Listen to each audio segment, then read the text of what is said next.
Nothing? Yeah.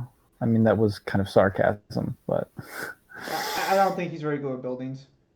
Alright, so hopefully it's not too laggy with fucking BlueStacks running in the background because I really need to auto farm right now.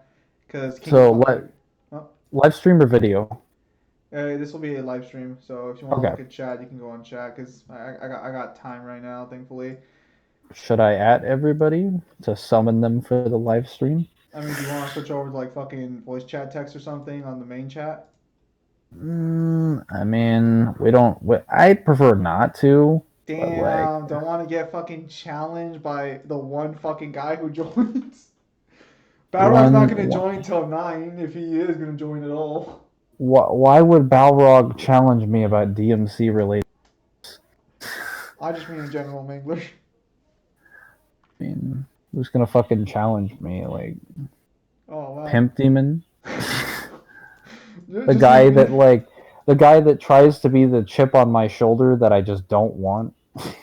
I love how this is already on stream. So Oh, yeah, ain't that go ain't, ahead. yeah. Backstabbing. What? No, Not not a backstabbing. That surprise. is Not even behavior I don't surprise. approve. Pimp Demon, please don't do that. All right. I don't Whatever. mind you. I just not that behavior. Please. So Visions of E first. There's a oh yeah shit. Hang on. Well, here, let me open it up. Okay, so a while back, Visions of E Chapter 16 came out. For those of you who are unfamiliar, Chapter 16 came out. I have not made a video or live stream on it yet, because ultimately I do these things with Mangler. Let's see how that's going. All right, that's going nice. Ultimately, I do these things with Mangler, and well, Mangler was busy sucking dick, Yeah, that's definitely what I was doing, and nothing so else. no, nothing else at all. So for context, in the last scanlation, V was heading to Fortuna to recruit Nero. I actually recorded a separate video. Hello, Triple X PS3. Finally, don't have to be in class to watch this videos. Hello, Triple XP. How you doing? uh, okay, so actually, based on what we can see at Fortuna, it looks like this is the exact area DMC4 happened because there's the big cathedral in the center and the docks are on the left of it. So Well, I think this is the area you actually go through in the game. I can't really see anything because we're seeing it from the night sky, but A lot more lights there than you'd expect. yeah. So Um, V decides to jump out of the plane, and we do see Griffin forming, but we do not get to see Griffin actually land them because apparently Nero's having an episode right now. oh yeah, so V tells him. So V does tell him he's going up ahead. We'll meet below. Yeah. So the helicopter will So be coming back at some point, presumably. I suspect. Wait, could you grapple at the prologue of DMC5 or no with Nero? no, You cannot grapple that. he doesn't get the wire until he meets up with until Nico comes back and makes him the Devil Breaker. But it shouldn't matter because if Griffin can pretty effortlessly carry like V, especially when V isn't dying, I think he can carry Nero. I mean, but they gotta fly a long way, man. I mean, he doesn't have to like Flap his wings over.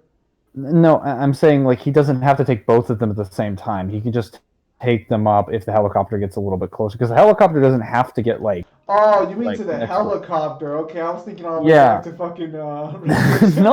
No, they're not gonna I like was gonna say, the free I doubt the helicopter. range is that far. I doubt Griffin would even be able to fly there. Like Griffin on his own, you could argue if he like supercharged himself, he could probably fly there faster than the helicopter, but like not with V and Nero in tow. Not Triple, I assume we're all doing good right now. There's only like three mm, people here. Well, there's four people technically, but there's only like three people in communication. Me, Mangler, and oh then yeah. Triple right here. So I Nero's. count as 5 people. So does Virgil now count as three Devil May Cry characters, or does he just still count as one? Oh, he counts as all of them. So Also, I love how Nero like he gets back up after he's getting thrown into the bookcase, and he doesn't even realize his arm is off until after he gets up from the bookcase because of the blood. I Like do he was like thrown off so seamlessly.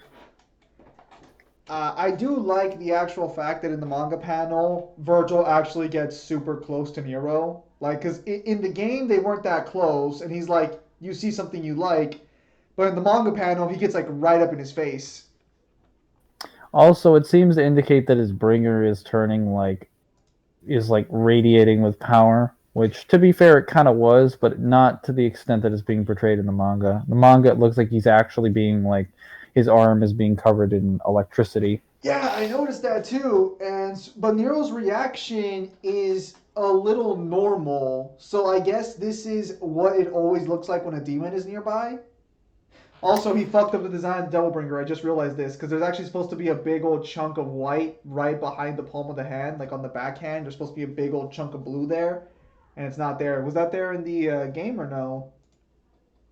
Oh, well, it's hard to tell whether or not something's blue in this lighting because basically, like the only way for me to tell in this manga if something's a specific color that isn't black or white is like if it just happens to be lighter or and then I can say it's more or less accurate. I can't definitively tell, so I can't answer your No. question. Okay, so no, it's not in the game. Okay, yeah. So the original Devil Bringer and Devil May Cry 4 had at the back of its hand. Oh, hey, Z Killer, what's up?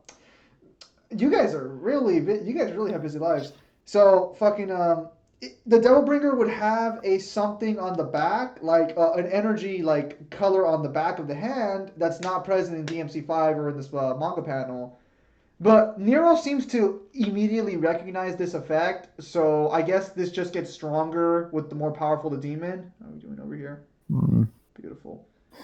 It'd be funny if his whole body just turned blue as soon as Virgil shows up. I'm just like, yeah, Ah, Z this is a Killer. big one. I hate cleaning bathrooms. That's why I almost that. Well, actually, I never clean bathrooms. No, fuck that shit. People can be disgusting in bathrooms, Mangler. If you've ever worked at a fucking convenience store, off topic real fast, some people Oh leave yeah. bathrooms like a fucking nightmare. Like you've seen you've seen like what was it, the possession or whatever, the grudge, shit like that. You know how they throw up all over the place? That shit Oh happens in yeah. real fucking life. Yeah. So besides this, the scene Oh, more or less plays can out I the same can I say way. how I hate that Kirie is not in the manga either? Yeah, they don't want to They do him refuse justice to right bring there. out Kirie. This is fucking Dude, bullshit. they don't refuse to bring her out. She doesn't want to be brought out. She's all like, "Bring me for the next one." Yeah. Then Virgil gives Nero his L.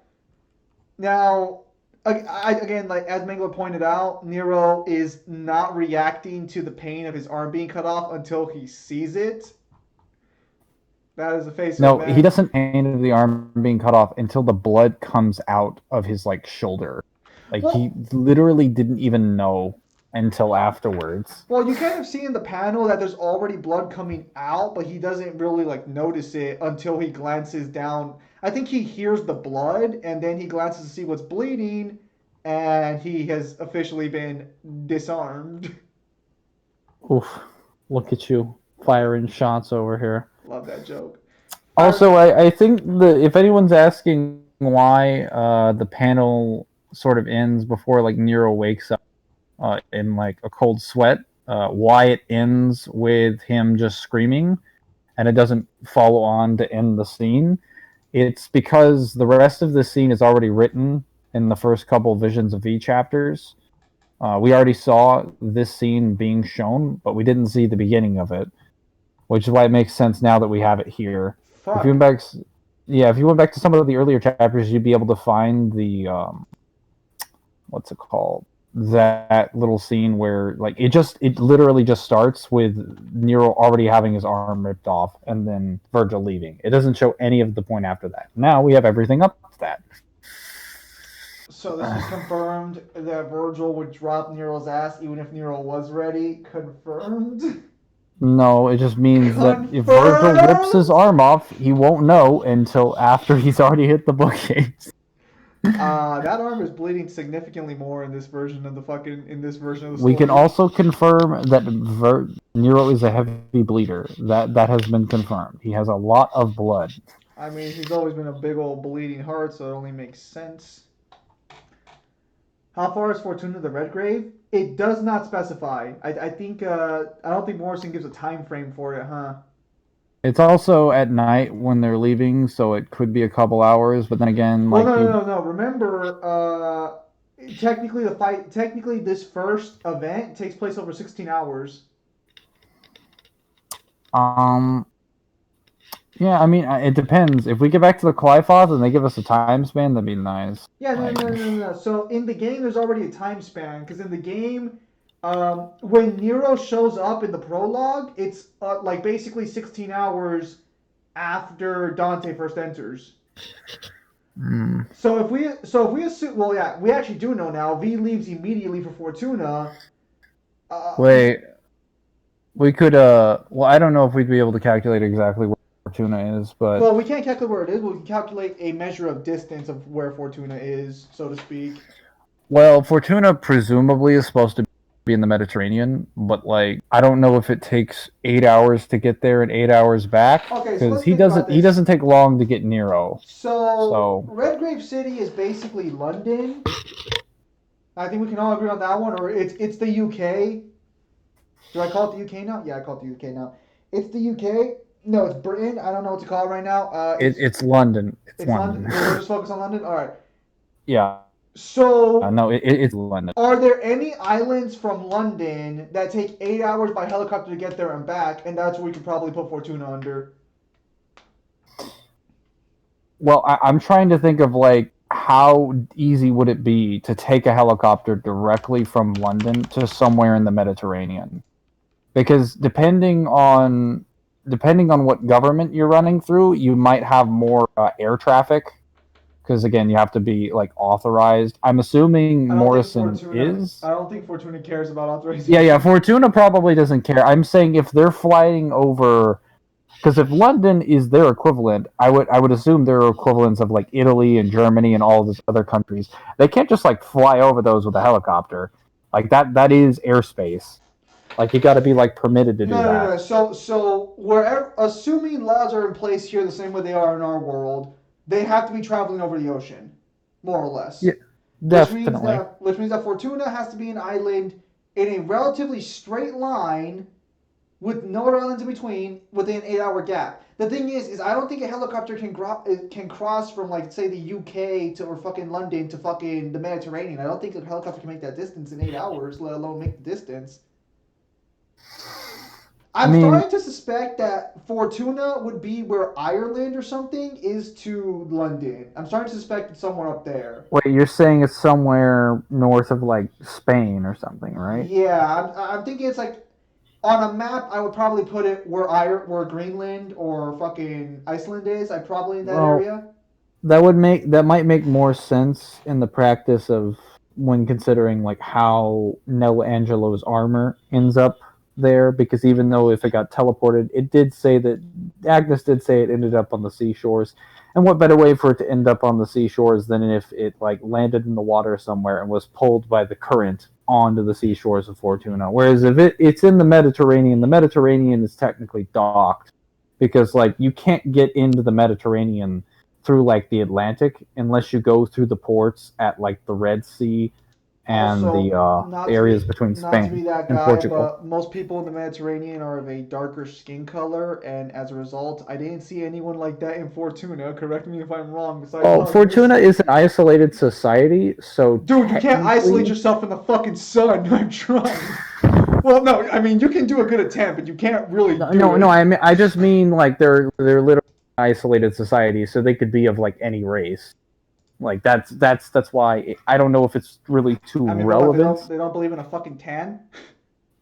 But then again, it might not be fair to suggest that they're isolated be in the middle because the Med is isolated from the rest of the main, also surrounded by So Lucia's Island is in like Brazil.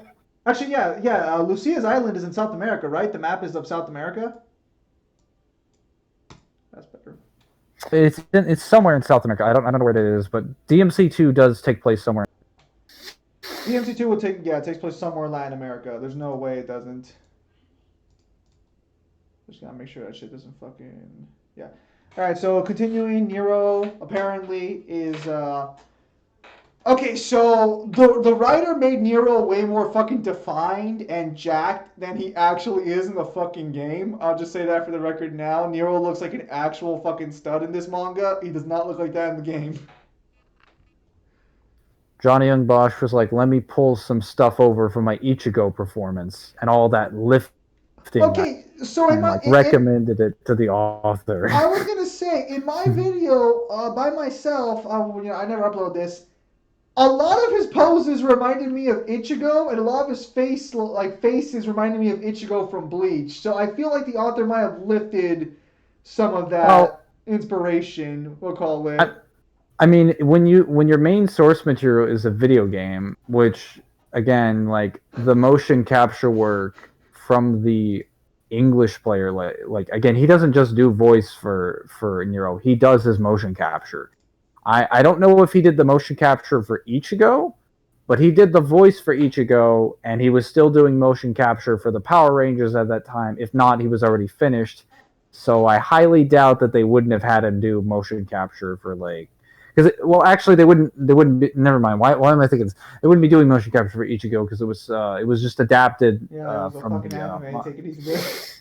Not that they wouldn't have been capable of doing that, but No, like again, look, we don't need more 3D animation. Berserk sucks already, and so is Twisted North Star, fucking Blue Sky or Genesis.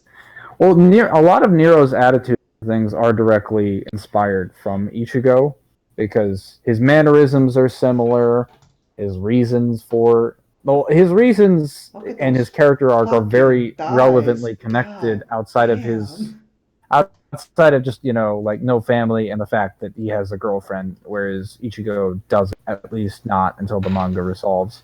I mean, but he basically has a girlfriend. No, he has Orihime. It's not the same thing. You're right. He basically has a wife from word go. No, he has Orihime and Orihime has Ichigo. They are not girlfriend and boyfriend. I mean, they basically fucking. Everyone seems to think they are okay. It's one of those circumstances where everyone's like, "I'm gonna take your girlfriend," and like they're like, you know what? I don't want to fucking argue with you. Let's just fight. Like, Look, I'm gonna kill you anyways. You taking it? Fortuna might be in Georgia. Fortuna is not in Georgia. It could be anywhere in that area. It'd be Fortuna in is in Alabama. America. There's a country called Georgia.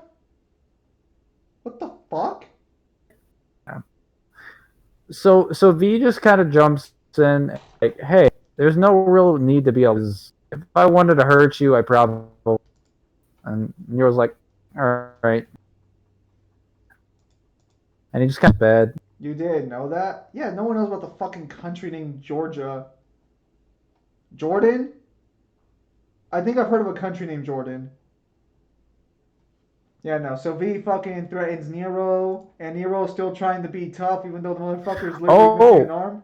never mind. I missed this somehow. So when there are some things in this manga that you can use for Nero. So when Nero sees V and V's like, that's my name.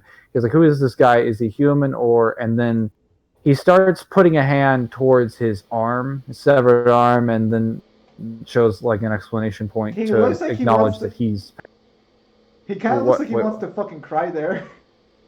yeah, but then you look at the next panel and he's very paying attention. He's being reminiscent of the fact that he lost his arm, but like I have a feeling he might be sensing demonic power from V because it might be phantom limb sensation because that does happen with people who have severed limbs. Mangler, I played Metal Gear Solid 5. I know this by heart. Dude, you don't need to explain to me what the fuck a phantom Hey, not everybody knows. Everyone should be playing a fucking copy of Metal Gear Solid 5, which is a fantastic game with no ending. Mm. That's probably. So you can either take this as phantom limb sensation, or Nero still has the ability inherently to sense demons without the bringer. I think Nero. I think it's more of like an instinct of. I think it is. He can sense it, but not like he can sense their energy. But his body's kind of used to when the arm would activate, so it just kind of like, yeah, this guy's gonna activate. It just triggers. Yeah. Hold the fucking phone.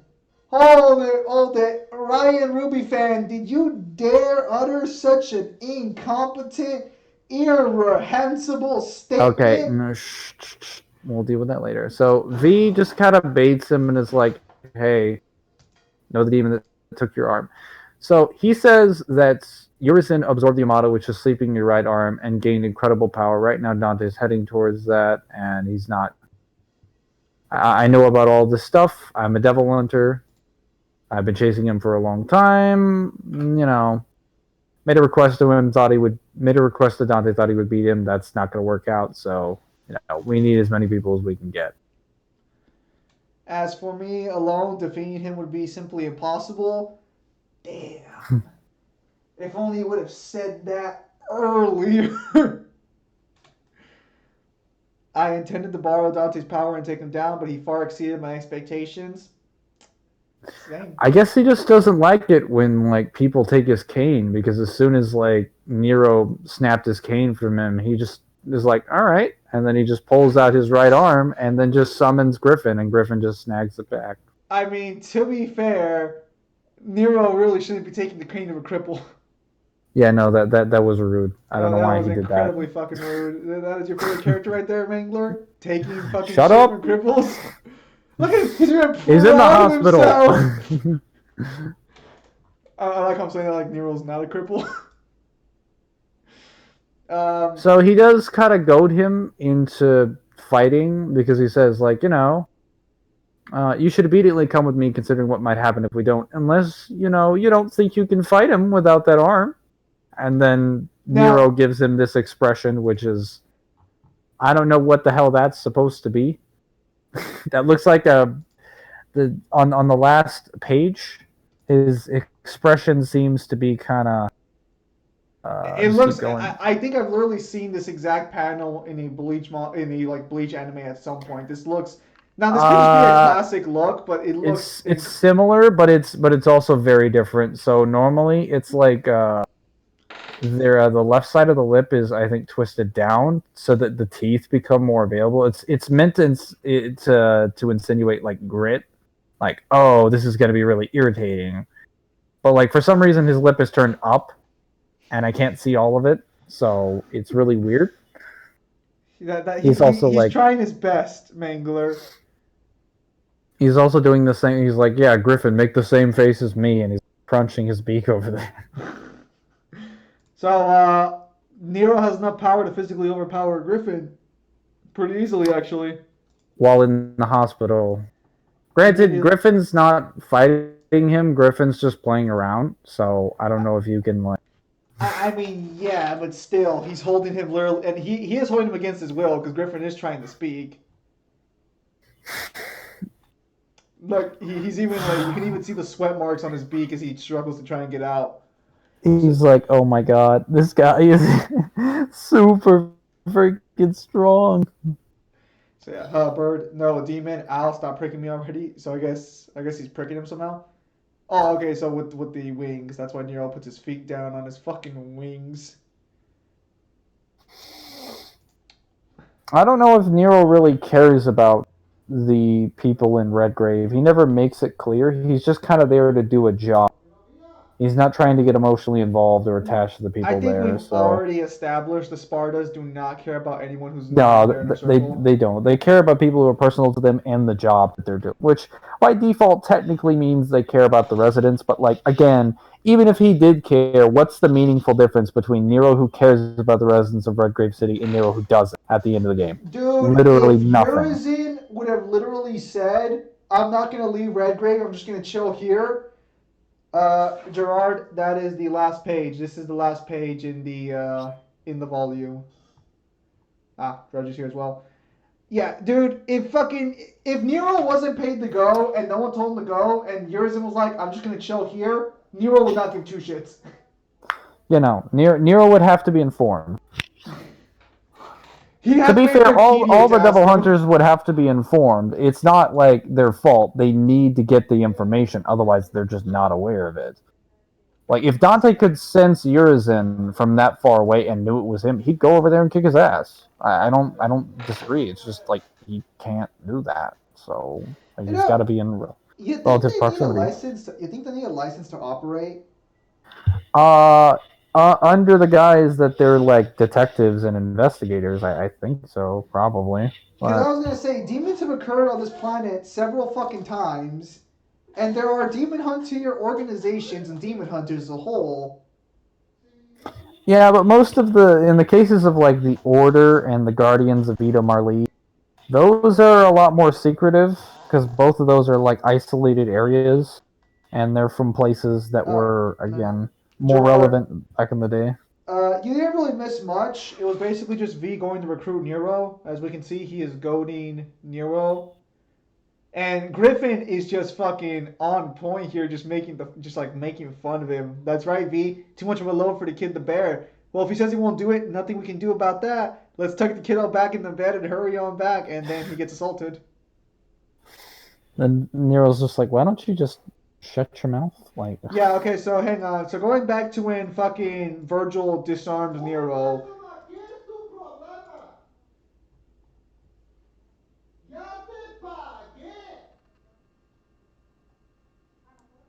I don't know if you guys can hear that in the background, but I guess my brother's home.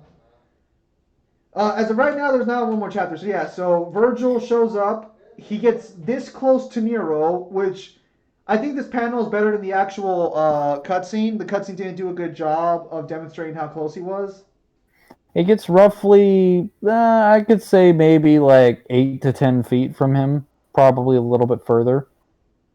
So No. Well, in this panel, he's like fucking inches away. This is personal space distance. He has invaded no, Nero's. like so. Nero is working on the van. The van is not that close. It is not as close to the door as it. Yeah, no, the, I the know it van seems is. that way. Yeah, but the van isn't that close. But the paneling here makes it seem like it's close because for some fucking reason, he decided to put a picture of Nero that's not actually a part of this area in space right there. I don't know what Mm. the fuck he was thinking there on that. Like, I mean, it's a fine panel. It conveys good, but it does not convey location very well, in my personal opinion. And then we see Why V. does Virgil just walk right up to him? He is invading his personal space in this island. Like that is a. I know he's close in 5, but at least he's like I think a couple arms distance away. He just in the manga he just walks up to me. Hey, I want to Oh look at shit. you. Reggie's right. Nero has a normal arm in that panel where he's asking if he's hungry or not. Yeah, that is kind of weird. I guess the author kind of forgot it. Nero has the ability to transform his bringer. Confirmed. Confirmed. Confirmed. Confirmed. I guess confirm. Yeah, I see no problems with that. Mm-hmm. Actually, that might explain why it starts fishing out like that. Maybe. Well, no. Obviously, in the game, it's like that. Yeah, But no. that would be retcon. They're already retconning DMC5 confirmed. Well, I mean, it took them like what 16 chapters. I think that's pretty good of a record.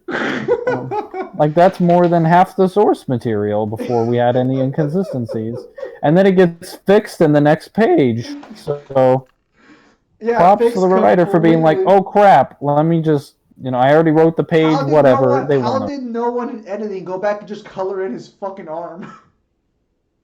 like. You Let's don't just have to put add some detail. lines here and Yeah, some for fucking specs." reals. Fuck screen for KDA. I would have double busted the shit out of Virgil. Well, here's the thing. Nero had no reason to assume this fucking dude was gonna fucking disarm him this fucking hard. Because Yeah, Dante couldn't even break it. he also has reason to believe this has happened multiple times because not getting mugged, but that someone shows up into his garage in search of food because he says a vagrant he needs Yeah, something, which kind of implies that he's he's seen this aware of before. something like yeah he's seen this before. Kyrie seems to make a lot of food all the time, so it's probably the case that they've given them some food. You know, They let them over to their house. They literally run an orphanage. I They was take gonna care of say they people. ran an So orphanage of 3 kids though. like they're used to helping out people in the community. So when some random hobo shows up, it's like, yep, well, time to do our duty. They're not expecting the guy to be like, yeah, let me just pick you up, Nero, and take your devil bringer. Like that's not the average The visit for food's them. getting cold. How do you make a shit ton of food and the food get cold immediately? What the fuck are you making? Yeah. As you So said, Nero gets disarmed immediately. Again, I do. My personal belief is that DMC 5 Nero was at the beginning of the game not stronger than Virgil, but Mangler seems to disagree, or Mangler seems to at the very least not. But why there is no sex scene? Oh, Nero and Katie are Virgil and Lady because that's Nero's mom. I still remember that theory. That was a great theory. That was quite a nitpick. Yep. That's what we do now. We nitpick things because all the main information we've already taken care of. What are we doing over here? oh man, they really don't show Kyrie. I was wondering what you were mentioning, but like there's like a black door that is presumably like the entrance between the house and the garage. And like we don't even get to see we just see a speech bubble. Yeah, no, like if we would have seen like a silhouette, I would have been satisfied there at least. But I mean, come on, really? I mean, Nero was off Wait, guard. Huh? I've said this before, like it's almost like Dude, being on guard is relevant when like how I off can just guard do you have to be for someone to literally tear off your most powerful fucking he arm? looked away. Like Dude, again, what he is ready. Look, he's already concerned. He's yeah, ready. and He's you want on to know how guard. close He Virgil turns is? him.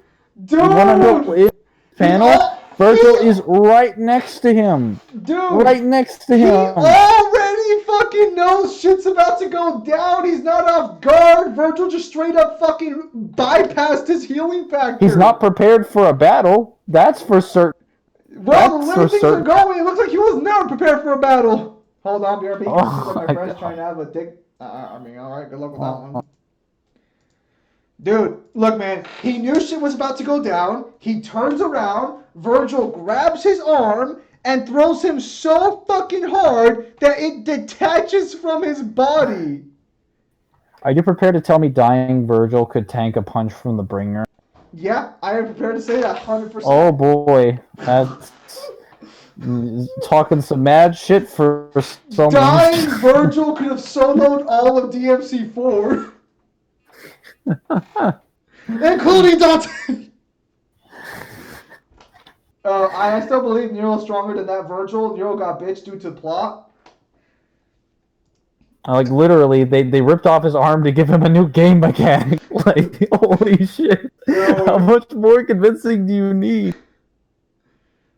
This will No, make we realized we kind of pissed on you on the last game in your character arc because we made it revolve around a girl, which isn't too bad if we actually gave her a proper character and then finished the game. But we didn't do either of those things. So Dude. we have a good character end up getting wasted, and an even better character getting wasted as well. So we're just going to kind of restart that process, take one of the characters out of the problem, rip off your fucking arm, and then give us a reason to both have a story implementation of this instance and a gameplay implementation of this instance, and nobody's going to question it in any other regard. Gerard, the best case Capcom scenario. Dev Department. Hang on, Mangler. I'll debate you right now. The best case scenario for Nero, or for this situation, is Virgil's just a master of Nanto Seiken, and with his bare hands sliced off his arm. But it looks like he just threw him, which begs the question: how much force did it take to rip off his arm? Again, in the manga, like the only way that you can accurately interpret this scene, because the manga doesn't really do a good job in terms of ripping off his arm, because he just has, and then we don't see him rip it off. We just see him grab it, and then Nero is now being thrown. We don't get to see and then Virgil just has it. Whereas he kind of does that too in the game, but at least in the game you can slow it down frame by frame if you're on a computer until it detaches. There's like Virgil's other arm is doing something. How many are we at? 11. Yeah, it just seems to indicate that he's holding one arm in the manga, which is an inconsistency because he uses both of his arms in the game. Does he use both of his arms to throw him? Yeah, he does. So, okay, so hang on a minute. So let me make sure. So now that we have it a third time, and we can confirm Virgil did nothing like cause the arm to go out for anything at this point. Okay, so new theory, Yamato wanted to come back home to daddy. Well, it was literally glowing. Either Yamato just like, I don't want to play with you anymore when he's talking to Nero, or Virgil had to... V confirms. Like, he says that demon absorbed the Yamato, which was sleeping in your right arm. So Yamato's just there fucking chilling, and Virgil's like, Virgil woke get it up. up. Virgil woke it up. That's why it responded to him. Yeah, I it mean, he's like, responded to him. Could it have maybe like just come out of his arm since it wasn't originally a part of it? No, it's like I'm taking the whole thing. Mangler, no, he doesn't. No, he doesn't. What are you referring to? What I was gonna say is, assuming Virgil ripped Dying off, Virgil, where's your honor? Like Triple XP, I think you answered your own question. it's dying. I mean, again, technically Yamato is rightfully Nero's. Technically, and I got to debate with Devil about this one. Actually, I got into an argument with Devil on this one because I don't think Virgil passed it on. I If mean, you see, think so you can make that argument there that like Virgil never passed it on, but assuming Virgil's dead, or at the very least that Virgil was gone for a long period of time, the sword would go to Dante. Dante passed it to Nero, and Nero is Virgil's legitimate son.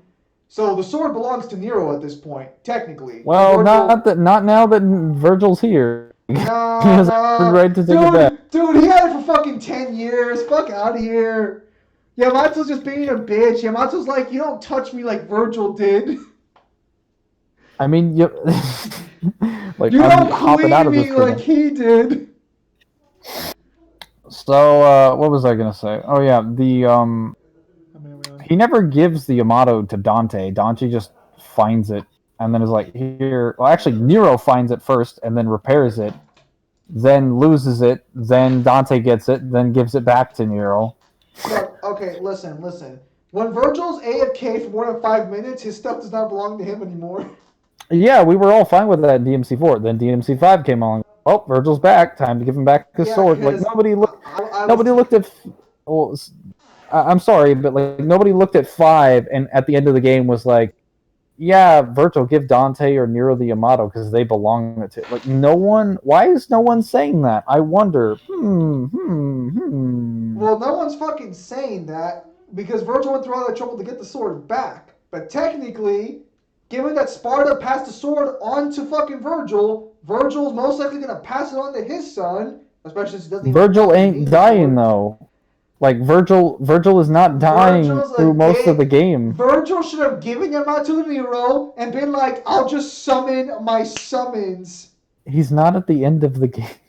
Oh yeah, I'll just make a new devil arm with my summoned swords. I want fuck. Well, what should have happened is at the end of DMC5, Virgil should have given Yamato back to Nero, and he should have grabbed these book, and he should have created like Mundus, Urizen, and like a few other fucking DMC bosses as his new summons. That would have been awesome.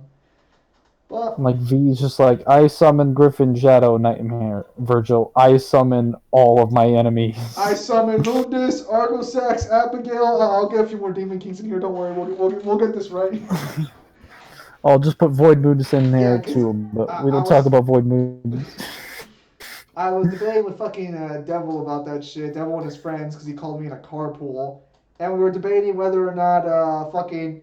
So they were saying, would I be okay with Nero? They asked me, would I be okay with Nero getting Devil Sword Dante and Yamato? Like, would I be okay with Nero getting both of those weapons? And I'm like, yeah, they're his, but they're gonna be his. So yeah, seems about right. And that's part. Why would DSD be Nero's weapon? Well, because until Dante has a kid, when Dante dies, again, assuming they don't live like long lives, Nero's the only next blood descendant. So Nero's. I could understand Dante giving it to him, but like you could never argue me that Virgil would give up his weapon to Nero unless he felt a personal connection to him, because he never gave up. He already fucking loves his kid for being strong.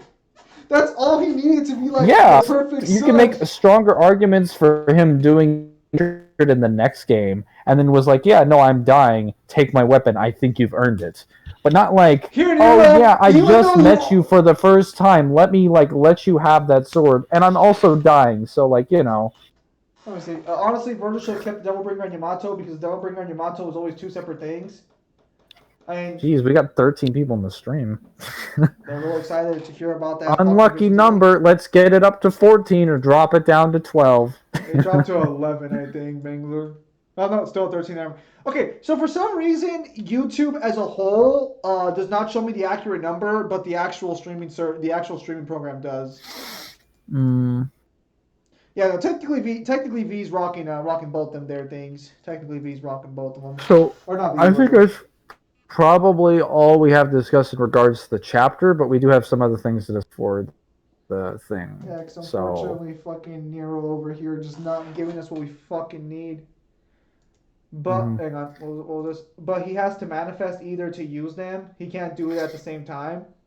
I mean, theoretically he can. All the fucking Devilbringer is, all Devilbringer is just, oh, excuse me. He doesn't have to manifest the one from 4. That's literally just his arm. I Like, the arm Nero's Devilbringer outside of its special like properties was just a spectral arm, so Virgil can already do that yeah, he might have to manifest Yamato. Like, he has to summon Yamato since it's inside the bringer. since it's inside But of him. just whip it out. Nero technically does have Yamato though. No, he has a spectral. He has a spectral katana.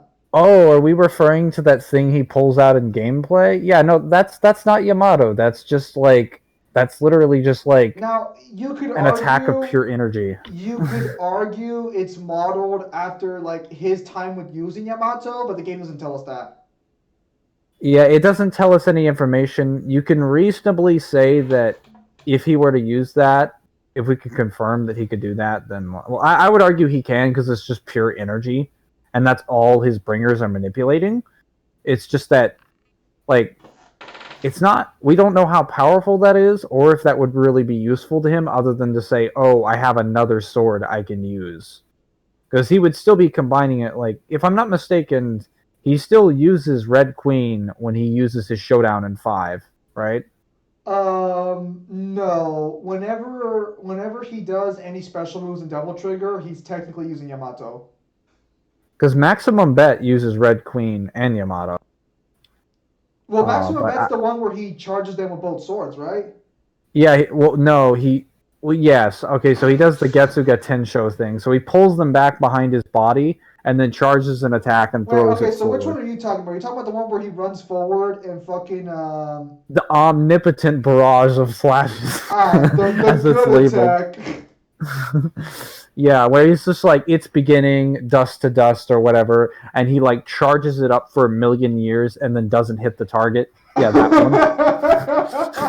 one. Fuck.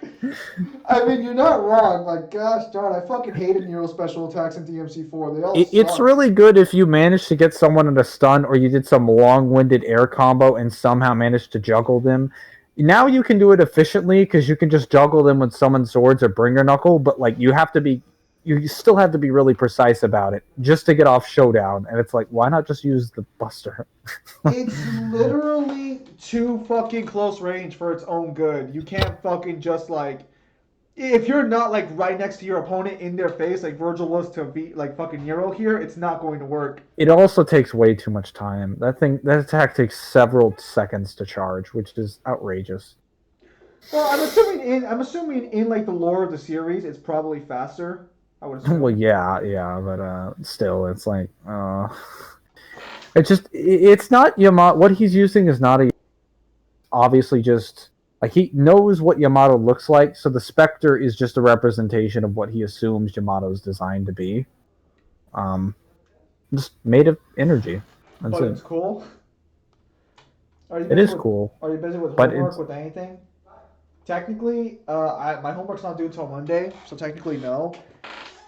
Uh, the way they use Drive, how Virgil's is better than Dante. Well, of course it is, because Virgil's just better than Dante. No debate here. No argument here. These are just I don't know facts. why Dante has like two different versions of drive. Like he has the weaker quick drive, and then he's got like the overdrive, and then Virtual just comes in and is just like, let me just make a better drive that doesn't require me to switch to a style. Let me also make a vortex by just throwing this sword, proving I throw it fucking like with more force than you do, I guess. Let me also just let me affect gravity with by like throwing the sword so quickly. I throw my sword Um, so fast that gravity itself bends to my will. Which, if that were like canon, Except it holy doesn't. shit, that would make Virtual way So here's more a sketch, powerful buddy. in like DMC3 I than signed he up for a should be. DVD tournament. I'm about to enter the qualifications. Hmm. Oh, It speaks in a tongue I do not understand. Yeah, that's right. Where you put skill to the test. I know, you don't do it. oh yeah. You also Virgil can also spam overdrive in $100 from one DMC4 of the because he top can four trick cancel. survivors. Alright, So good luck. Nero slowly kills the properties occurring through space and time in Luck gameplay and DT. is for BITCH. again, it's just a Spectre arm. Like, we have no reason to believe it carries the same properties as Yamato. Yamato has the ability to cut through anything. Why would we assume that because Nero used it one time, that You want to be a representation of that sword Count through Ola. his demonic energy Because you're has the a fool same in a man's properties? shoes. Unless it's stated that, that's some like, whew, that's Well, some okay, hot headcanon. Let's be clear here for a minute. Yes. You're Were you fine. saying something? Yeah, hang on one It's second. your own saliva. I'm gonna die. The corona traveled through space and time. I probably will wash my hands because I fucking hate myself. Oh my gosh. Look, whatever. It's your Technically, own through body! Rob, technically, through Rob, even more reason. Technically, with raw power, they can basically. It's your own blood, you pathetic Why does your brother leech. keep talking? You can't even leech off yourself? Is that what you're telling me? If I were to leech off myself, I would die. I don't How think is you he would, still because you that can loud? stick out How your loud finger. is he yelling? Okay, I think Mangler, I think you have to understand something. Mangler, No. look on the stream. Look on the stream. You see him?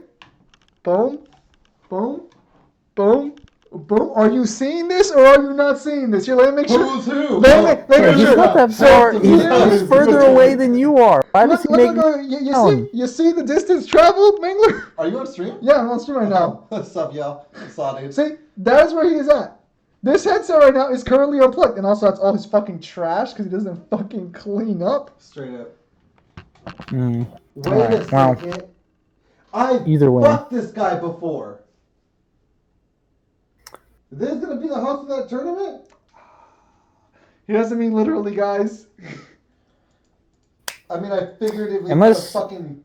Foxmaster, unless we get That's some it. like feats for Nero, like if we get some feats for Nero, like in like a training arc in between like what's it called, the events of the Clyfoth and before the events of the game, that demonstrate he's like higher tier, I might make some arguments for him beating like stronger versions of Dante, like maybe anime Dante, but it's gonna be really fucking hard for me to argue that he beats DMC4 Dante. Both DMC5 Nero is stronger than Urizen, so he would obviously stomp DMC4 Dante. Yeah, Gerald, I know you're going off of gameplay. It's just gameplay isn't canon for the most part, so I have to make that that discrepancy. I know Mangler it's over unfortunate, here, but fucking Mangler's just a down player. you know me. I just love to downplay the series that I love to power scale. Yeah. Isn't that ironic? So I think the first conversation I ever had with Mangler and Devil was about fucking bosses and what you can use from bosses. No, it was gameplay versus canon. Yeah, and yeah, 'cause we the used main we fucking- used bosses. Yeah, 'cause we used that bosses was as the an main example. fucking argument.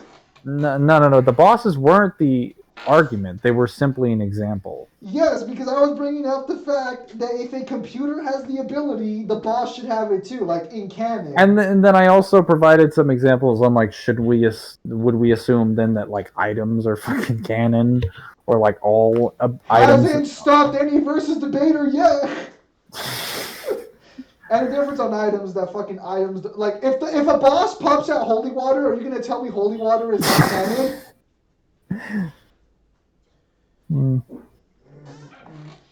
Alright, hang on. I'm gonna go Judgment cut in says otherwise. Judgment could end over there, cutting through time. No, not another fucking app. Damn it! How does Judgment cut in prove its canonicity by being in gameplay? Because the boss does it.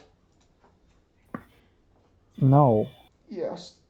because you can skip most gameplay events with other gameplay elements. Does it? That's what invalidates them. Does it fucking matter? If I can do it, and If- it's accessible, then yeah. If the does matter. boss can do an ability, that is canon. Oh, even if Yo. I have the ability to bypass the entire fight and not see the ability, What's up? which means it's not canon to my playthrough, meaning Well, it didn't well- happen absolutely for every person who played Okay, it. but meaning it is a can't be. scripted thing. It's for Saturday, right? In But the it's game. not scripted if you don't see it though. Okay, That's Just for when? okay. No, here's the thing though. It's still a part of his move set. but it doesn't matter because you don't witness it. What So it doesn't occur in your Okay. playthrough. But here's the thing. Well, actually, unless you kill him instantly every single time, you'll see it. So then, okay, so Urizen's chair. Every time no matter what variation of Urizen you're fighting, no difficulty, like doesn't matter. Sure. He's gonna stop time. So you would agree that Urizen has time manipulation. Yeah, that's fine. Because Wait, you can't his avoid. chair? You can't. Yeah, in his chair form. Like chair Urizen will always use time manipulation at some point. You can't kill him fast enough to Yeah, avoid I'm time sorry about that. manipulation. Sure. Definitely. streams in the All background. right, so all of Urizen's powers are fair game in chair form and in second form because So you yeah, can't I'm skip still down. those. hmm So then I would not argue some of the stronger ones for Urizen are though, because again, you can just fucking cheese him with like Dr. Faust. You can Okay, cheese him with like so are you Real referring Impact. are you referring to Mission 18 Urizen? I'm referring to what?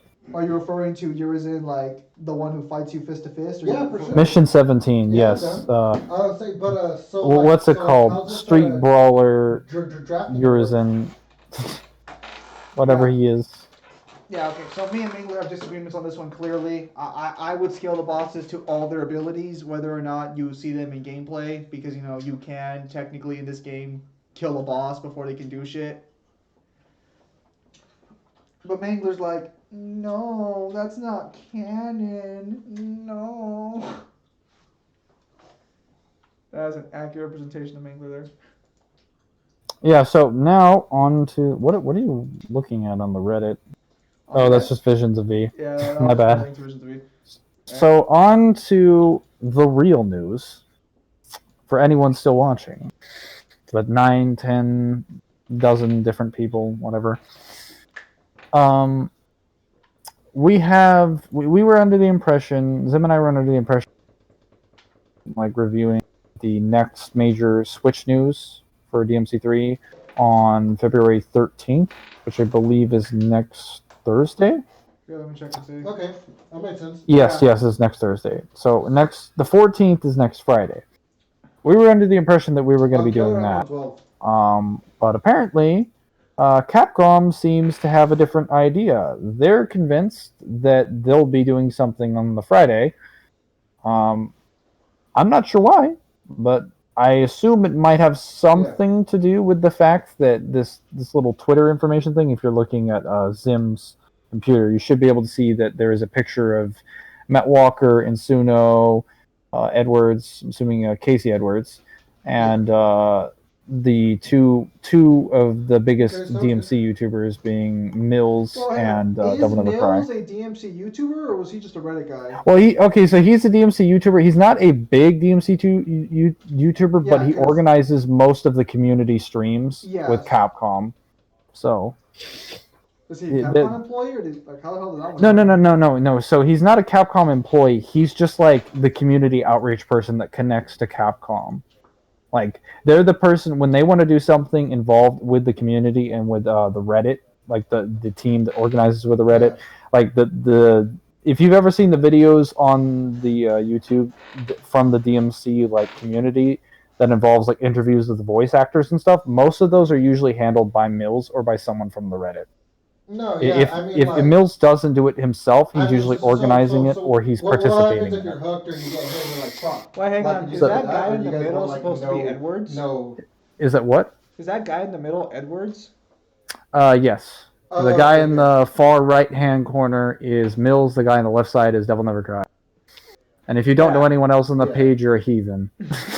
Yeah, I mean, the guy on the left, all you have to do is look at Devil Never Cry's actual profile picture. I'm not huge. Yeah, no, if you don't know what it looks like, all right, like, there's a lot of people who don't watch it. No, I'm sure, like, everyone who watches this stream probably watches Devil at some point or another. I watched him for What like about 2 things like okay, so you videos, said there's and gonna then be I no brand new stopped because it parts. just What wasn't about my cup of tea. flashlights? Like, is there no like bulb attachment? Shouldn't all of Urizen's moves be canon since he uses the fireball one with the fight in the fight with Dante in the cutscenes? You can logically Yeah. assume he has all those moves.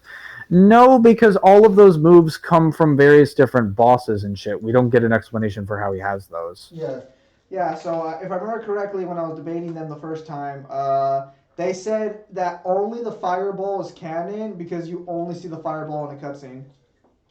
Yeah, I don't have to come up with an explanation for why he has the fireball.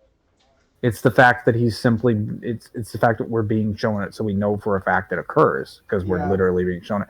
Now, if the manga comes along and it's like, "Hey guys, time stop, time stop's canon," Okay, so Like- I actually said that too Yeah, when sounds Mangler was telling me this news. So like so I was are surprised that we all JoJo gonna have to be Wi-Fi was on not a part Saturday? of Like, the are you actual guys gonna event. want to like have Yeah. play a game? I mean, together, or in what? terms of subscriber count, he definitely if that was really what it took to qualify for this, then yeah, he definitely qualified. Well, But I think it is. So the Well, go ahead. description says that they're going to be putting the games through its paces. Yeah. So I suspect they were going for the best player in the community that they could get with a relatively decent fan base. They're also going with someone again that they're more familiar. Like DNC, for Well, no, anyone who doesn't know. JoJo's interviewed like almost everybody on DMC, hasn't he? He interviewed. No, he's interviewed the voice actors, but those were things. Well, actually, he's interviewed only Dan and Brian Hanford, so the voice actors of Virgil and V. But as far as things that have been done for the community, Mills did his shit. Devil Never Cry also Okay, participated in some of the community I streams. mean, he it did sounds speed neat. runs I for saw you Cap. post He it, I was also like, did yeah, play sure, why testing not? for them, or at least I don't know if he did like beta play testing. He had a copy of the game, access to it, early access to the game, so that he could do like a review. You know, a lot of YouTubers are able to do this. They request it. Yeah, because well, no, I don't think they requested. I think they just get sent copies. Yeah, well, Well, it it's comes like from- I mean, they gave it to him, but it's like, they put him under in. Yeah, Still have to be about. Because you have to do NDAs or all the time now, even though everyone and their mother, if they were a DMC fan, knew Virgil was back from the first fucking trailer. Oh well, it's like we'll just sue you, Yeah, so we should that's just more of rip that. I was kinda So worried 'cause, what they say in this is that I'm they'll not be sure putting if it's together that the game group through or its if it's, paces like, on the a Switch and narrative chatting idea. about There's a DMC3 lot of, like, history. toxic people, so That's I was interesting. actually I don't know what they curious to see mean by what's putting going the game through its paces. That is a really weird way to mention that. I assume they just they're gonna be testing everything with again a somewhat skilled player to test all the applications. Yeah, if they've got Mills and DNC, we're definitely going to get the information. Some people were making complaints about what they saw on the stream as far as like gameplay for style switching, because they were saying that the frame data wasn't accurate, that the style switcher that they were using was the old one, like the one that was run on the SE that had like you basically couldn't move style moves into each other because there was lag in between the style switch. But I found that to be not accurate because the person was saying you couldn't do Star Rave, which was like it's like aerial rave. It's either shooting star into aerial rave or it's aerial rave into shooting star. So you think but- they're gonna you fix guys that just probably kinda before don't the wanna game be comes Well, out? I don't know So, if that like, person really had a valid complaint arguing with because each the other, stuff like person that. who was asked to do it, because we know this because he was asked on stream to do Star Rave or shooting star into aerial rave because they're like, I don't know what that is, and then they said shooting star into aerial rave. He couldn't do it, but he did do shooting star into rainstorm, and he did like Star Rave, or he did aerial rave into rainstorm. It's more likely this man just didn't have the skill to do it. Yeah, like again, if you can do rainstorm into shooting star or shooting star into rainstorm, but you can't do shooting star into star rave, like again, frame data isn't the problem. Like, why would we assume frame data is good from like trickster to gunslinger, but it's bad from swordmaster to trickster? Like that would be really weird. Maybe that's true. If that's true, they should fix it. But he also said, I think that's what the live streams are for more than anything else, to play test the game more than yeah, anything else. definitely. But like I'm saying, like he also made it clear that like it could be a default of the game. It also could be like I don't know what I'm doing. which probably the latter. And he also demonstrates that he has trouble doing basic combos. And he had to So, do like, those right now, things I'm like going 3 anywhere different from, times like, before he got 9 to them. 5 to, You like, guys don't 8. do combos. You guys do fucking murder sprees. Yeah, he didn't interview Lady Nico and Trish. No, he didn't. But he did Uh, interview the ones that people wanted. I mean, Right. I would still want an interview from Trish If, or Lady. if you were to Gums. apply that same logic, then Dante can't use his basic style moves because he doesn't use them in cutscenes. That's not actually true. If you've watched any of the cutscenes in DMC3, you know that he all of his style abilities. Yeah. He literally uses Royal Guard how in much the we played first and things like that, cutscene. yeah. Like what he does when he pushes that demon into the wall, that's a release. It's literally the exact same animation. In fact, Royal Guard in canon is actually stronger than it is in gameplay, because in gameplay you at least have to take the stance. You got to be like, like throw your arms out, like in that little pathetic folding action. Dante doesn't have to use the stance in canon, meaning he can use Royal Guard anytime you hit him, Yeah. which is fucking busted. But like again, not me. That's what the cutscene's being Okay. represented. To assume he wouldn't be able to use Gunslinger or Swordmaster abilities is kind of stupid, because most of those he can use in cutscene. He uses in cutscene anyway, and most of those are just basic gun maneuvers, sword maneuvers. He literally uses Hellstorm and Sword Wave right next to each other, back to back, when he's running off of Temina Gru. Again, like the teleport that he uses is just described as moving at high speeds. So anytime Dante moves at ultra high speeds, he's technically using like air trick. That means Virgil doesn't have Doppelganger or Judgment Cut and can't stop time because it's only gameplay.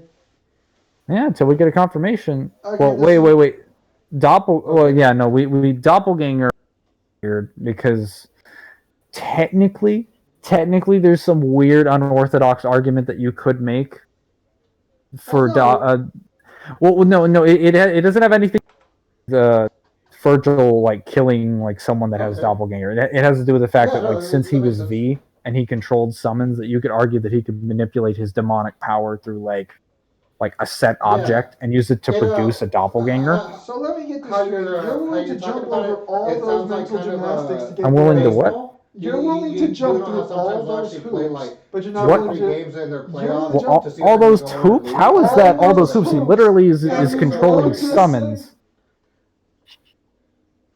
Yeah, I gotta be consistent about this.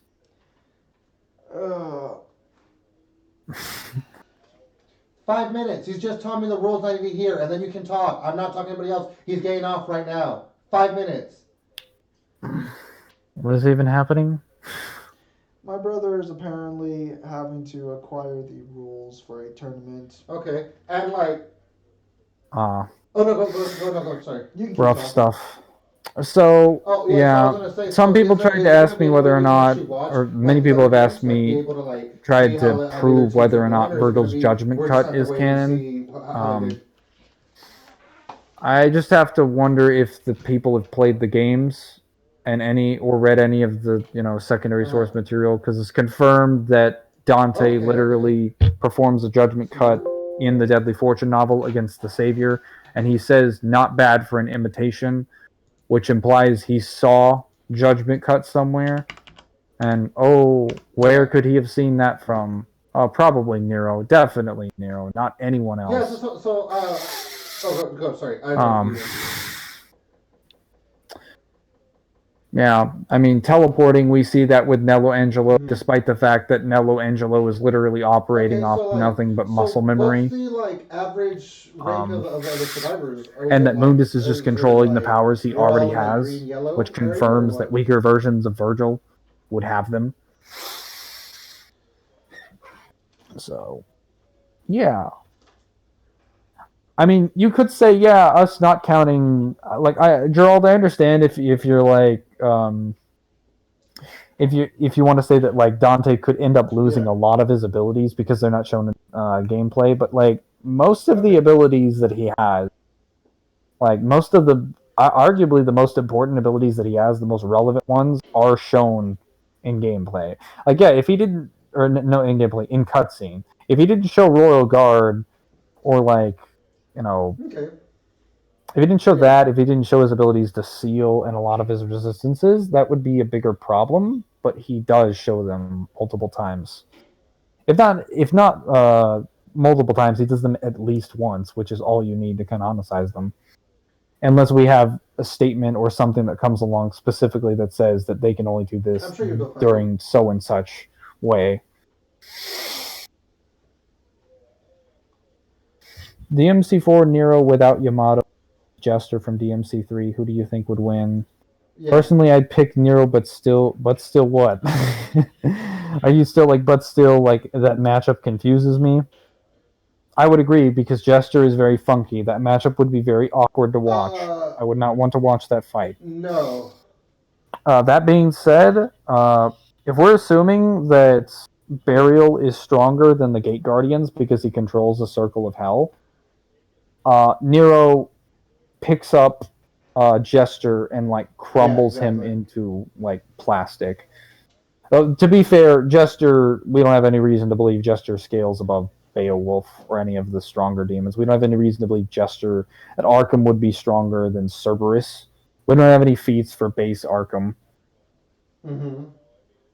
So, I mean, you'd have to prove that Jester could fight the Gate Guardians, and even then you'd prove that he could fight Burial. And even then, you'd have to prove that he could fight and defeat Sanctus.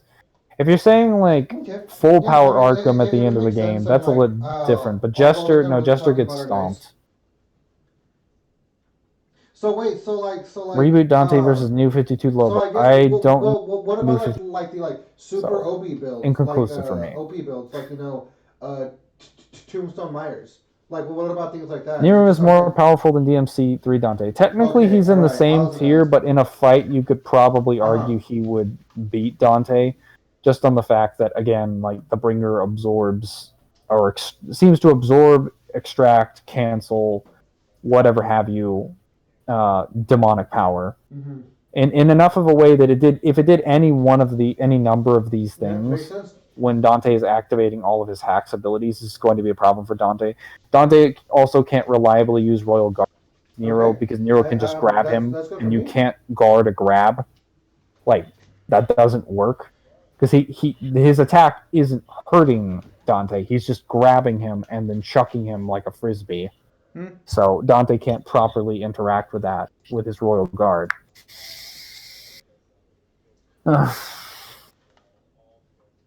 You could say Dante, like Nero pre-healing factor probably gets killed by Dante, because Dante just has to hit him like with one lethal attack and he's dead.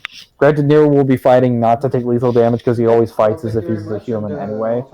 Like he fights not to get hit, so it's not entirely relevant. But Doppelganger is a thing. All right, have a good day, man. So.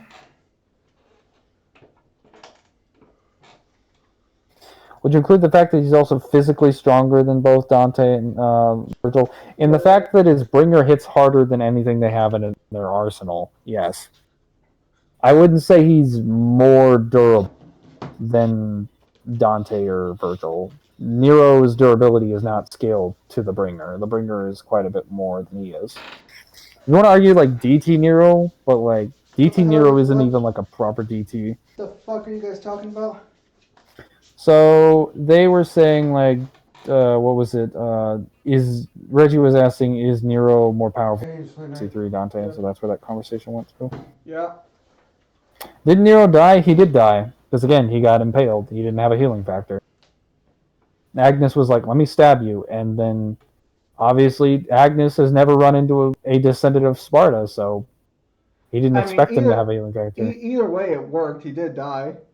Yeah, no, he died. He didn't have a healing factor, which is why he died. The desired effect was achieved. Yes. The desire to protect Kyrie was not strong enough, so he needed to be stabbed. And then Kyrie approved, obviously, which is why she brought him back to life. So I'm looking at this announcement, and I'm honestly thinking that this might be them playtesting cards. I could be wrong, but again, so we have one professional player, more or less, or we'll call him a top tier player. Two, technically.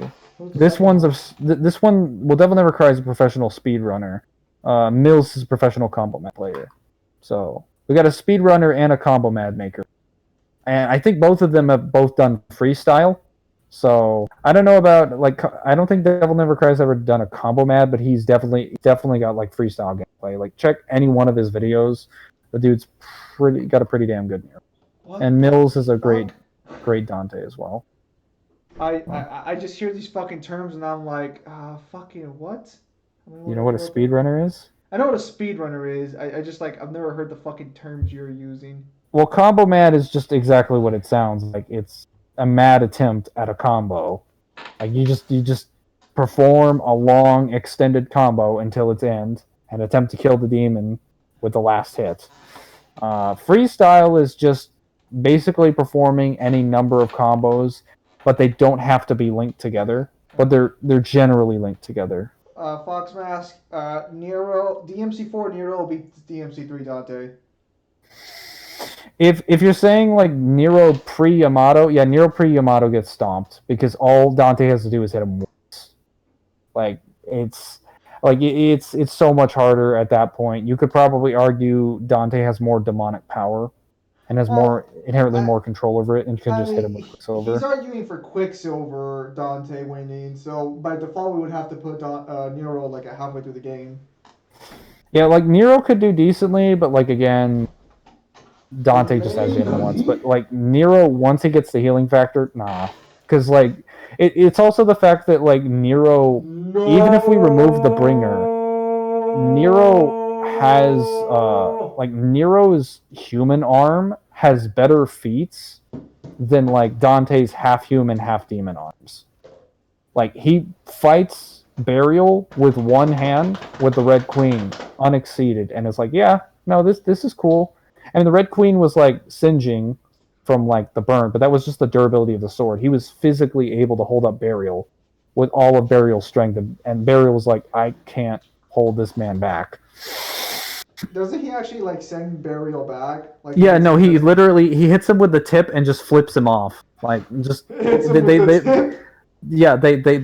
touch tips, and then Nero's like, no, I don't want any of that. Get away. The only trap I go for is key. Jeez. Does DMC4 Nero have resistance to time manipulation? If you count the key of Chronos? Yeah, I was gonna say, if he has the key of Chronos, I'm gonna say yes. If he has the key of Chronos, like... Well, okay, the key of Chronos only works with those devices? No. The key of Chronos is used to power them, but that's what allows him to move through this time slow.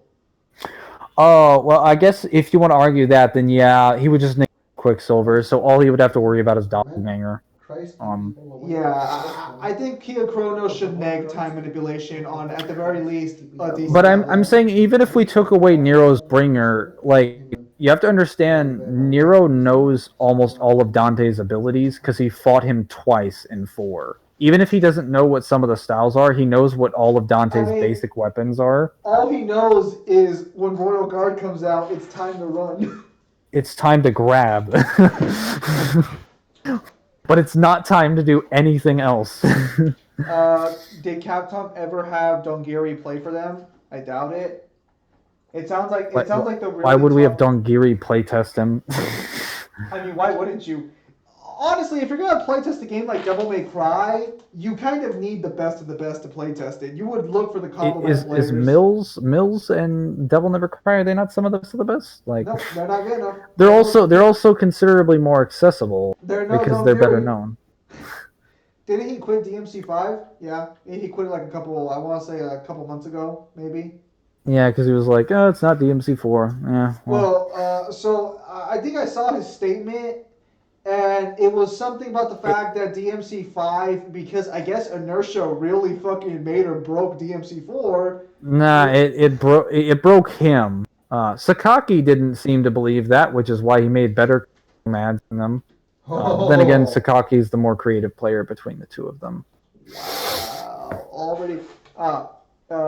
Yeah, Sakaki. He's check him out on YouTube. Don Guri is still amazing. It's just like throw a fucking link in the chat or what? Yeah, hang on. Let me find. Because honestly, I've never even heard that name before. Right, damage numbers are increasing. That's Sakaki. I think you spelled it correctly.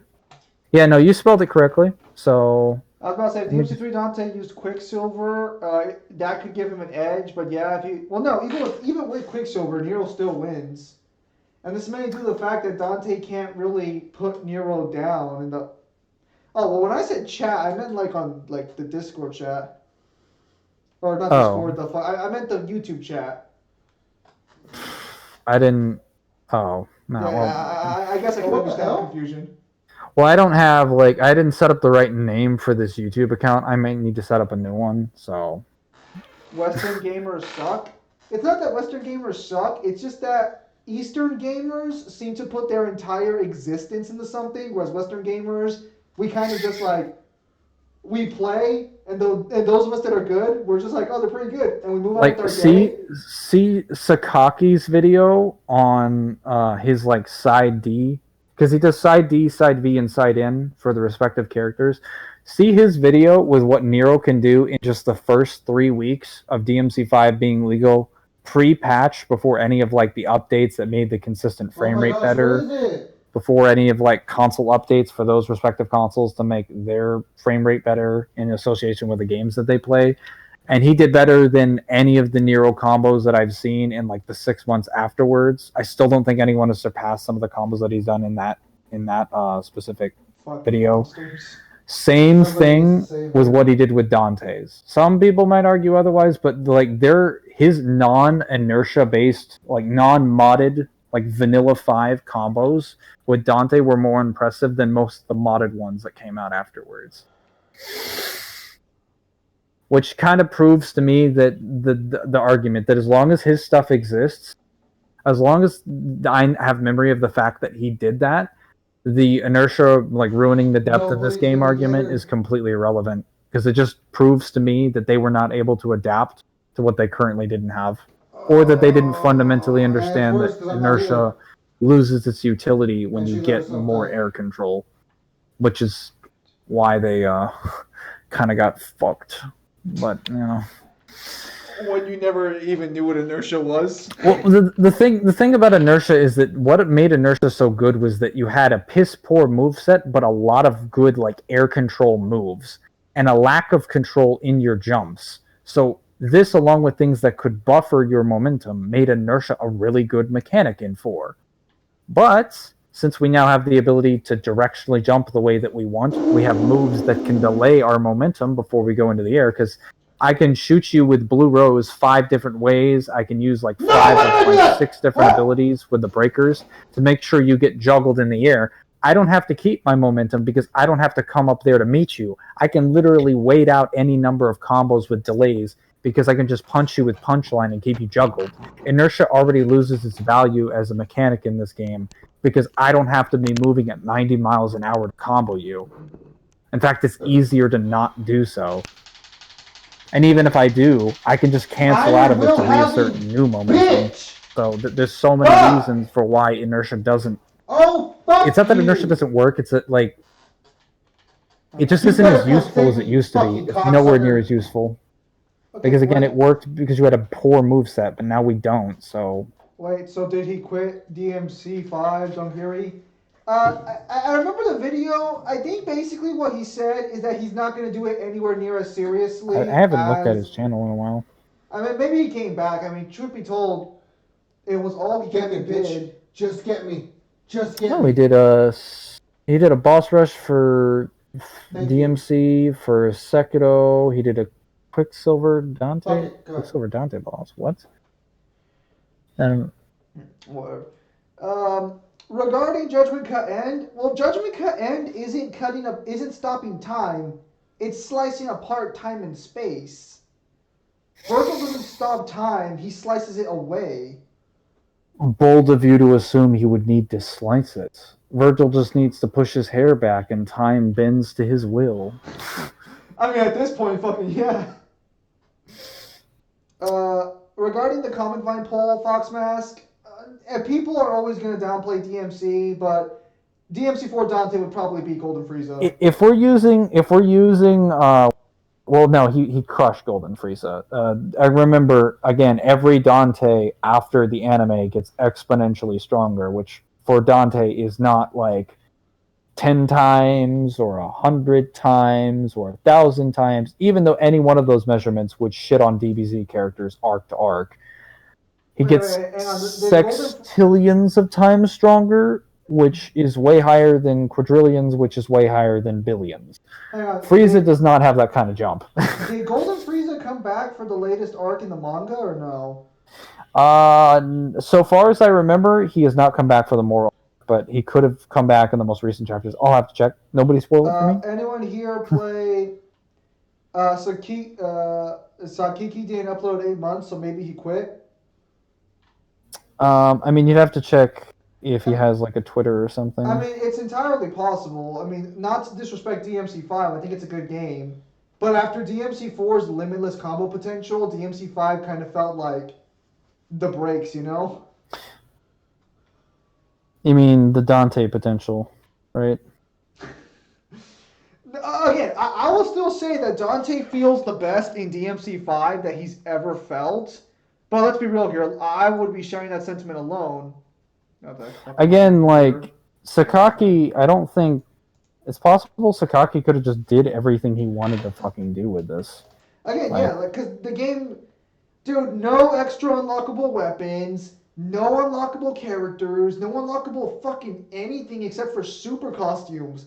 If you want to tell me that the game has, like, less depth overall because of its options... I guess, but then like we'd have to forget like all of his physics and mechanics that exist in this game. For someone like Sakaki who exists at the highest level of play, if it's not like again, those combos look extremely satisfying to pull off. So the idea that he wouldn't want to pull off more seems weird to me, but then again, he put 3 of those videos out back to back to back to back. And then he also hasn't tweeted on his Twitter since his last video. Gerard, like, so he's bold of you to assume Mangler knows what a macrocosm is. Can he destroy a macrocosm? I prefer the 90 miles per second combo that Donguri does. I mean, Sakaki does the same thing, but more creatively. You just like Donguri, do you? Again, no, I don't mind Donguri. I like watching Donguri shit. It's just when he got to 5 and I looked at his combos, it's just like all of them are just round trip based. Well, at least not the newer ones, not the modded ones, obviously, because he needed mods to still adapt. He made he bought mods or he downloaded mods for the game. Yeah. Well, no, I don't think you need to buy them. You can just get them for free.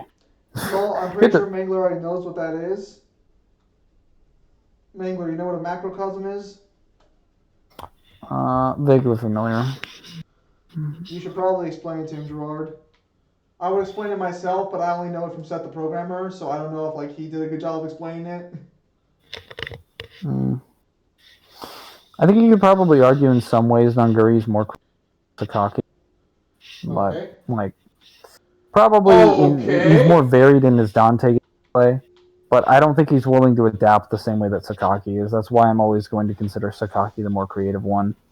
Because Sakaki was like, hey, you know, this system can inherently hurt all of my muscle memory that I spent years developing. Let me just not give a shit about that and commit hours and hours and hours to a game and a franchise that I love to put out something that I care about. And Donguri's like, yeah, I can do nothing more than round trip. Proxy camping. Fucking piece of fucking like really worthless fucking shit. Yeah. I mean, look. Here's the thing, though. DMC4 for a lot of people was the pinnacle of DMC. Again, I'll still argue DMC5 was. Are you guys? Why UE? I'm in the class that 5 simply has more options and generally speaking has better control and mechanics. 5 has better balance. Ironically enough. 4 Dante was horribly unbalanced. You were either a god or you were trash. I would say that, like, between the two of them, because the complaints for this game have always been like, oh, hey, we should have included, like, reversals and, like, inertia and stuff. Funny enough, those arguments didn't seem to catch well with me because they were so silly. So, first of all, inertia's already in the game. It just gets removed when you perform a jump cancel. I've already argued that the enemy step currently, like, needs to have some of the frame data adjusted. But we don't need to be able to transfer momentum from move to move. That's not necessary. Because if that results in that, then the current toggle like animation that we have, like that gets removed. That means any combos that result in Nero or Dante or whatever being above the enemy, those combos are not accessible anymore. We literally lose every single one of those because Nero's. Well, wait, what? Go ahead. My brother is playing Dead by Daylight, so I played it on stream a couple of times, but essentially it's a game where fucking you play as a survivor and you try to survive a killer, but my brother's being taken down by this one bitch running around with hatchets. If you guys want, I'm asking to start streaming it so you guys can see like in more or less real time what's going on. I think it'll be a bit more entertaining than just looking at my beautiful face. So some of those combos wouldn't be accessible because, again, like most of the ones that I've seen from DMC YouTubers that don't use inertia, as well as a lot of my own, require you to be above the enemy by using lagged and cooldown jump cancel. Whether or not you enjoy looking at that is a so I can only. I've actually seen Mangler play fucking DMC5. I saw him play Nero versus laggy, Virgil. Shitty DMC5. And fucking hell, Mangler's like a fucking dick. I could always just do a broadcast and then pop a link in the Discord, and then you can watch me in actual time. 5 just needs turbo mode. Oh god, I hope not. Multiple universes in one thing. Hello, the Savage King 3345. You're new here. Yeah, I know the gist of what a macrocosm is. My problem with the macrocosm is not. I haven't been able to like figure out whether or not a macrocosm incurs like a different time dilation for each one, being that like if each universe has a different space-time continuum, or if they're linked under like a universal space-time barrier. That's my only issue with the definition of a macrocosm. I'm not familiar. I think I was fucking. I don't know who I was talking to. Oh yeah, it was fucking Parrot. I'm not. You were there for that. So sort of. I was asleep for that. He put me to sleep. That's all that happened. So I was discussing Final Fantasy with this guy on my Discord, and Mangler was there, and then Mangler fell asleep in the middle of our like 2-hour-long discussion. No, Parrot put me to sleep because I was tired of listening to his voice and Final Fantasy. Mainly Final Fantasy. So you mean mainly Final Fantasy? Yeah, mainly that.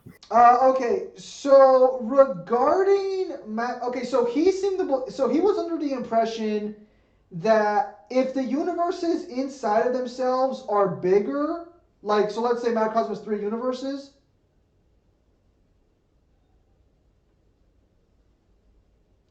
Wait, just silence? Oh, thank you. No, sorry. It's because my brother was fucking. My brother was fucking. The killer let him escape, and my brother was like holding his breath to see like if the killer was gonna pick him up right before he made it to the hatch. Anyway, I think I've seen your video actually. Or at the very least it's been linked. You can go and link it in the Discord or the YouTube chat. Yeah. So I asked this one guy if I. Oh, that's new. I asked this one guy if fucking. When did they come out? When did they come out? Dude, I'm already Prestige 1. We're gonna go point by point or not? Oh, this is the Prestige screen. Oh, okay. Yeah, you've never seen it because you're trash. Fuck you.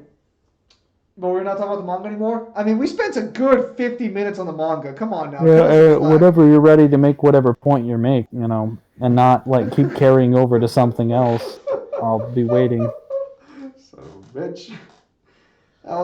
So he was under the belief that if a galaxy is stated to be like, or a universe is stated to be like 1,000 times bigger than our universe, but it's still within like one relative space-time, that it should count as destroying 1,000 separate space-times.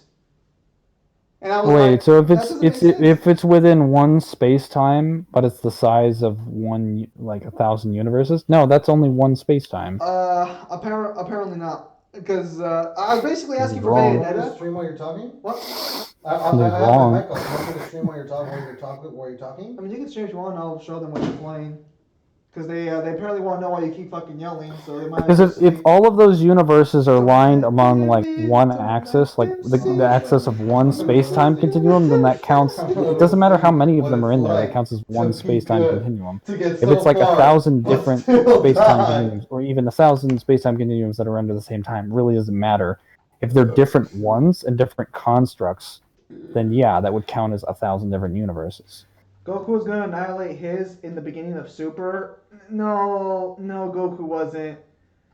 Uh, Goku was not gonna destroy the universe, or at the very least, not by himself. He was gonna do it with Beerus.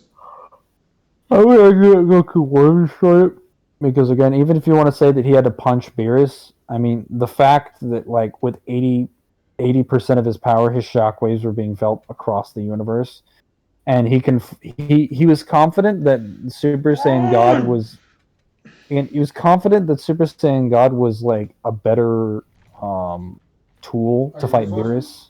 Yeah. Tool will say than Fusion, which meant Vegito. So I don't know if he was referring to Super Vegito or Base Vegito. But like, I like to think Goku forgot about Vegito. why would I mean Gogeta wasn't canon at that point, so like he could only be referring to Vegito when he says not even with fusion. And I Nah. don't think he would be like not even with fusion, but like base fusion. Like why would he say not even with fusion, but only be thinking about base fusion and then I mean, forget that he can even if transform Goku twice couldn't on fight top of with that? Goku, wouldn't then Blue Goku during Like, Vital that'd be Effect? kind of weird. Okay, see. Here's the way I see it. Goku Blue can do it, Oh. but Goku when he was fighting Beerus could not do that. But I've accepted Goku Blue could do it. I'm fine with Again, that. like if you want an example, like Boo in the Boo saga when he absorbed, he was literally performing a move called outside space where he was going to shatter the entire like universe Whoa! Hang on a minute. by like powering up. Hang on. Fox Mask. Dante is way beyond Universal by DMC4. No. What are you talking? He's he's universal. He's just nothing but universal. He's not even fucking Universal level plus, just basement He's Universal. almost about to be Galaxy Plus. He's downgrading himself. 55 Dante is multiversal. Master Ultra Instinct Goku is only Universal level plus. Even if you argue that Goku, I think you would probably argue Goku barely gets into mid multiversal with like all the fucking multipliers in the world. It wouldn't matter. He still wouldn't beat DMC2 Dante. Is that Seth the programmer's name? Seth Ryan? No, he was just saying. I think he was saying Seth to Ryan. Yeah, tell it to Seth Ryan. Yeah, okay. I was gonna say Ryan's a pretty weird. Are you not an English major? Listen, dude. There's supposed to be a comma there. Listen. You see the new Saw Okay. trailer? Was this a Saw trailer? Samuel You Jackson should have been like, I do declare there was a comma there. Motherfucker, you want to play a game? No, seriously. It's a real movie. It's coming out. Is it supposed to be a comedy? No, it's like So no, that's the thing. It's a serious Boo movie. in Chris Rock was what's it pretty called, the good. Boo saga, he It's performs really a feat a where cult of he Jigsaw performs a move carving called police outside officers. space where he's basically like when he's it's screaming not because he's Saw. getting angry, It's called he's threatening the entirety of like It's the called universe, Spiral and he's something. threatening to Yeah, break I it think it's called apart because World that's what something like Vegito that. states is going to happen, Oh, and then yeah. Vegito has to I'm stop dirty. him. Well, Super Vegito has to stop him through his barrier, but Super Vegito was strong enough to do it. And that was just, basic Super Vegito, so you could probably argue if he went Super Saiyan 2. Some people say that's like full power Super Vegito. I don't know why we would assume that. Yeah, no. So Seth has changed his stance on Goku's power like on like 3 different occasions. But I'm not gonna say that's a bad thing because new information keeps coming out all the time. Yeah, no. I don't have a problem with anyone changing their stance if new information comes out and contradicts it. Because he usually does admit when he's wrong stuff Dragon Ball related. Oh, good thing he power skills Bleach accurately, right, Mangler? I'm not gonna talk about that. Good thing that Naruto versus Bleach was accurate, right, Mangler? I haven't seen Naruto versus Ichigo yet, so Oh, but you saw fucking. We're not gonna talk about that. That's not what we came here to talk about. Well, we certainly haven't stuck around with Visions of V. That's because we finished. There was nothing to talk about. We all know who Best Girl is. Yeah, Kitty. I want to live, man. You only say KDA. How many more do I have on this one? 15 more. I feel like I'm winning anymore. So if Super Vegito can do that, and Goku was like, yeah, no, even fusion wouldn't be enough to beat Beerus, but he's like, yeah, God Ki is enough to beat Beerus, and I'm still at 80% of my power. Like, then we'd have to assume he's universal if, again, Boo can Did we stop, buy this can hair? literally like threaten the existence of the universe just by screaming. No. Universal is fine, but he's arguing destroying the whole macrocosm. Wait, Universal is what? Universal is fine. I'm just saying he wouldn't destroy the macrocosm. He's including the entire universe, which is like, Boo which includes the isn't afterlife. Universal, Reggie. Or Mangler. Boo isn't universal, apparently. Boo isn't universal. When I say Boo, do you know what Boo I'm referring to? I'm not talking about Fat Boo. I'm not talking about Kid Boo. I'm not talking about Super Boo or Well, technically, Gotenks Boo. kind of I'm talking are. about Boo, the ultimate Boo, Boo-Han, Ultimate. the strongest Boo, Fucking. whatever you want to Just refer. say Boo. Fucking Super Boo. Ultimate Gohan Absorb. Just say it correctly. Why the fuck do you I guys mean, say technically, Super Boo, Ultimate Gohan, Absorb No, Golden are the Frieza correct is names. not Boo-Han multiversal. is like a fan-made name. Oh, okay, It's so just- Golden Frieza would be low multiversal. Well, technically, assuming they can destroy timelines. I mean, if you think Frieza gets stronger in the Broly movie, then technically universal, but he barely gets into it by that category. Hey, Mangler, it's your favorite argument. Kid Buu is Kid stronger. Buu is stronger. Yeah, no, he's not. So remember how Kid Buu fights Super Saiyan 3 Goku? Okay, that's the end of the argument. Because Goku also confirms when they cut Piccolo, Goten and Trunks, and Gohan loose, that if they come out now, Super Buu will still beat them. This is consistent because even Finally, after they cut some Majin, gameplay. before they cut Majin Buu down when he was still Super Buu literally came into the intestines and beat the crap out of Super Saiyan Goku. Like, he beat him up and was like, yeah, no, you're no match for me. If that's not good enough for you, a Super Buu that absorbed another Super Saiyan 3 fought Super Saiyan 3 Goku for a period of time and was shitting on him. Like, there was nothing he could do. He was shitting on Ultimate Gohan, who we know is stronger than Gohan, or who we know is stronger than Super Saiyan 3. And then He's like, that "I'm Ultimate gonna watch Gohan Kung got Fu absorbed Panda." by that Buu. So, like, the only statement that you could assume is if, like, you take the statement from what's it called, the Supreme Kai, which I believe he states that he's the most dangerous Buu. Even if he states he's the most powerful Buu, that's a massive contradiction, because then you'd have to argue that Goku just suddenly got a Zenka that made him like insanely stronger. Okay, Reggie, so when we say low multiversal, what we mean is he can destroy multiple, theoretically, he can destroy multiple space-time universes. Mm-hmm. Again, I don't think he can destroy 1,000. What do you mean no? Yeah, Gerald, you're correct. He was threatening. What he was doing specifically is that he was going to like destroy them through collateral damage. No. I don't know if it says, because I no. haven't watched the Kai's version of that scene. I stopped watching Kai at about Super Saiyan 3's transformation, but I have read the manga. I don't think it specifies this in the manga because you require like some outside sources. Okay, well, here's the fucking thing. Before making it continue so fast, regarding Seth. Seth uses like the Universal Plus setup before versus Battle Wiki changed it. So I believe Seth says Goku's Universal Plus. I believe that's where Seth stands on.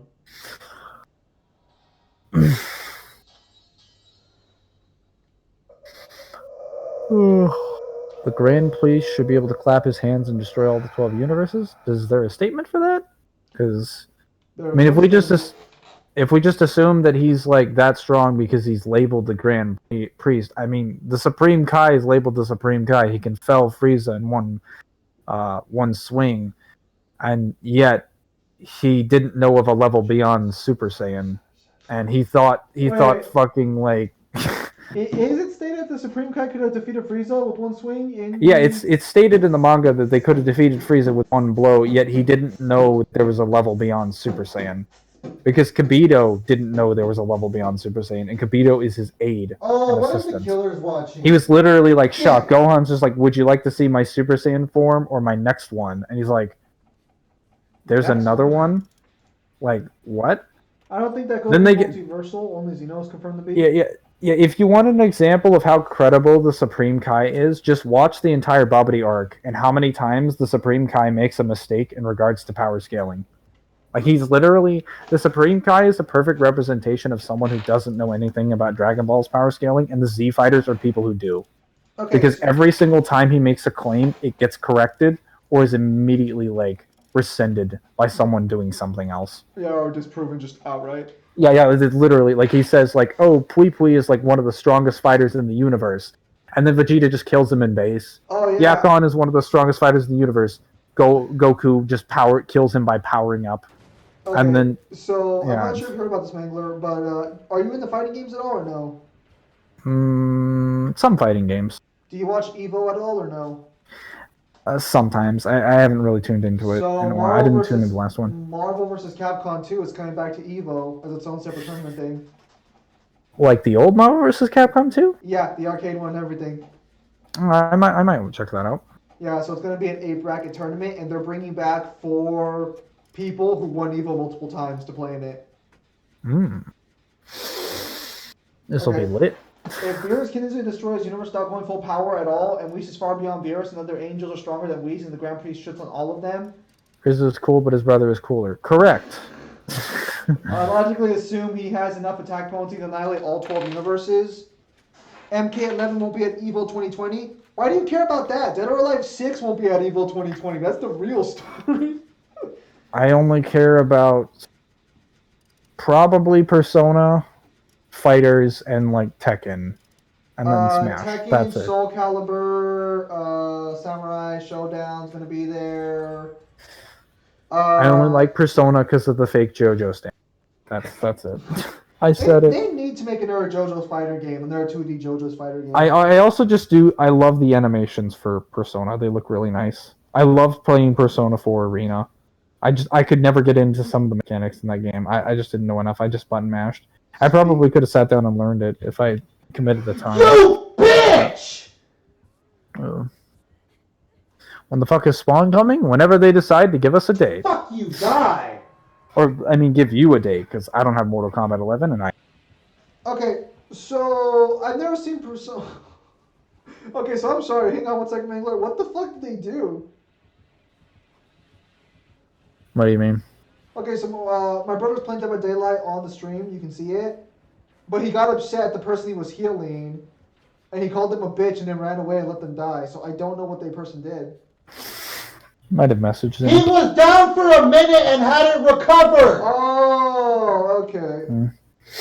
Okay, Joker hype.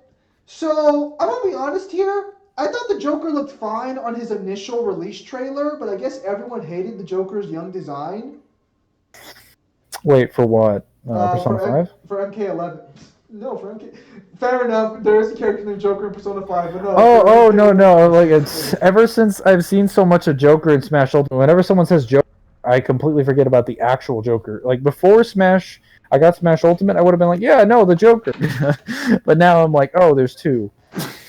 I just kind of like get them mixed up a lot. So Mortal Kombat released the Joker, and oh fuck me, his team is getting fucking analyzed. Yeah, there's a ton of Joker hype. I'm not even involved in MK11, and like I'm just getting like things that show up in my list from like channels that are just reporting the information, and they're hyped as hell for him. So I'd imagine the community is like balls to the walls. Hey, do it. You know. Hang on, sorry. It's because he's oh no, the killer found him. I'm here to respond to some of that earlier chat stuff, but we got time. Only Spawn interest. Yeah, so Spawn was I think the first guy announced, and he's the last one to come out. What the fuck is that? What the fuck? My brother just played himself. Is it like delayed? Yeah. So the stream is a little bit delayed because killers can watch the stream. So you guys are seeing it like a little after the fact, kind of like my. I mean, that assumes the killers are like playing, like are watching your stream, though. You don't want to be in a position though where they can spawn snipe you. You know, might as well fix the problem. You know. Shit. Oh yeah, next death battle is Sindel versus Black Canary. If Sindel loses, it'll be complete bullshit. They need to die! I can't Canary save can't you! scream loud enough. I guess she loses. No, I don't know. I don't know enough about either. So. I know enough about Mortal Kombat to know that fucking there's no way Black Canary's got a feat that's gonna match her to Sindel. There's no way Black Canary's gonna what? There's no way Black Canary has a feat that matches her to Sindel. There's no way. Shit!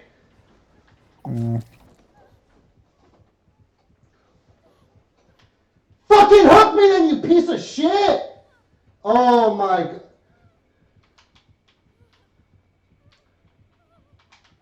They are communicating in an ancient language known as what the fuck? Lady I think it's versus something else, Deadshot. What are Deadshot's feats? Deadshot's feats are being able to land any shot perfectly. Hmm. Please don't be an Well, asshole. then he's probably gonna kill her. Yeah, so he's got perfect accuracy. He lands Unless every this single is unless this is gameplay, lady. He's probably. Oh, no. Like, we know Lady's an incredibly accurate shot, but we also know that Deadshot would be far better than her, just on the grounds of Deadshot being as fucking accurate as he is.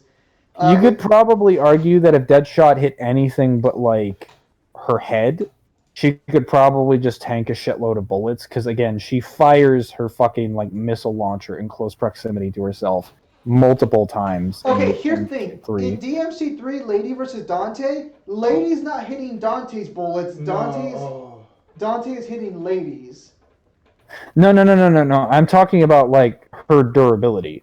No, I know, but in the chat they're saying like, you know. Yeah, no. In that scene, Lady is not shooting. She's not shooting Dante's bullets. She's shooting at him, and he's shooting her bullets out of the air. Yeah, so Dante's got the accuracy to pay the bills. Lady. He's got the accuracy to pay the bills. Is that what you just said? Dante pays her bills, so yeah. That's so cute. I'll fight you, Mangler. I just like that phrase. She I'll missed quote you on inches that. away from her. No. When she was shooting at Dante, like in the cutscene, that wasn't because she was fucking like bad at aiming. She was just exhausted from getting her ass beat by Again, Dante. you could argue Lady has some accuracy feats that are bullshit. Like the fact that she can hit like a moving driver on a freeway in the anime during low light areas with like no sight on her gun. Okay, let's be like clear. that's pretty freaking impressive. No, that's like, neither of these characters are fucking bad with accuracy. They're all superhuman accuracy. But Deadshot's the only one who's been like confirmed consistently to hit like every single shot he fires. Oh wait, this is Deadshot, not Deathstroke. I was thinking of Deathstroke. Fuck. I mean, Deathstroke is still pretty accurate too. In fact, I believe in one of the more recent comics, I believe it was called The War of Jokes and Riddles, Deadshot and Deathstroke were so evenly matched that they were fighting for 12 days in a sniper battle, and Deadshot hadn't won yet. So Deathstroke was literally in Deadshot's court, and he still was like, suck a dick. Wait, what is this from? Batman: The War of Jokes and Riddles. Was this canon to anything? Yeah, well, it's canon. Well, it's a DC fucking comic. Basically, it's like a prequel. That's horrible. Wait, I thought Deadshot was Marvel for some reason. Wait, no. Okay, Deadshot is DC. Yeah, Deadshot is fucking what's his name from Oh wait, no. Is Deadshot? Isn't he? No. Deadshot is DC. He was in Suicide Squad. I keep thinking of. Okay, so I'm thinking of Bullseye from Daredevil's comics. That was what I thought of when you said Deadshot. Bullseye and Deadshot are basically the exact same fucking thing. Bullseye and Deadshot are what? Bullseye and Deadshot are like the exact same thing, except Deadshot is better. Not Deadshot. Bullseye is better, not Deadshot. Bullseye can use anything to kill people and be perfectly accurate, whereas Deadshot needs a gun, more or less. Like Deadshot can fight. The gun. Any gun in general. Yeah, no, I've seen the stuff that Bullseye can do. Be Bullseye. What are you on about, Red? Okay, like if we're talking a sniper battle, maybe. But if we're talking like a close quarters fight, Deadshot would get fucking destroyed by Bullseye. Just pick up a pencil and be like, "Where's your head?" No, like I think it was in the Deathstroke TV show on Netflix. I think it was. They're fighting in like an office space, and this demonstrates Deadshot really well. He starts grabbing pens and pencils, and he starts chucking them along the walls to bounce them onto fucking Daredevil, and they stab into his arm and shit. Wait, are we talking about what about the Deathstroke TV show? No, this was I Daredevil. heard Deathstroke TV show. Well, fuck, I must be confusing them because they all start with fucking D. Oh, the Daredevil one. Yeah, because Yeah, okay. no. Bullseye literally goes into the office and he picks pencils out of the containers and kills like all the office staff just by bouncing them off the shit.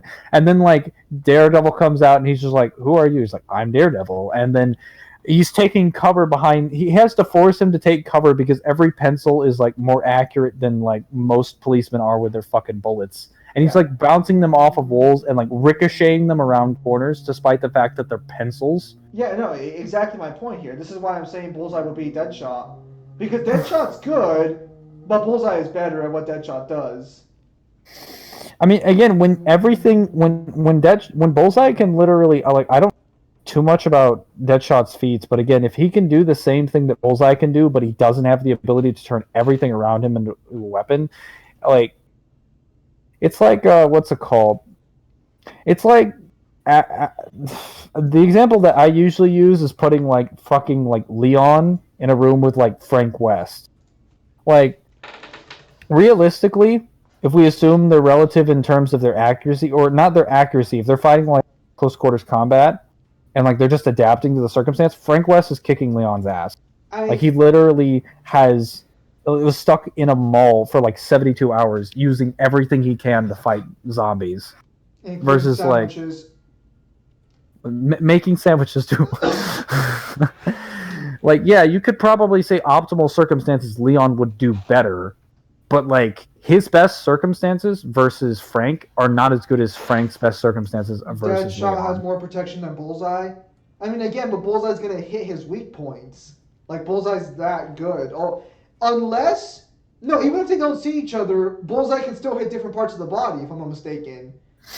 Yeah, Bullseye doesn't have to like again, when he was hitting Daredevil, he was hitting him in the arms. He was aiming for his head, but he's just like, "All right, I can't hit your head. I'll just go for your weak points. I'll just go for your legs as well so I can take out your mobility." And Daredevil gets back after like he meets Karen. He's just like, "If I knew Fist was gonna send a guy like that after me, like I would have fucking taken him down earlier." Like he's literally freaking out and having a spasm because like Bullseye almost killed him. Deadshot was able to get a shot on Flash. Granted, Flash wasn't going at as fast as speed, but it was still pretty insane. Yeah, but Flash's speed is always inconsistent. Like there are times where he'll get tagged by like people who shouldn't tag him at all. I mean, again, still it's impressive, but it's like, dude, Deadshot can probably kill him before then. Leon beats Frank, better trained and killed way better things. Hell, even Death Battle got that right. No, I mean, so Frank got his superpowers in Death Battle and he still lost? That was some bullshit. wait. I wasn't even considering the superpowers. I was just saying in like a circumstance where they're literally left Frank won the fight. tools. Frank won the fight in Death Battle, didn't he? I didn't even watch that. I stopped watching Death Battle consistently like years ago. No, like so did have I, but every now and again I like do a little binge. See, like, well, sometimes if it's something big like a DMC character or something, yeah, I might tune in. But like if it's Dead Rising, I love Dead Rising and love Frank West. I might, but like I didn't know anything about Leon. Now I do, so I might go back and watch it. So did you like the retcon of what happened to the guy in part 2? What do you mean? What happened to the guy in part 2? Well, isn't off the record canon to the story, not Dead Rising? Like... No, so off the record is canon to 1, but off the record isn't canon to 3. But 2 is canon to 3. So like off the record, it has its own separate timeline because it's basically a what if scenario where Chuck loses his daughter, like the main protagonist of 2 loses his daughter, and Frank becomes the protagonist of 2. Yeah. And then the story kind of just ends somewhere after like overtime mode.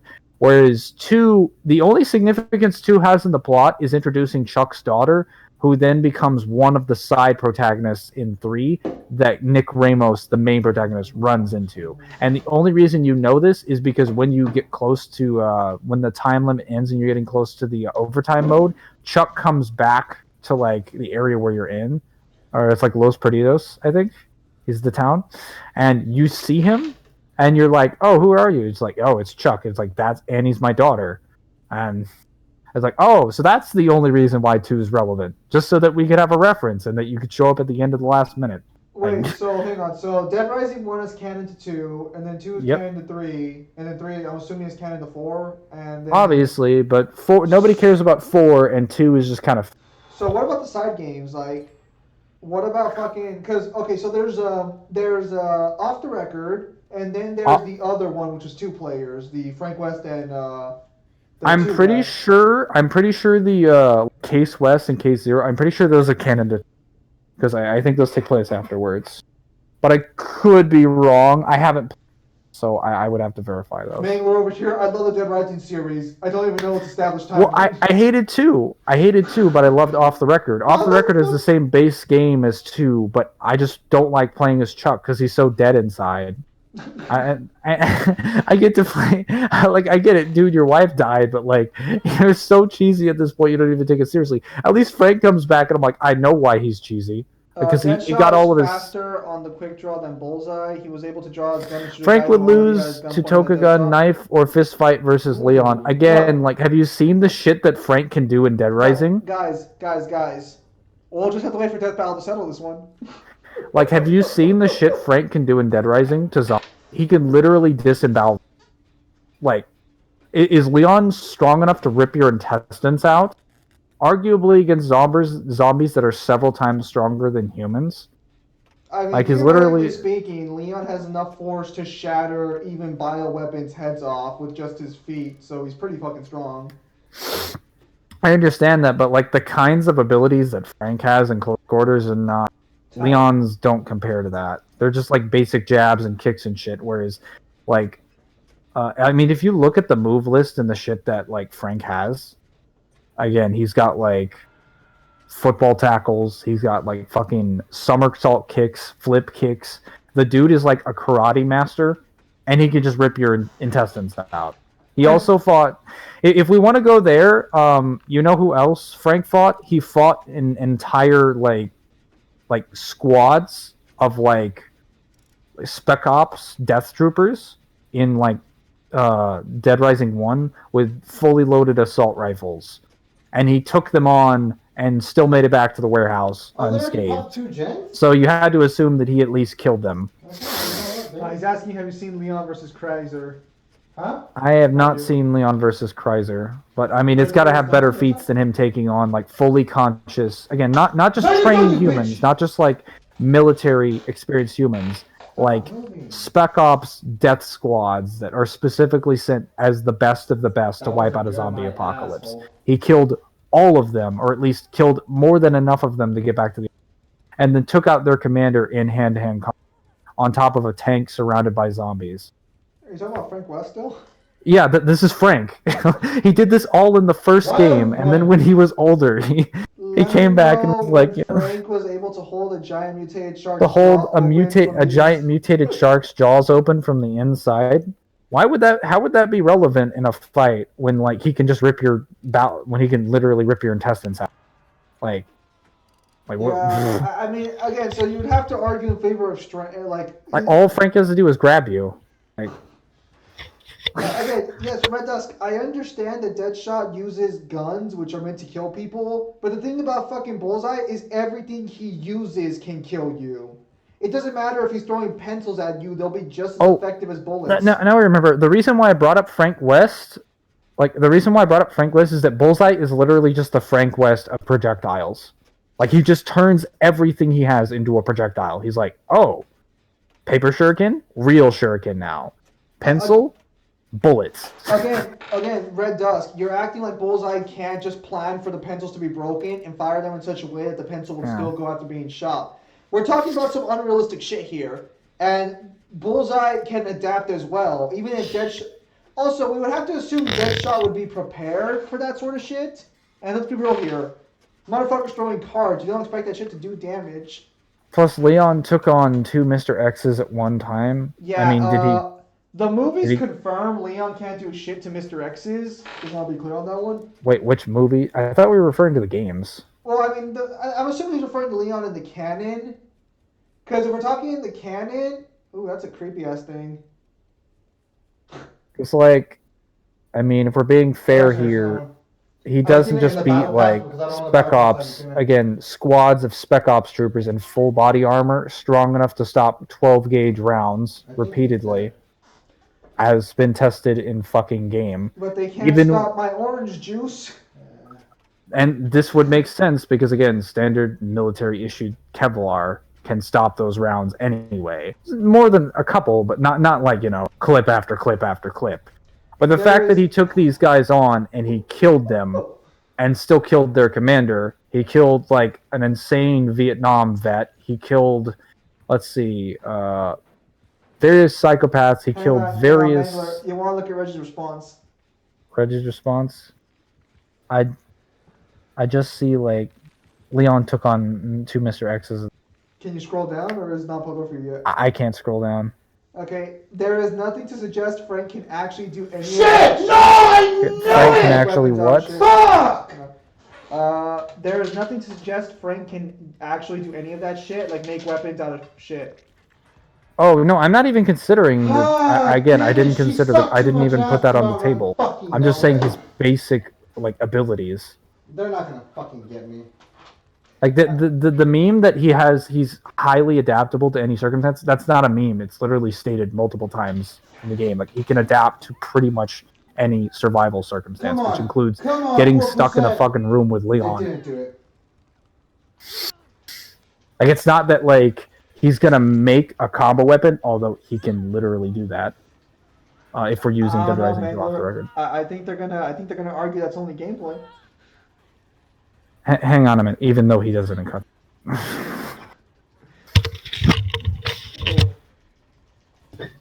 I'll switch over here. While Mangler's over there fucking struggling.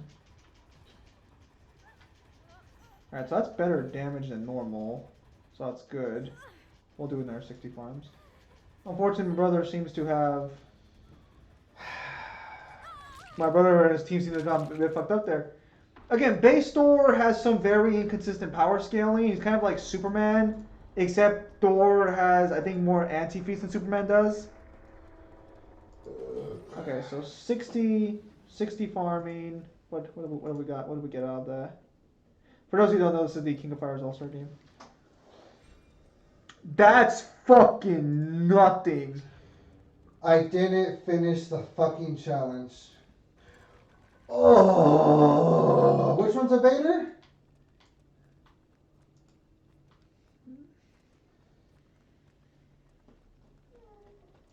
Let's try and add some of these characters here just so we can fucking Son of a bitch. just so we can get more shit.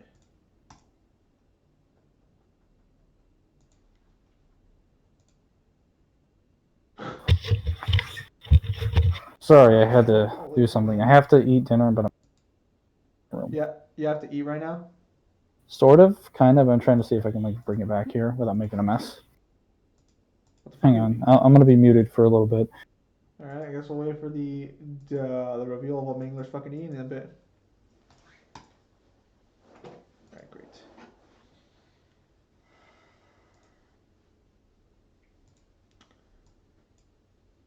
Only 45? What the fuck? Oh, fucking hell.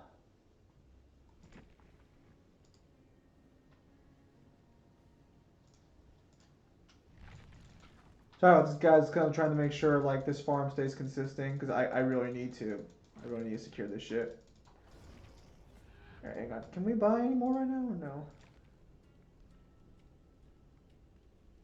What do we have here? Achievement? Oh, nice.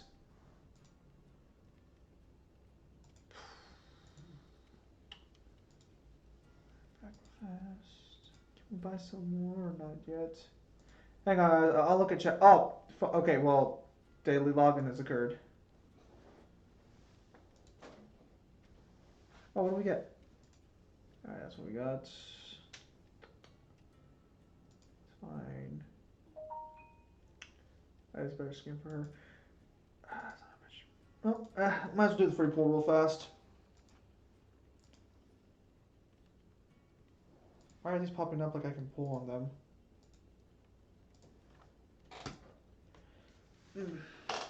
Frank would survive, or if Frank would. I don't understand what you're saying there.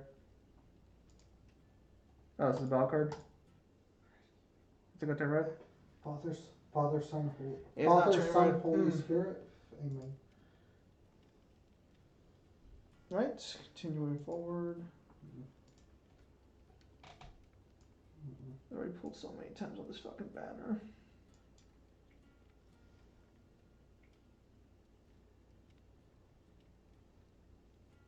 The polls seem to be really laggy on this side. Yeah, it seems to lag when it comes to fucking polls, it seems. Remember our slogan for, is this gonna crash it? Yeah, I think this poll's actually gonna be one that crashes it. That's weird.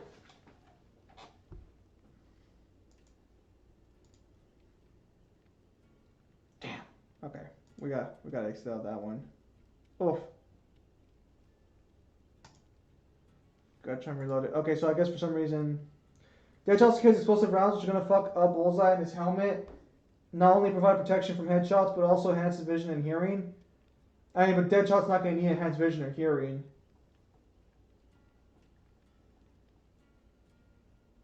Again, like, I'm just saying, like, okay, so do we give Deadshot his best gear then too? Who do you think would win, the Grudge or the Ring? Isn't that the same fucking thing? No? No, well, we got 0 people watching, huh? No, okay, we're on the other side.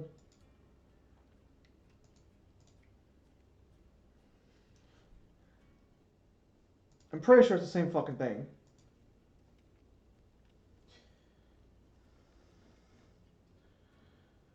One's a spirit who can manipulate and warp around reality when she wants, and the other one has to come out of a fucking TV screen. I always thought How are they the same? I always thought they were the same character. And technically, the Grudge is like 3 different spirits and like spread out. Oh, such fucking trash. The Grudge is just some No, weird ass chick. no, it isn't. Okay, so you're saying no, it is like, I'm confused now.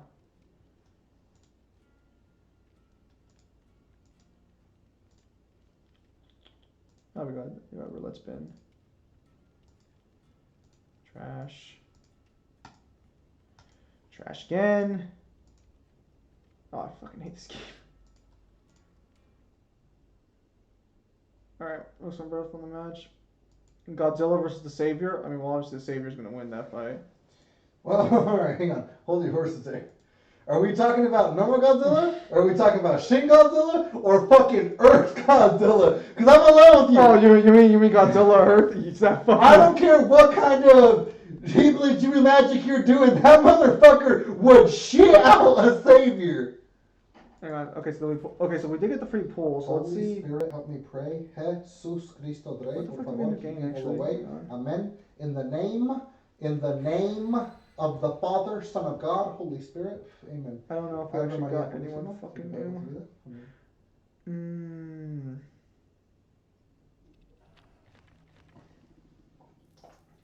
This guy telling me my boy's gonna lose. To some fucking hippie. Okay, let me go with Oh yes, I believe in Sparta. Oh! Oh shit! I think this is the one we got. Yeah, this one. I think this one's new. Oh shit! That's a pretty good banner pull. We got 97 King. Fuck, that's pretty good actually. All right. Yeah, because we got her. Yeah, wow. Okay, so we got a gold character on that pull. Not bad at all. Lowell, or the one that fought Thor. I think that was World Godzilla. Actually, now that I think about it. Yeah, that's pretty fucking good actually. I'm back. Unfortunately, I will not be able to eat the food with you because I already ate it. So Yeah, don't worry, man. I'm not gonna. it was chicken with pasta. It was very good. I liked it. You guys asked me what it was. There you go. It was chicken with pasta, and I loved it. So Deadshot versus Bullseye is still happening. Frank versus Lee Let me scroll up to where we. Oh yeah, I lost my fucking. That was a quick meal. They're saying Mangler. Can you confirm or deny? Was that a quick? What's meal? happening? They're asking if that was a quick meal. It was pretty quick. I mean, I came back, didn't I? Gerard's apparently calling you a fat bitch. Why am I a fat? Well, Apparently okay, having you got makes me. you a fat bitch. You got me. I ate it fast. I am definitely overweight. It's either I don't know how you figured it out. Honestly, But didn't you already incredible fat? detective skills, Gerard. Incredible. Let's see. Now we shall continue. Yeah. Let's see. Where do I fucking start? You guys were still discussing Frank versus fucking Leon. So first argument, if you want to tell me that like Leon is better trained than Frank. Again, Frank beat people who have better training than Leon. Leon is like a police detective that again then just gets more experience with killing zombies. Whoa! Take it easy there, Buckaroo. Like again, if you want to compare that to Spec Ops troops that are specifically trained in killing zombies and are already seasoned military personnel, they beat Leon in both accords. And Frank beat multiple of these with his bare hands. If not that, shit that he found around the mall. So, which would include firearms that were a weaker grade than his. Because even if he went specifically to the hunting shack, they only have 12 gauge shotguns, which would just bounce off his rounds, meaning he had to kill them with inferior weapons, and he still did it. Oh, that's so sad. Besides that, Leon taking an explosion leveled a building. I'm gonna need some context for that. Let me see. Leon surviving an explosion of building. Where is that stated? Excuse me. Let's see. I mean, Leon being able to take hits from Chris is inconsistent. Leon should have exploded from one of Chris's punches. Let's be real here, guys. Who is messaging me? Oh. Is someone messaging you, Mangler? You should go away on Instagram. What the hell is this dumbass post? My friend just sent me some really stupid meme, and I'm gonna have to read it later and be salty at how bad it is, because that's what I do with my life apparently. I was gonna say sounds like you're real food at the party. My standards are too high. That's the problem. Oh, I think he's wearing Jake's face. Does anyone in this chat live in the hood? If we're talking, what's it called? Throwing knives, Blitz did throw a knife from a far distance away faster than a human knife. Again, Wow, these gents. like he's fought people I'm gonna get this one done. If not, we're screwed. I mean, I'm not gonna count like the butcher in like the meat shop. That's not really relevant. But a fucking Vietnam vet, a fucking what's it called? 3 convicts that were on a military vehicle with the biggest machine gun you've ever seen in your life, in a park area with more than enough space to drive around, with a reasonable amount of distance and speed on him, and they had multiple drivers to confirm accuracy. So if you want to tell me that like Frank surviving that is less impressive than Leon throwing a knife at you, Look, I don't know what to tell you. Right, Dusk. I'll do some more research on Bullseye and I'll get back to you on that. Because so you're making it sound like Deadshot will be able to shoot out the projectiles and then keep firing, but Bullseye also, but Bullseye lost to a blind guy. Deadshot has to reload. You're forgetting that little chestnut too. That's an incredibly vulnerable position. You're also assuming Bullseye can't just destroy Deadshot's weapons. Nathan Drake versus Frank West. So Ryan, I've played all the Uncharted games, but I have to go back and play them again. And honestly, if I do that, I'm not playing Uncharted 4 because fuck that game. So I'll do everything up to Uncharted 3, Drake. I could probably say that if we're using every single scripted cutscene, Drake is stupidly durable. Like he survives things that are like that don't even make sense. So hang on a minute. I guess. Wait, when does Leon beat a monster that's bigger than Godzilla? What? I'd like to see that. Your location. Because see, look, Reggie, all I have to prove is that any military spec ops dude could do what Leon did with like slightly better equipment. Like I just have to prove that they could do most of what he did in that game under the same feats, which Look at that I've already slow proved they're zombie. better equipped and they have better experience, they're better trained, and they're more of a threat to Well, Frank. I think this is where you have to bring up Krauser, Shit. who is a trained Spetsnaz officer. Krauser, who's a what? Krauser is a trained, I believe, Spetsnaz officer, if I'm not mistaken. Anyone who knows Resident Evil correct me. And Leon being able to fight, even with the mutation that made him stronger and more powerful, Leon was still able to match him. How did he beat him? How did he beat him? Like in a straight up knife fight. Just with like knives? Yeah. And then Krauser comes back later with an enhanced arm, and then Leon still beats him. I think also in a knife fight. But this one might be a little more like. So does he just avoid his blows and then just hit him?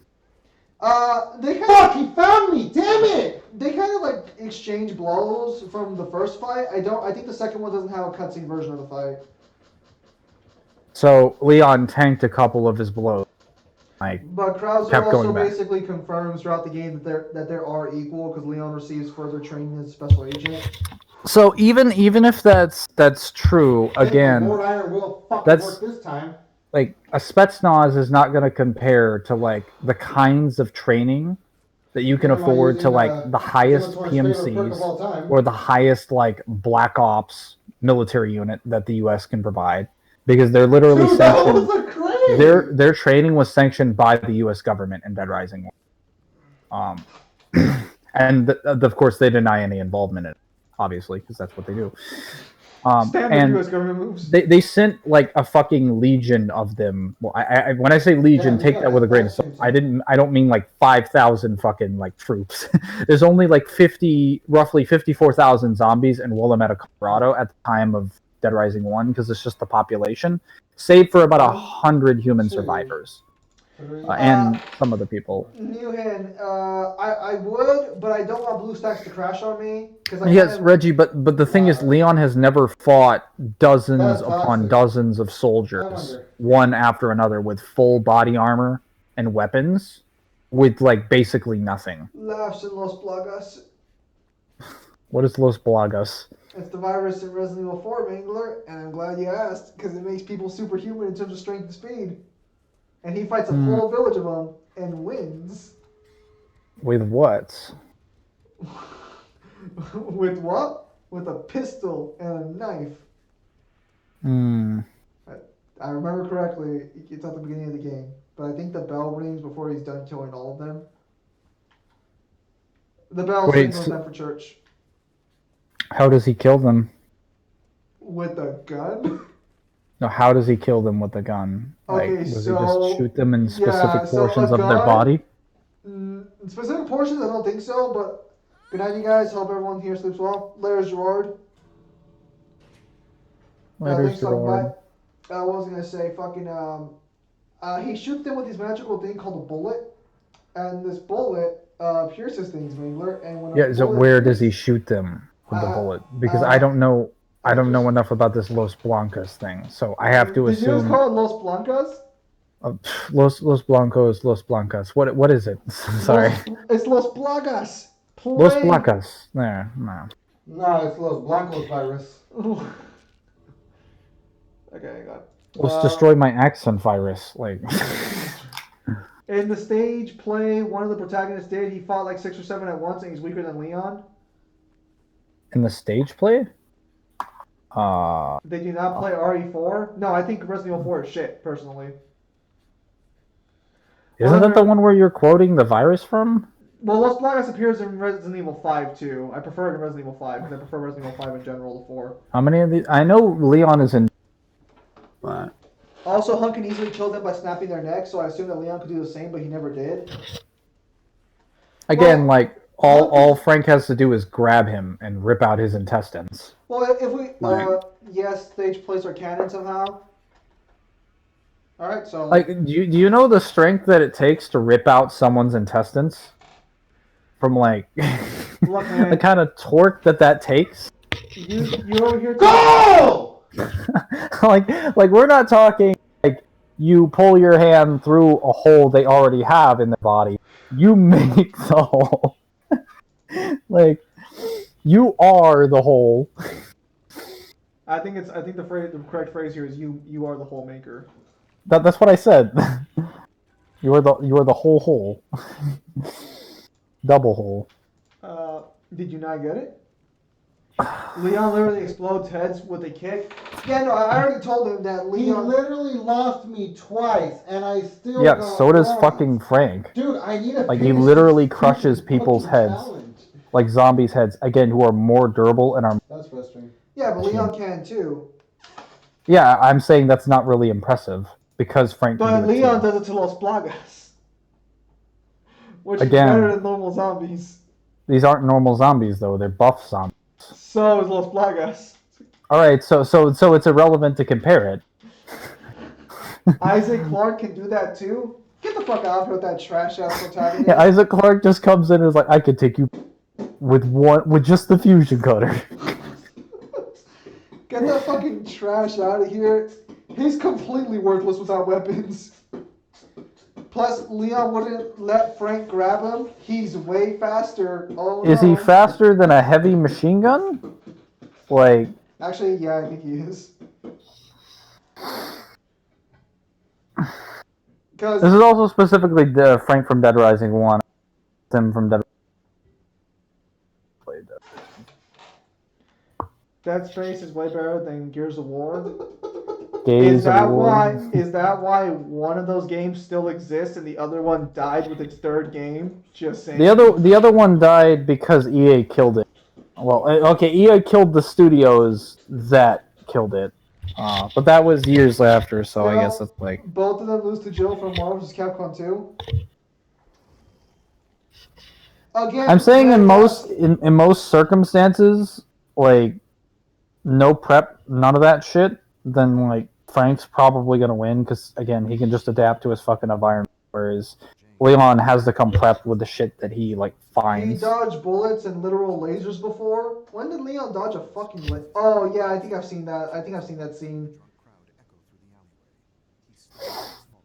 Hang on. Gotta mute this shit. Don't want fucking Dead by Daylight fucking... Some lore that people would be interested in, and you're just like, no, I'm gonna keep talking about stupid ass mashups. I don't want to hear this from the guy who thinks fucking Godzilla would do anything more than get wrecked by the Savior. Except for maybe Worldwide Godzilla, Mr. Worldwide over there. Shin Godzilla would win too. Shin Godzilla would get fucking Shin stomped. Godzilla is literally an Oni too. Dude, that's he's the Oni of Godzilla. That's not gonna matter much. Oh, alright. Apparently Fox Mask just revealing Mangler's fucking secrets to the world. What are my secrets of the world? Why am I so delayed? I hate my life. On the hate my life on the YouTube chat specifically, because the YouTube chat hates me, but not the people in the YouTube chat. So it's a weird. Shin Godzilla is one of the weakest versions of Godzilla, according to one of the people here. Fan. Huh? Apparently, Shin Godzilla is one of the weakest Godzillas. Really? Because that movie we saw begs to differ. Every time he farted, a building collapsed. Let's just agree to disagree. Good thing the juices aren't canon.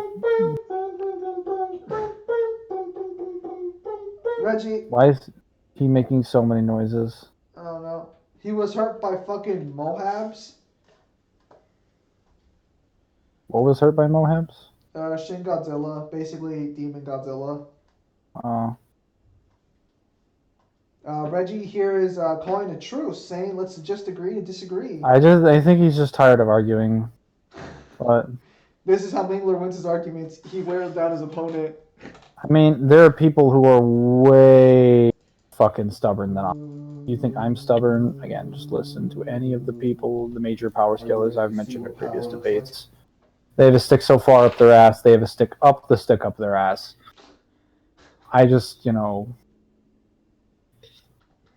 like the band, but he wears down his opponents, and then I give them a Caesar salad. Eat up, it's healthy. Which videos would you like me to edit? The How Powerful Warrior of Light or a video on Sparta? I think you'll probably find more material for the How Powerful Warrior of Light video than you will the video on Sparta. Unless you plan to substitute that with your own gameplay. You ever have people reacting to your videos and telling you how wrong you are? Yeah, fuck that one guy. What about Ryan, do you want me to do Nathan No, Drake, just fuck that one guy. Frank West? Because How I dare don't you really make want to content for the play same through thing all that you the make Uncharted content. games, but I can do I that if can you really want. already tell you that Nathan Drake probably fucking loses. To Frank West? Yeah. I mean, like, okay, so in terms of like the people he fights, yeah, Frank fights stronger people because he just fights like pirates and shit, and some like trained PMCs.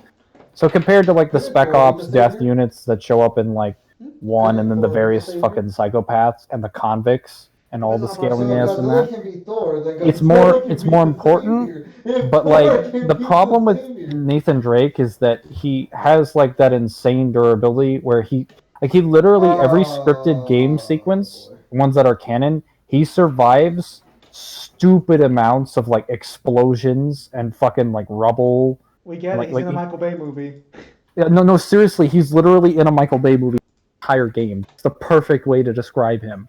It's the point where it's bullshit. At least Frank is like, oh, I got bit by a zombie. I probably need to find a cure. Nathan's like, I got bit by a zombie. I forgot the plot like half an hour ago. I wasn't realized I cured.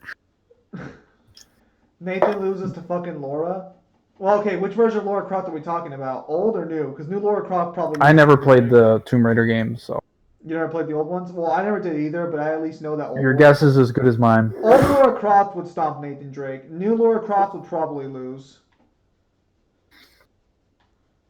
I haven't. I've just played the. Okay, so I played the newer Tomb Raider, and if we're talking durability, no, she gets shit on by it. Like if you put them in the same circumstance where they had to fight on, I'm assuming on one of their treasure hunter maps, and it just results in them having a struggle and falling off portions of the side of a cliff and getting hit by shit. Nathan's gonna outlast her way further. Like the dude gets stabbed, basically the same injury that she does, if not worse. I think he actually gets shot by Harry Flynn, and has to like crawl through a fucking like train with a gunshot wound. Whoever that is. Yeah, and she like falls on a piece of rebar, and she's like, "Yep, that's it." Let's see here, hang on. Oh, yeah, I remember that one. That death battle was so bullshit. The angle at which so that was the one where he fought Laura Croft, right? Yeah, he fought the old Laura Croft though, which is where I kind of have to specify the difference. I mean, technically it's a composite Laura Croft, but like if that's the old one's gonna be the one that's carrying the new one. I mean, if it's composite, then Nathan wins because that includes Nathan from PlayStation All Stars, like, and that Nathan's like 2B. I mean, I think we should argue composite within the series, like including reboots and shit. But well, unless Laura's got some impressive like crossover games, because they do composite. That is how Screw Attack does do their shit. They just take abilities from all the versions. They obviously didn't composite fucking PlayStation All Stars. If they did, Nathan Drake would have won easily. Nobody knows that game exists. I mean, again, they composited fucking Sephiroth. They composited Superman. They composited. Yeah, but various. I know they do composites, but I think they do composites within reason. And what I mean by that. Wait, what? And what I mean by that is they'll composite everything within like a franchise, but they won't composite like crossover fights unless they specify otherwise. Well, you can't composite everything within. Well, I mean, you can technically, but generally speaking, for linear franchises, you don't have to composite them because a lot of characters in those franchises generally keep most of their abilities from the same games. Like, as far as Dante, for example, he's technically already in a composite form. There's just a couple devil arms that he's missing that he actually needs, like Alistair, and then maybe like Beowulf for like light properties. Other than that, he's essentially composite Dante. Like that. So when someone says composite to me, I'm like, that doesn't mean anything for like the versus I scale. That isn't relevant. Like saying Naruto is composite, like we're gonna use composite Naruto. Like, what the fuck does that mean? He has all of the abilities he learned from the beginning of the series. Oh, so is that like including Boruto or something? Well, no, I'm saying like if we were talking about like, composite Part 2 Naruto. I'm like, oh wait, so we're just talking about end of 2 Naruto who just has all the abilities as the previous versions of Naruto from the beginning of Naruto to the end of in part 1 to part 2? Like Like there's no composite here. He just doesn't lose any of those abilities, and it's not confirmed that he does. So since Death Battle, I'm just saying since Death Battle combines these elements, including from crossover games, again they gave Virgil the dimension hop in his Death Battle with Sephiroth, even though again they didn't even show the cutscene where he did it in DMC3. They gave him it because of the reboot. Yeah. So again, so I think the way Death Battle composites their characters is within what? No, well, I'm saying that that's not canon to the original series. Yeah, no. So well, it might as well be time. it's of the same legitimacy to me as a crossover game if it's not canon. The same. Again, so that'd be a bit of like a different argument there, personally. Like, Well, I'm saying point being, when I say composite, I'm referring to like all source materials that you can grab from. In this case, being PlayStation All Stars. Like, does Laura have anything outside of the original Tomb Raider games? I'm trying to think if she's crossed over at any point with any other franchise, but I don't think she has. Oh, wait, hang on a second. Composite Link or Superman? I'm pretty sure Composite Superman includes like all of his comics, where he's literally some of the most powerful characters in fiction, like Milkman Superman or Cosmic Armor Superman. There's also like New 52, Post Crisis, Golden Age, Silver Age. Again, so this is where I kind of have to bring up. They do it within like what I would call reason. I think they just gave up at that point. They do it within like reason, in that they don't go after like. Well, no, like, I think you get what I'm saying here. Like, they don't fucking use, like, all 50 different versions of Superman. They just use, like, one consistent Superman, and if there's other shit with that one Superman, then they'll, use that shit. Yeah, but they didn't say, like, New 52, Post-Crisis, Pre-Crisis, Golden Age, Silver Age. Like, if you said one of those, we'd be like, all right, yeah, no, that one versus this Goku, let's go. Let's see what happens. No, they just said Superman. It's like, what Superman? There are so many different fucking versions of Superman. There are so many different fucking versions of Goku. I mean, there's not that many different versions of Goku. I mean, if we're including games, like, holy shit. They said New 52. The second one. That is true. And then he walks straight through Super Saiyan Blue Goku's comment. Oh. I remember watching that one with my brother for the first time, and me and my brother just looked at each other like, that's some fucking bullshit. What'd you say? When Superman just walks through Goku's Kamehameha. Yeah, if you want a better example of some of the stuff for a more consistent like Superman versus Goku matchup, Just a Robot actually did a series on like all the different versions of Goku versus all different versions of Superman, and he has like 5 different parts of them. Yeah. There's an insane amount of Gokus and Supermans. Once you watch his videos, you're like, oh my fucking god, there are so many. Wait, I mean, how can it be that many fucking Gokus? Well, I think he included, because he included anything that he included. So that included games as well. So how many games did they fucking include though? Well, actually, I don't think he included. I'm trying to remember, because he did use earlier versions. He did like use arcs. So he had to arc by arc. So he used different arc versions of Goku. Yeah, but like the weaker versions of Goku, part did stomp out most of the stronger versions of Superman, so he didn't have to use anywhere near as many Gokus as Superman. Because like the average Goku is way stronger than the average Superman. It's just like once you get up to like Silver Age, Golden Age, the speed blitzes start becoming real. Hang on, what fucking version of Superman did he fucking start with? Okay. I can't really remember. I'll say, because like, if you're saying the weaker Gokus are fucking comparable or fucking stomping them out, I'd like to know what do we start with here? Oh, well, I know it starts below, like, with Supermen that are below planet level. Like, way below planet level. What's Superman? Like, to the point where it's... Wait, what? Is that the first Superman ever? I think so. Like, he was just going with, like, again, anything licensed. That includes, like, all the way back. So yeah, so then he probably busted out the very first Superman? Yes, this also includes, like, some different versions of, like, the animated series. I think some movies. Including ones that were either canon to like whatever the DCEU is, as well as like other films. I don't know if he included anything from the games, like I think he might have said specifically he wasn't including them from the games. I could be wrong. Superman beats Goku, so it doesn't matter. Did you not watch Seth's video? No, what Seth specifically said is that most versions of Superman, and it's very, very, like being very clear, he does specify certain versions of Superman, but he says Superman, generally speaking, are faster than Goku, but like Goku on average would generally like be stronger than him. I mean, Superman does have feats that are better. The stronger versions of Superman obviously have way better feats than the stronger versions of Goku. Oh, okay. You go in here. So yeah, if you're just going like gradual power elevation, yeah, Goku just keeps losing more and more and. But like the lower and medium tier of like their power scaling versus the high tiers, Goku stomps in most of those categories. Like he's just so much more durable and has so many more attack. Alright, so she should be able to handle it from there. Okay, the strongest Superman is universal, so yeah, no. Seth the programmer was there saying that because Superman can speed blitz Goku super fucking hard, that Superman would on average beat Goku via speed blitz. Mm-hmm. But that Superman on average would be weaker than Goku.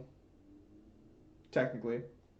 I haven't seen Just the Robots videos, but so if I took the median versions and the lower tier versions and like versions of Superman, which includes like dozens of different versions of him, and put them up against like the weaker versions of Goku from like Dragon Ball and then like early DBZ, those Gokus would shit stomp those Supermans in terms of their attack potency. It's not even a discussion to have. Like watch Just the Robots video. Like most of the research he got from this, out of the research that he did on his own, various videos he's watched, and the amount of information and hours he put together scripting his videos. He also had Parrot get information from him, or Parrot get information from like the shitloads of time that Parrot spent looking for lore and comic information on Superman. So wait, you know, wait, would that be Webcam Parrot? Yeah, Parrot. No, Parrot did the Superman research. He did the Goku stuff, if I remember correctly. Wait, is he actually like a big deal in the Versus community? I think so. Whack. Well, just because he spends a lot of time like reading, and then he makes some videos, and people are like, "Oh, these are kind of good." So you know, that's really all you need to be good in the Versus community. Be like decent at debating, read shitloads of source material, make consistent arguments on those, and then make videos about those arguments or about topics you want to talk about, and then get people's attention. Hang on, Reggie's asking you a question. Or not Reggie, hang on. Do I know about Alman Wade? Oh, well, I was going to say, someone said, you're telling me fucking Dragon Ball Goku can beat Superman? Telling me what? Hey, some guy asked, you're telling me Dragon Ball Goku can beat Superman? I mean, there are different versions. There's some versions of they beat the tiers.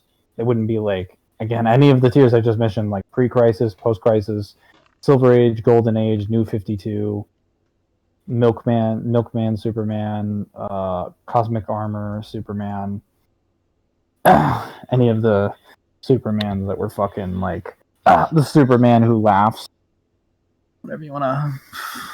Did you just say the Superman who fucking laughs? Really? Well, the Superman who almost laughs because he technically fakes it. What? How does he? Wait, No, I don't fucking know. I don't fucking care.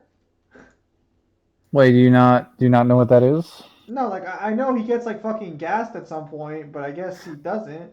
No, he doesn't. So he technically fakes it, sort of. Yeah, well, he gets. I'm pretty sure he gets gassed. I remember watching a summary of it. So he gets gassed, but it's not like it's not.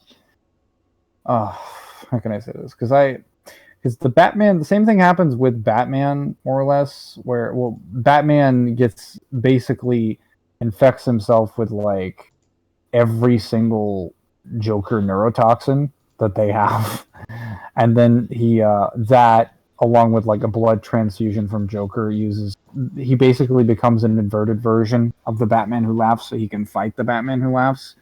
And then Superman, in order to free, I think, either Shazam who laughs or Batman, I think it's to free Batman. He sort of fakes the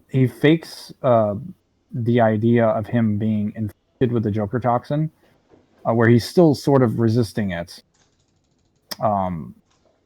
While because I think he makes Joker believe, or he makes that version of Batman believe under the influence because he was hit with like kryptonite that was laced with the Joker toxin, and then he's just like, well, actually, no, I'm not. Psych. But he still ends up getting like visibly scarred from it. So What? just watch like fucking Comics Explained video on it. Does this shit all the time. All right, man. Mm-hmm. Let me see. BJ Blazkowicz, Machine Games timeline versus Big Boss. Who wins? Is Machine Games the one that's not the one in charge right now? Is that what you're trying to tell me? Oh, this auto computer is fucking retarded. BJ Basowitz. I can't say that. Blazkowicz. BJ versus Big Boss. Raiden wins. Okay. That's a funny way of saying Big Boss. Snake wins. Machine Games is a New Order timeline. Okay, so Machine Games is a new one. That's Blade Wolf wins the fight, 0 difficulty, while not even being involved. Just not even there. Just fucking just wins no matter what. Yeah, they saw how cool he was, and they're like, we don't that. I fucking hate the fact that I actually have to fucking play this mission, but my characters aren't strong enough to fucking just auto farm me.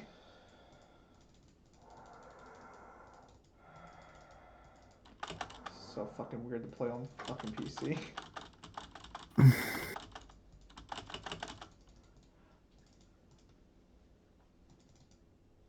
At any rate, I'm pretty sure fucking Big Boss would probably still beat BJ Blazkowicz because I don't know what direct feats he doesn't he get his head chopped off? Doesn't he get his head chopped off in the new Colossus, which was a terrible fucking game? And then they're like, oh, that's not the worst Wolfenstein game we can make because then they released fucking Twin Suns, I think it's called. Mangler, what's the new one called? Wolfenstein? Yeah. After fucking of course your character isn't strong enough. After the new Colossus? Yeah, the one after the new Colossus. That's Twin Suns, right? Or is it Twin Wolves or something? No, it's New Blood. It's New Blood. Yeah, it's New Blood. Because there's in every fight.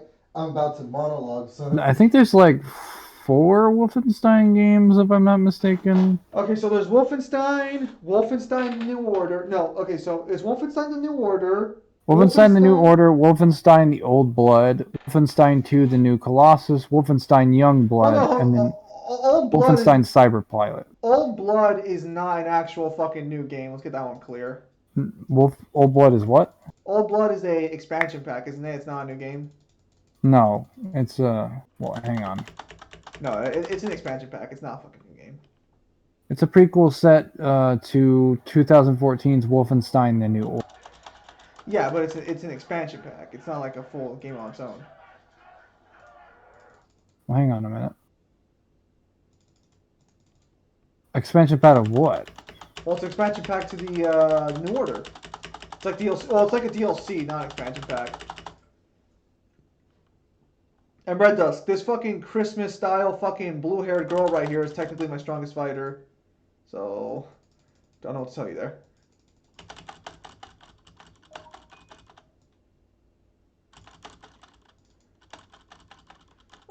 New Order and Old Blood are fantastic ones. New Colossus and Young Blood are the worst Wolfenstein games ever. I sort of played a little bit of what's it called, Wolfenstein: The New Order, but I got kind of bored. Well, that's because Wolfenstein games in general are just boring. I know, not the most riveting of hot takes, but it's true.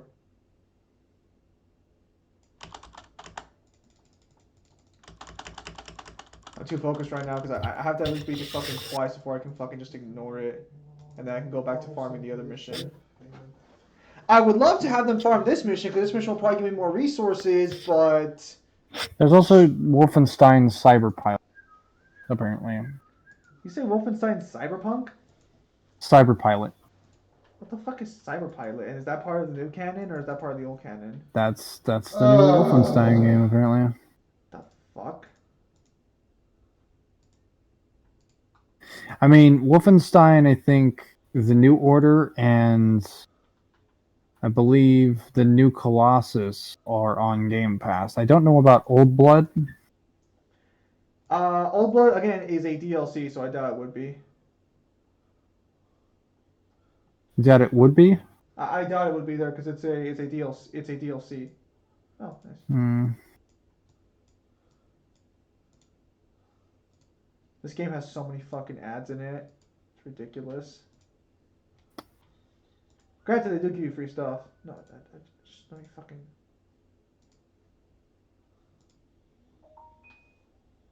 How big is this series? Which series? Wolfenstein. Good question. Says the first two games of the series are Castle Wolfenstein and Beyond Castle Wolfenstein. And then Return to Wolfenstein, Wolfenstein Enemy Territory, and then Wolfenstein, along with Wolfenstein The New Order. This is Youngblood and Cyberpunk. Way too many Wolfenstein games for me to keep track of all this. Well, all you need to worry about is when id Software took over. The 3D ones? The new ones is the ones you need to worry about. 3D ones. Gotcha. They're all 3D. The first game is literally called Wolfenstein 3D. So Ghost Rider versus Johnny Blaze, Jackie Estacado. Who do you think would win? I don't know enough about either of them. Zim a ticket? Alright. You son of a bitch. All I know about Ghost Rider is like some of the shit he does in that one panel, like the King Thanos comic, and then like the movie of Ghost Rider, and that he has his own comic. That's it. Other than that, I played a little bit of the Darkness. What do you guys want me to? This guy with a fire whip whips his thing against the guy with the darkness. It's not a whip. It's a chain.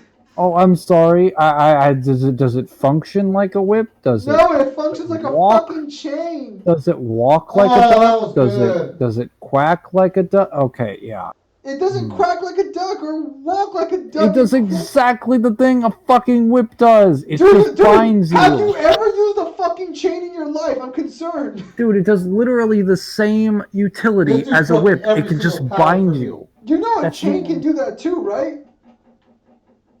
No, I'm saying that's what his chain does. It just does the same thing as a whip. It's just slightly better. Stop disrespecting chains, Mangler. Look, I know that's what you're into, but like, not all of us prefer that kind of weapon. Wow. I want to fuck. You can go suck a dick. No, but According to you, that's all I was doing anyway. Too true. Urizen versus Noel the Symbiote King. Isn't Noel the Symbiote King like multiverse? Like, how strong is Noel? Strong enough to give you a symbiote for free if you pay him $5. Honestly, he probably would. I read a lot on some of the symbiotes on like anti-venom and shit, but I haven't gotten it, so I don't.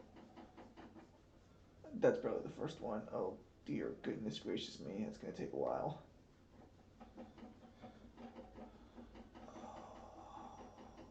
Oh shit, neat.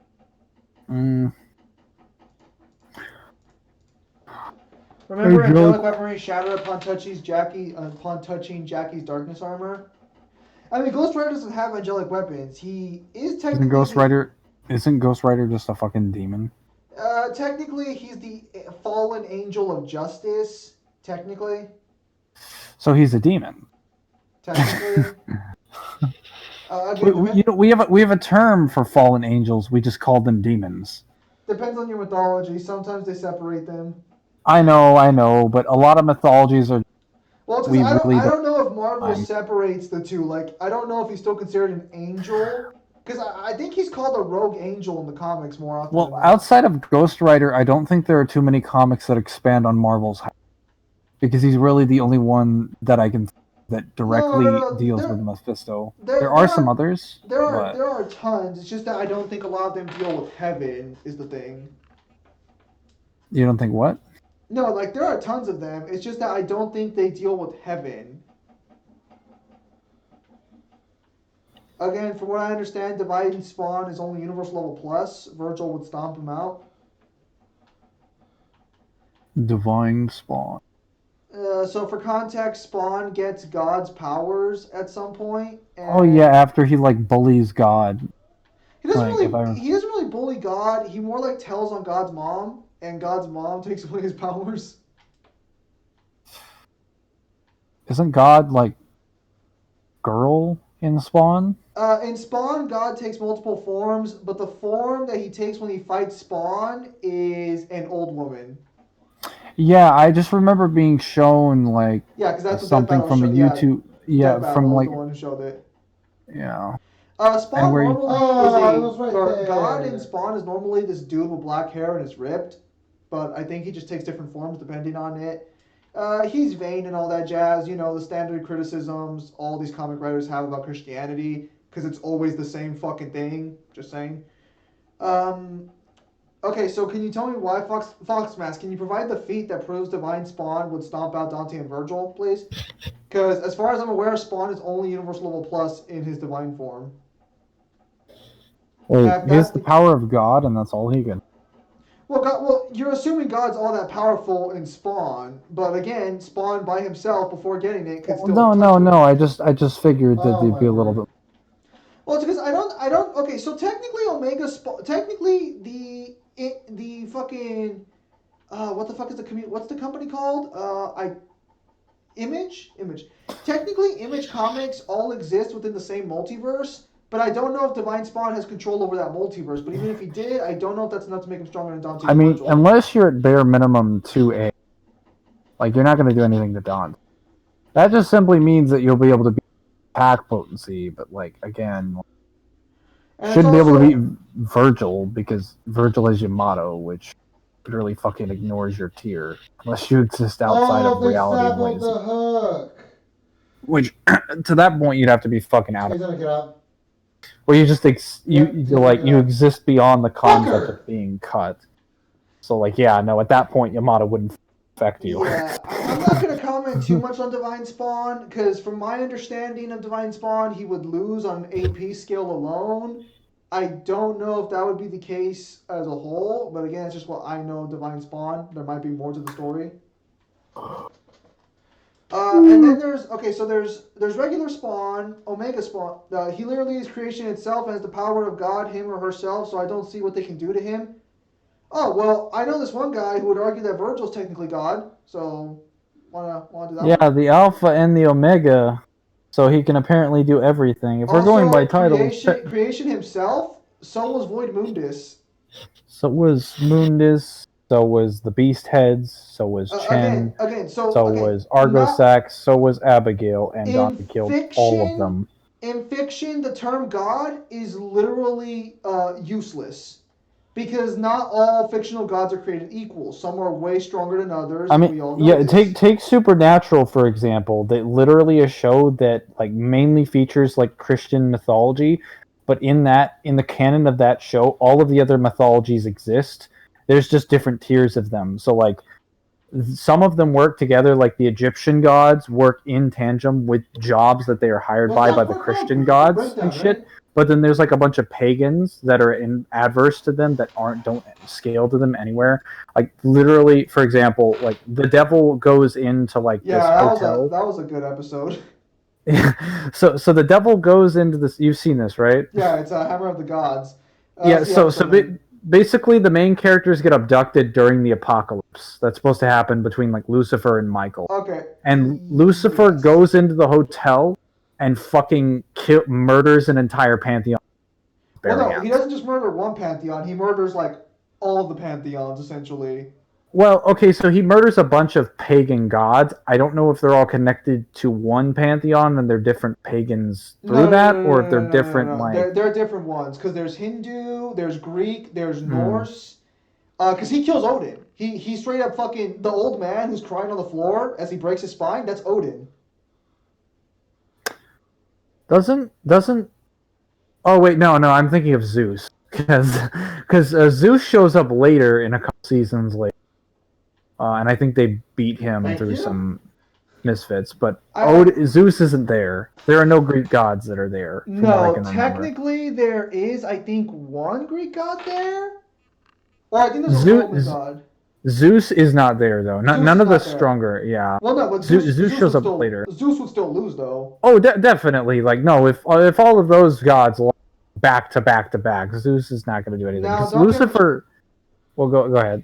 Now, don't get me wrong. I'm no Spawn Sensei, so I could be missing something about him. Maybe I'm wanking. All I know is mostly that he scales crazy high.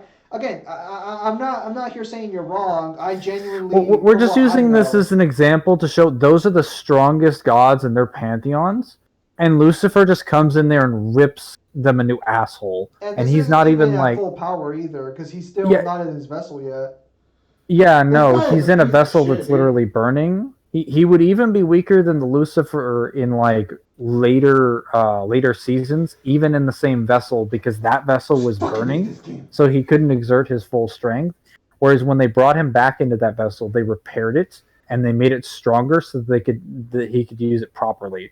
To the point where even after he left his vessel literally wanted him back. Okay, dude, I'm gonna lose so- my fucking shit right now. In the later seasons. So yeah, man, without Sam, without the power of his son Jack, Has the series ended yet or no? it's going to end on the next season, season 15, which is currently almost finished. Nobody fucking spoil it for me, or I will never him again.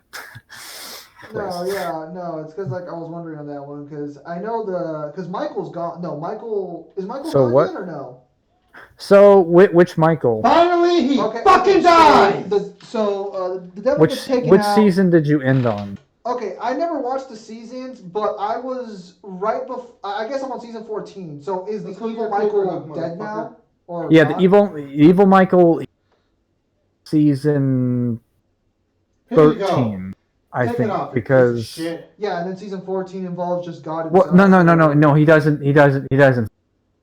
He almost dies in 13 because Lucifer almost kills him. Like Lucifer literally manhandles him, and then Dean's like, "Hey, I'm your meat suit. Get in me, like get in me, or we both die." Because Lucifer will kill all of us, and then that's what happens. He gets the Archangel Blade, and then he kills Lucifer.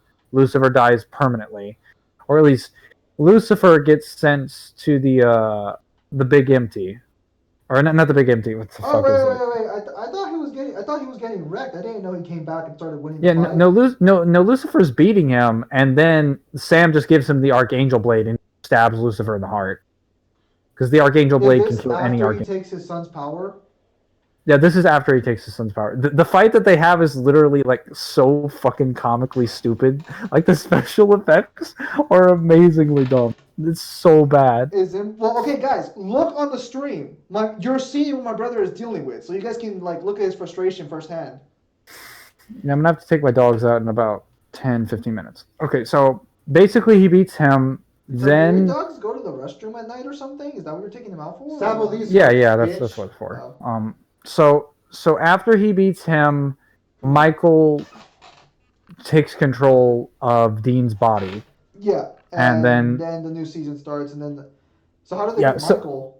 So how they beat Michael is through some weird convoluted bullshit. Michael basically goes around the world asking different priests and people what they want because he tries to determine whether or not the human race is salvageable by asking a couple different priestesses or priests or priestesses whether or not like what they believe in, and then reading their minds to figure out whether or not they're actually lying. He's like, I guess this doesn't work, and then he just goes and finds some werewolves and vampires and basically starts conducting tests on them with his own like archangel stuff to turn them into monsters, basically like super monsters. And do they end up killing him or what? Well, so what ends up happening is that he ends up failing a couple times because his archangel juice is kind of lethal to people that just give it, and to the point where they start spontaneously exploding. But after a few tests, he manages to perfect it, and he starts making monsters. He starts making werewolves that are immune to silver, or like vampires that can't have their heads, or not have their heads decapitated, like aren't affected by like their basic weaknesses. Like basically, think of any monster, like generic run-of-the-mill monster, like vampires or werewolves or whatever, but take their trademark weakness and it's gone. That's what he starts creating, and they're like generally speaking, they're stronger than the average one. So he just starts making like, yeah. So besides that, I think they end up using what's her name? What's the girl that was stuck in the different dimension? There's a lot You, of them. okay, the girl that had the I think it's like Kaya with the spear. Oh, yeah, I think so.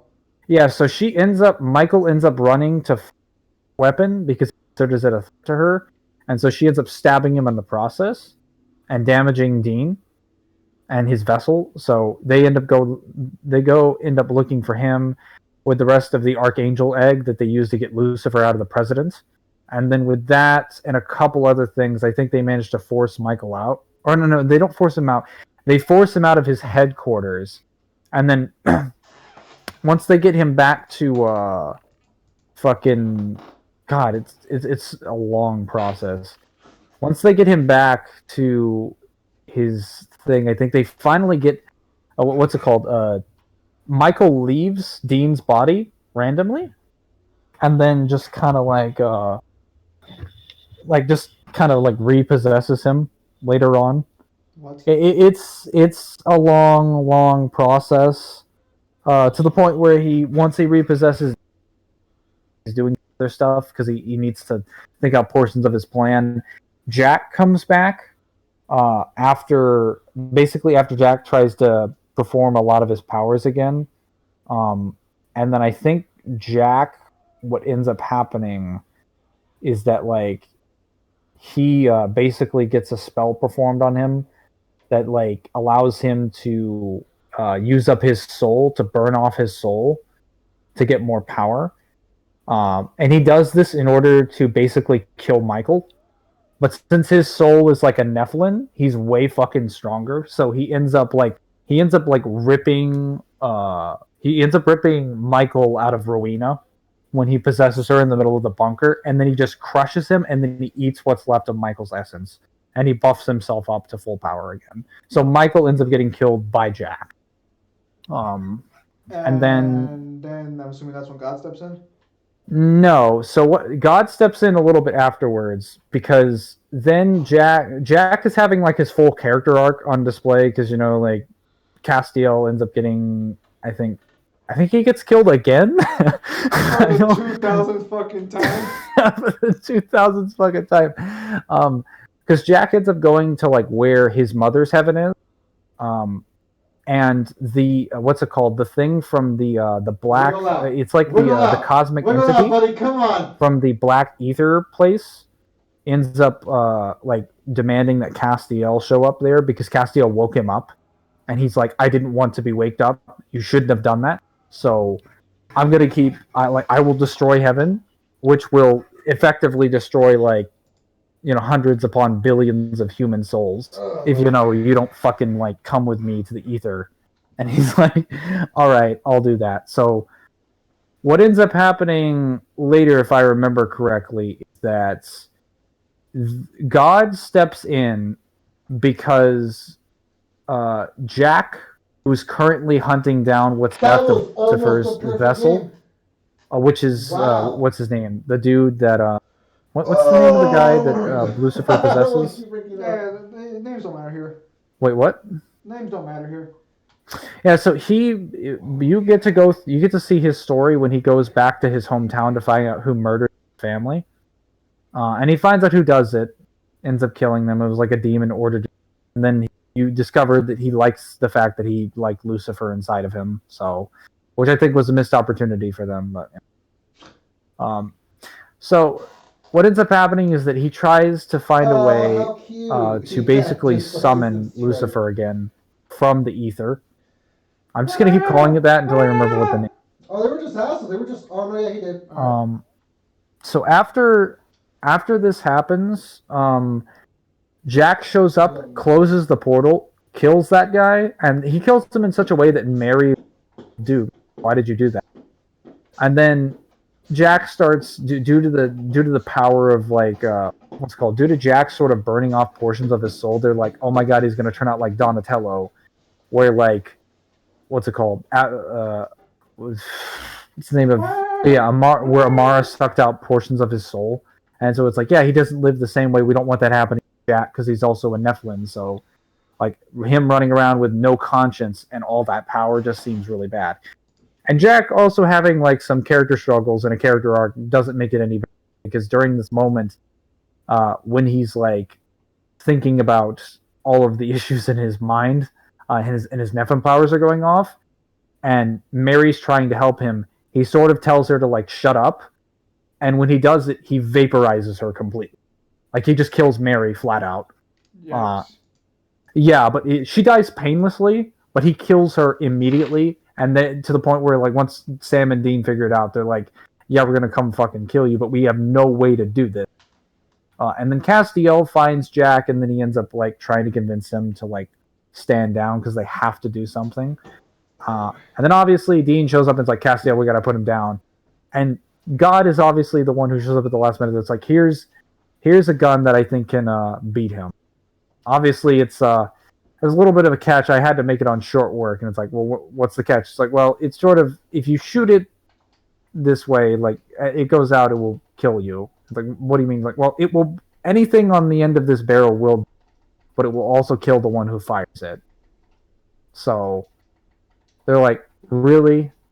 And like, again, I had to make it on short notice, and so they end up basically trying to finding Jack in the graveyard. Jack kind of surrenders because he's like, you know what? I think if I really fucked up a mistake this badly, I think you can kill me. I don't want to. And so Dean is like pretty much prepared to kill him, and Sam is trying to convince him not to do it because again, Jack is literally just a fucking kid. Like, and Dean sort of knows it, and at the last moment, Dean just kind of hesitates and is like, "No, I'm not going to do it." And then Chuck is literally begging him to kill Jack, and he's like, "No, I want to do it." And then Chuck's just like, "Fine," and then he just snaps his fingers and kills Jack. And then like we're literally like, "What the fuck?" And he's just like, "No, you were supposed to do that. That's how the story goes." And then Dean's just like, are we not like, are we like a portion of your story? Is like, we're like, we have our own fucking life. Like this is not our thing. So basically then after that happens, as the last act in season 14, God essentially flicks his hands, and I'm assuming he breaks open the gates of hell because everything crawls out of the fucking ground. And he brings like all the dead back in the cemetery where they're at. So he essentially starts the rapture? Yeah, he starts a new rapture. So the next season is how to kill God. They're basically figuring out how to kill God. According to God, Amara is currently taking a vacation on the Earth somewhere. I think he said she was in the Bahamas. So that's going to be juicy. I don't know how the fuck they're going to do that. Yeah, his sister. Didn't they kill each other at some point? Well, I'm saying if they kill, remember season like 10 or 11, like what happened was killed God, like the universe will cease to exist. Like if they do that. So unless someone takes the place of him, I'm pretty sure they can't feasibly kill him. But I mean, we already know how the series is going to end. I'll call it right now. Like, this isn't a spoiler, Mangler. I don't know the ending of the show, but I'll call it right now. Mm-hmm. Dean is going to use the gun God gave them to kill God, and then Castiel is going to take his place. I had already said from the beginning that no matter what, Castiel is taking Chuck's place because he already did it once, and he's the only he's the only angel that matters left. Yeah, because Metatron died, and I don't think there were any other angels worth a damn besides him. Yeah, alternate Michael is dead. Real Lucifer is dead. Gabriel does die in season 14. What's it called? Wait, Gabriel? Yeah, because Gabriel comes back after... Yeah, he comes back, but then alternate universe Michael kills him. And then Raphael died in season 6 when Castiel turned into a fucking god and just slapped his ass. So besides that, there is canon Michael, but like we don't know what happened to him because it's literally stated that he gets, because like we see him in season 5, right? He gets thrown into the cage with Lucifer, and then like it's confirmed in season 6. That was season 5. Fuck me. That's so weird because you hear like, oh hey, he's ripping apart Sam's soul, right? And then like season 10 or so comes along and they try to get Lucifer to kill Amara, And he just says, like, yeah, no, my roommates are kind of dull. And Michael, well, he's not, let's just say he's not been the loudest roommate. And, like, you look in the cage and you don't see Michael in there. And you're like, how did Michael get out of the cage? Like, where did he go? Well, and then God just says, like, yeah, Michael's too weak to be regenerated, right? And it's like, what? Like, well, so did he get maybe out they- or not? Like, Maybe they could have. Maybe Michael like destroyed himself, but he could come back. So he would come back outside the barrier. I don't know what happened, but apparently, like, Michael's just a loophole. Like, canon Michael is a loop. Don't know what happened to him, even though he should be in the cage. He's not in there when they go to get Lucifer. So I'm assuming the writers just forgot about him.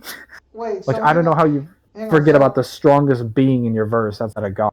So in supernatural art, like, what is the power hierarchy? Like, So the power hierarchy is as follows. Death is at the top. Death, or technically Amara, depending on interpret. Then God, then the archangels with Michael at the top and Lucifer right next to them. Though you could argue any one of them with the angel blade, or any one of the archangel blade. Okay, wait, so hang on. Does Death not have power over Amara? So in his conversation with Dean, he seems to imply that, like, Amara could have been more of a threat to him. He doesn't state to him directly, because he said God needed all of his archangels with to fight Amara and just to seal her away. And the thing is, like, he doesn't state directly, but again, like, he's convinced that the right thing for Dean to do, and even so much to the extent that, like, he might not even let Dean do anything else. He's convinced that the right thing for Dean to do, is for Dean to be, if Dean wants it to be whisked away to like an asteroid somewhere in outer space where he can't hurt anybody, where he just gets consumed by the mark of Cain for eternity. That way Amara can never be. And then when Sam shows up and he starts having second thoughts, Death is like, Dean, don't you do it, or I will make you. So, like, he kind of makes it, like, because Dean with the mark of Cain is stronger than, like, fucking, like, he can literally shit on archangels. Like, he's so strong, he was like, he ripped through Abigail, no one's business, and Abigail is like a Hell Knight. Killed her immediately, no difficulty. Negative difficulty.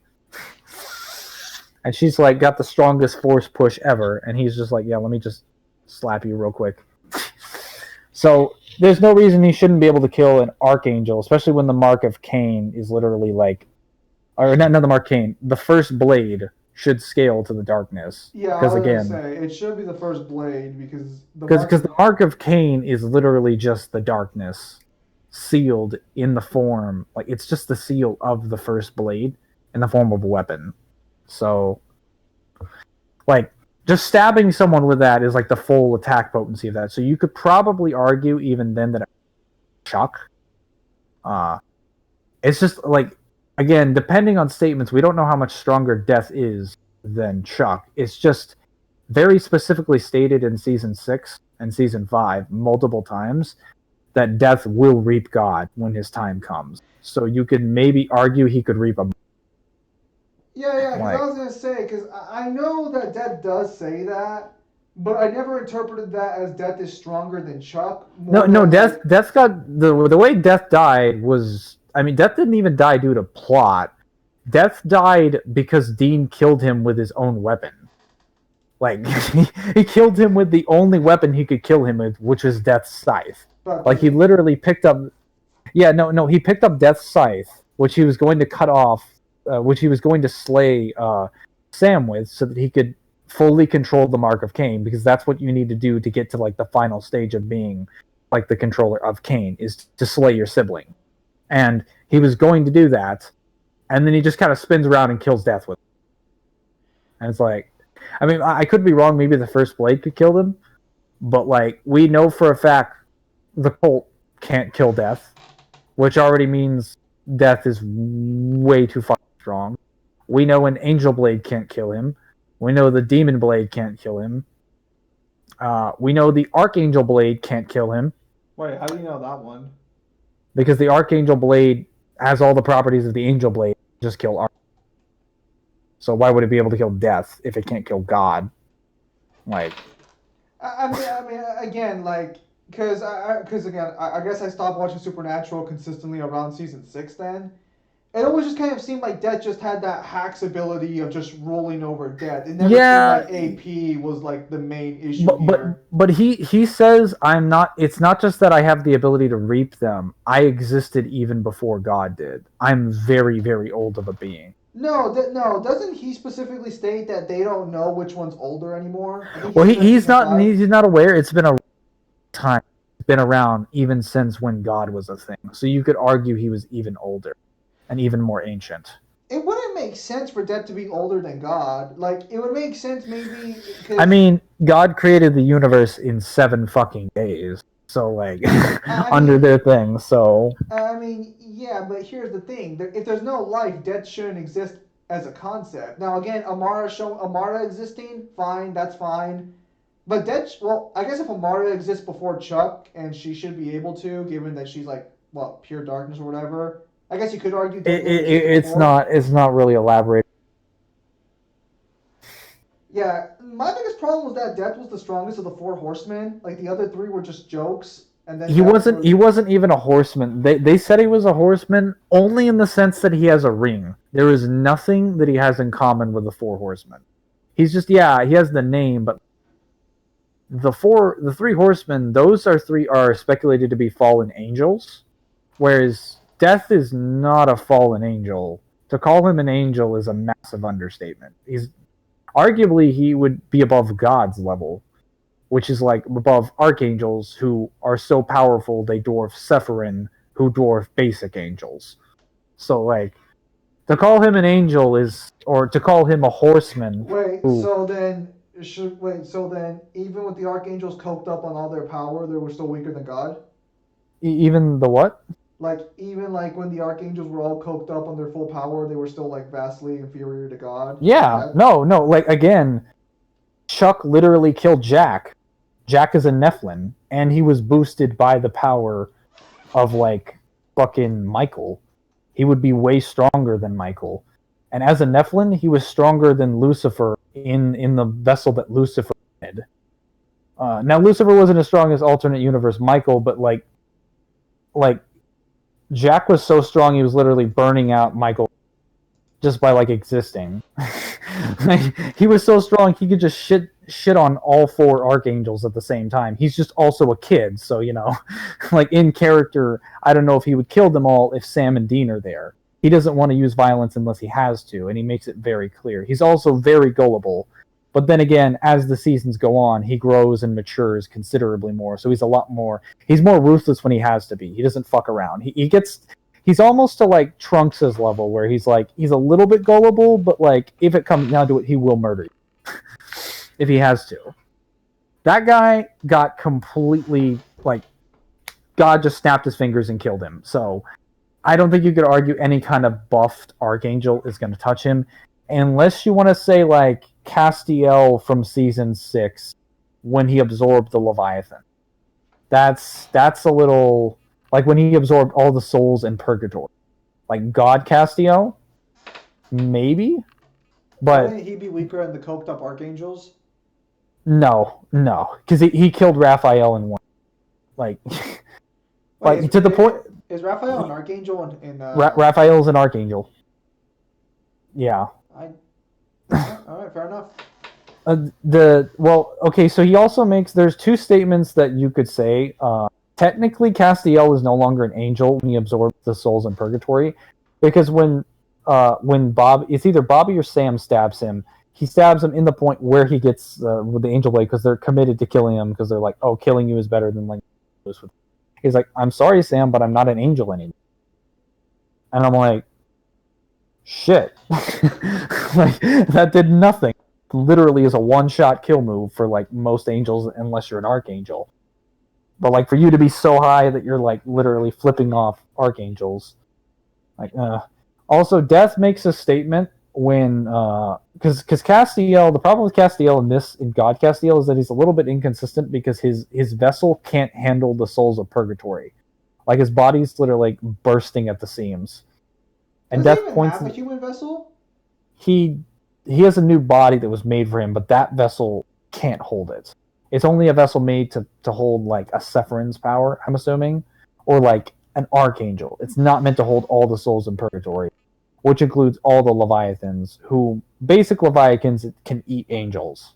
So like imagine all of those fuckers shoved inside your body with millions upon millions Wait, of hang on. souls. So when they bind Death, because I remember they were trying to get Death to fight Castiel. Was that when he was God Castiel?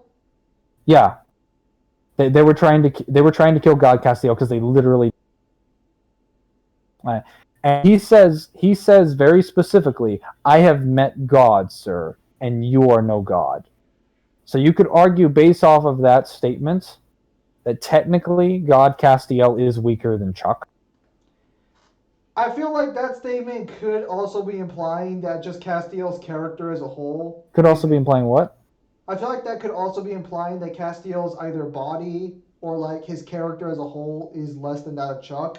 That might not be a power thing there, because again, Castiel's body, as you said, wasn't sustaining itself very well. He doesn't really engage himself in like conversation because Castiel says to him like, what? Because I open a door he shall not dare open. Because like Castiel at this point is like really angry with Chuck, like extremely angry to the point where he's like, fuck God, like you suck as a father. I'll do whatever I need to because you were incapable.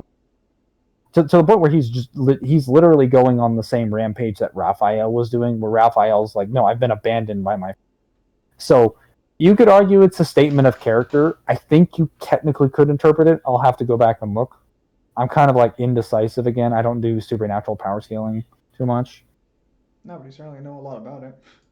Yeah, no, I just have a good memory of the show. I watched so much of it. I binged it a lot over the years. I watched a lot of the episodes. I tried getting into it, and the few episodes I saw were fine, but oh man, 14 seasons, and apparently you're telling me season 5 and 6 is when Michael. Apparently, I'm telling you what. And apparently you're telling me season 5 is when like the battle between Michael and the devil happens. Yep. I mean, to me, there's like I think 3 main arcs that happen. There's like everything to like, what's it called? The devil being like demon hunters up to like the apocalypse. Pimp Demon is saying that God Castiel is weaker than Chuck. Chuck could have easily snapped his fingers and stopped every bad thing. Again, that's not confirmed. The only statement that we have is that Death says, "I've met God, sir, and you are no God." That is the only statement that we have. Because Chuck doesn't come by and is like, hey, let me snap you. Okay, so then, from what I understand, the hierarchy right now is, I guess, Ariana, or whatever her name is, Ariel. Amara, yeah. Amara. I guess she's top dog, and then we have Chuck, or no, at the very least, Death is in there somewhere, depending on how you want to take it. Death could be in Amara's tier, or could be below, but above God. I would say, like, if we were to tier this, I would put Death below Amara, because has Death ever talked about slaying Amara, or that he would reap her too? He's never talked about it directly, and technically Death does die after season 10, but Billy takes his place once they kill Billy. So, because once they kill Billy, apparently she gets upgraded to Death status. She becomes the new Death, because once, I'm assuming, like, she says, like, a higher power, or not basically like the arrangement of things is that like someone like the Reapers still need to reap people, but like there needs to be a death. So as soon as one of our Reapers died, which doesn't happen, they were anointed to Death's position because there had to be a death. So I guess she scales. She would obviously Billy and Death would scale to the same power because she also has his scythe. Okay. And she has all of his abilities. Again, I think that's more hacks than anything else. So now, again, I don't know Supernatural, so I'm going to go ahead and put Death and Billy off the chart for now. Off this metaphorical chart for now. So next would be... What? Yeah. Next would be God. Next would be God. Next would be Chuck, and then next would be Castiel, or at least God Castiel. Then God Castiel. then No. Then Jack. Then all Jack. right. Well, so you would say God Castiel stronger than Jack? Yeah, definitely. I mean, because again, he was all in, and then he snapped an Archangel's thing. He did all of Jack's beats, but again, he had millions of souls. All Jack had was like one half of a human, one half of like Lucifer. And then like Jack at his finest, arguably, I would say was before he lost any of his soul. Because he sort of repaired, he didn't repair his soul, he just repaired his power when he absorbed what was left of Michael's essence. Like the Jack that we see in season 14, he's arguably weaker than Jack in so I would say like full power Jack is probably stronger than like that Jack. So there's different versions of him, and I'd still say he's stronger than the Lucifer that absorbed Jack's powers. Because All right, so you say again, he's stronger. yeah, I'd say he's stronger than the Lucifer Jack powers, but not than God Castiel. Like no, I get the Okay, fuck out of here. so Like, next is Jack, and then next on the list is either Michael or just would you just throw all the archangels? what about in the there? empty? That's what it was. It was the big empty. So the cosmic entity is a weird thing. The cosmic entity is also a being that exists that like literally rules over the empty, which is the area where all demons and angels go when they die.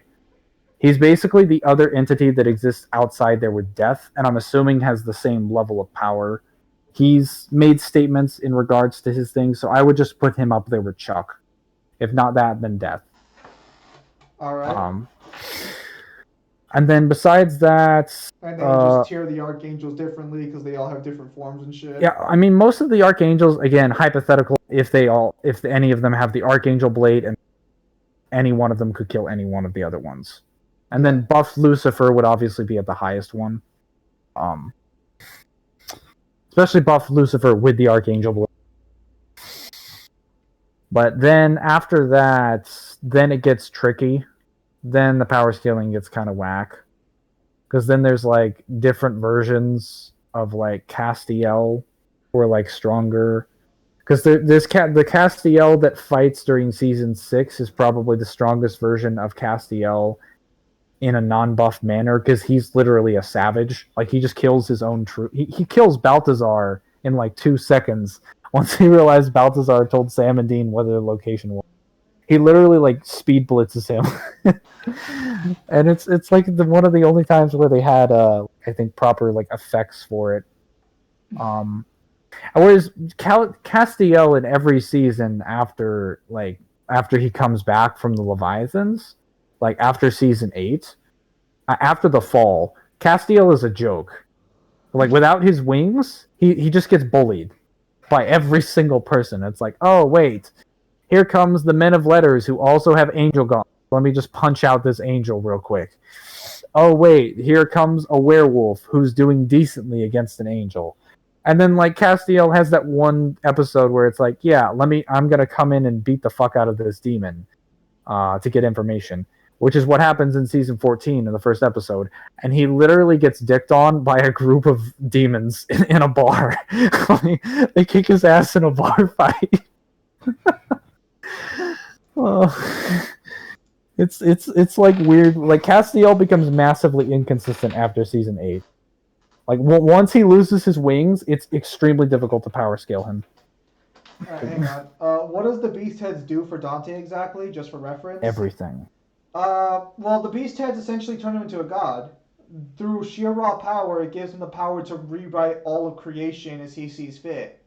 We would also assume that he has all of the ability gave because he has more power. Because again, the point of the beast heads is to take power from like humans and feed it to demons.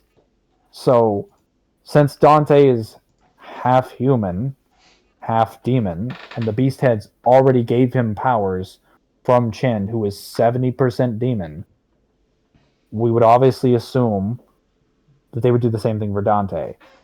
Dante already gave omniscience to Chen, and it gave the ability to see the past, present, and future to Demas. Like it removed Chen's concept of space and time. Like he has all of those abilities, and he has the ability to rewrite reality. Yeah, it's basically God Dante. Like, yeah, you know, Well, not that. DMC5 Dante would be stronger than the Beast Heads. Yeah, I'm just saying like the powers that the Beast Heads. No, it's because they're typing in the chat.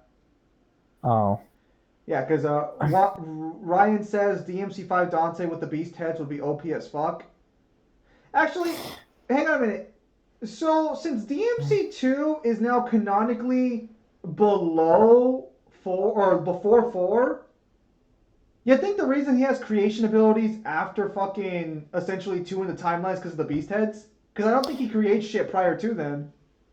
I mean, you could say that. That'd be interesting. Kinda- But all he does with it is make his clothes. So he's like, oh, new. I mean, he doesn't know how to make pizza, so you know. But still then, so I think we can finally explain where Dante's creational abilities came from. Then we would have to assume that only Dante from has creation abilities. But then again, Virgil does create his own chair and does molecularly destroy it. So Virgil might just have it because of the fruit. whatever the reason, I mean, the fruit should be more powerful than the beast. Unless anyone here wants to tell me that like the fruit, again, the pieces of like basically non-existent levels of blood that make Urizen go from DMC to a god among gods, like that meager amount of blood that made him that, and the full Clyfoth that he got from this are less than one beast head from Mundus. Unless anyone wants to sit here and tell me that, So, I think we can conclude that the Clyfoth is probably a much bigger boost. So Beast Heads gave Dante his own creation abilities. You can at least assume so. If we had to explain why he has those powers, we can probably attribute it to the Beast Heads he got. Even if you didn't want to say he had creation abilities, you'd have to concede that he would have them after the novel, because he got those powers. He definitely got powers from the Beast Heads. Do those abilities have limits? No. As far as we know, the power of the Beast Heads have no limit. Well, okay, let me rephrase that. If we're talking like the scale of creation and reality warping, no. But They scaled to whatever like demonic power you would have. Yeah, because like Urizen could walk up to them and just like fucking trash that shit. Yeah, but like again, like when this is Dante, it's like you can just again, the stronger Dante gets, the more powerful his beast heads are, to the point where he can literally reality. So, if anyone wants another example of why, like if someone says like, oh, Dante can't regenerate at the level because Mundus doesn't do this, it doesn't matter. The beast heads, like Dante can literally warp all of reality, so he could just warp his entire body back into existence. So, I mean, that's without even considering. I never bring up the beast heads because I just feel like the beast heads is like a delete button that just doesn't need to exist. Because Virgil's already got a delete button. I give one to Dante, but yeah. So, do those abilities have limits? So, shouldn't DMC2 novel Dante could be DMC5 Virgil? No. No, because he has less demonic power than he does. Again, and Virgil should have the same abilities. I guess the limit here is the extent of your raw power. So now this is where things get complicated because technically Mundus can create people who are stronger than him. So we actually have a situation here. Wait, when did he create someone stronger than him? Well, again, going off the DMC2 novel, it specifically says that Mundus is too smart to make someone stronger than him. Oh, so the implication is that he can't. Is that he could. Which is why I think Nightmare was stronger than Mundus for a time, because the novel seems to support the idea he could. Oh, definitely. It. Like, no, Nightmare, when he made Nightmare, that unsealed Nightmare was stronger than he. But, like, when he got back to his full power, I don't think that Nightmare would stand a chance against him, even if he unsealed it. Yeah, so this is where the Beast Heads become a little weird, because Chen. Well, actually, no. The power of the Beast Heads rivaled Dante at that time, so Chen affecting Dante is actually fair game. Again, there were statements that said he was on par with Sparta, just because he got Sparta's DNA, which is kind of insane because we have reason to believe Sparta would still be relevant even in the DMC 5. So like, I'm gonna just chalk it up that Chen sucks at fighting. Yeah, no, Chen is not a fighter. Like he was literally using hacks to try and beat Dante.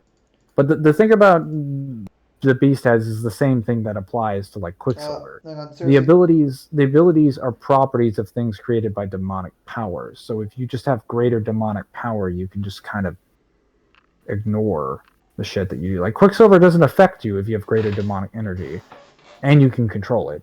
Okay. You can't just have it; you have to control it properly. So So- no Nero shit. So Red Dusk over here was saying, seriously, how can Watch Mojo make a top 10, 20 most evil characters of all time? Yeah, and no, not put Darkseid's pretty Darkseid on evil. it? Like, Well, let okay, me create the antimatter equation. Who's number one? Or who's number? Wait, didn't they say that Chen had no concept of space or time? Yeah. Yeah. So Dante and Virgil post DMC5 are equally above anything from the DMC2 novel. Yeah. They're also above anything from DMC4 or DMC2. I mean, The DMC4 DMC2 Dante was already stronger than the Beast Heads, technically. DMC2 Dante was already stronger than the Beast Heads. Oh, he's not wrong. Again, there's a 2-week time skip. And he would have recovered, like... So he would have already been stronger. We've already explained how, what... You know how much time 5 years is, guys? Well, type 365 into your calculator. Alright? And multiply that by a couple sextillion. So, according to Watch Mojo's video, Darth Sidious is the number one most evil character of all time.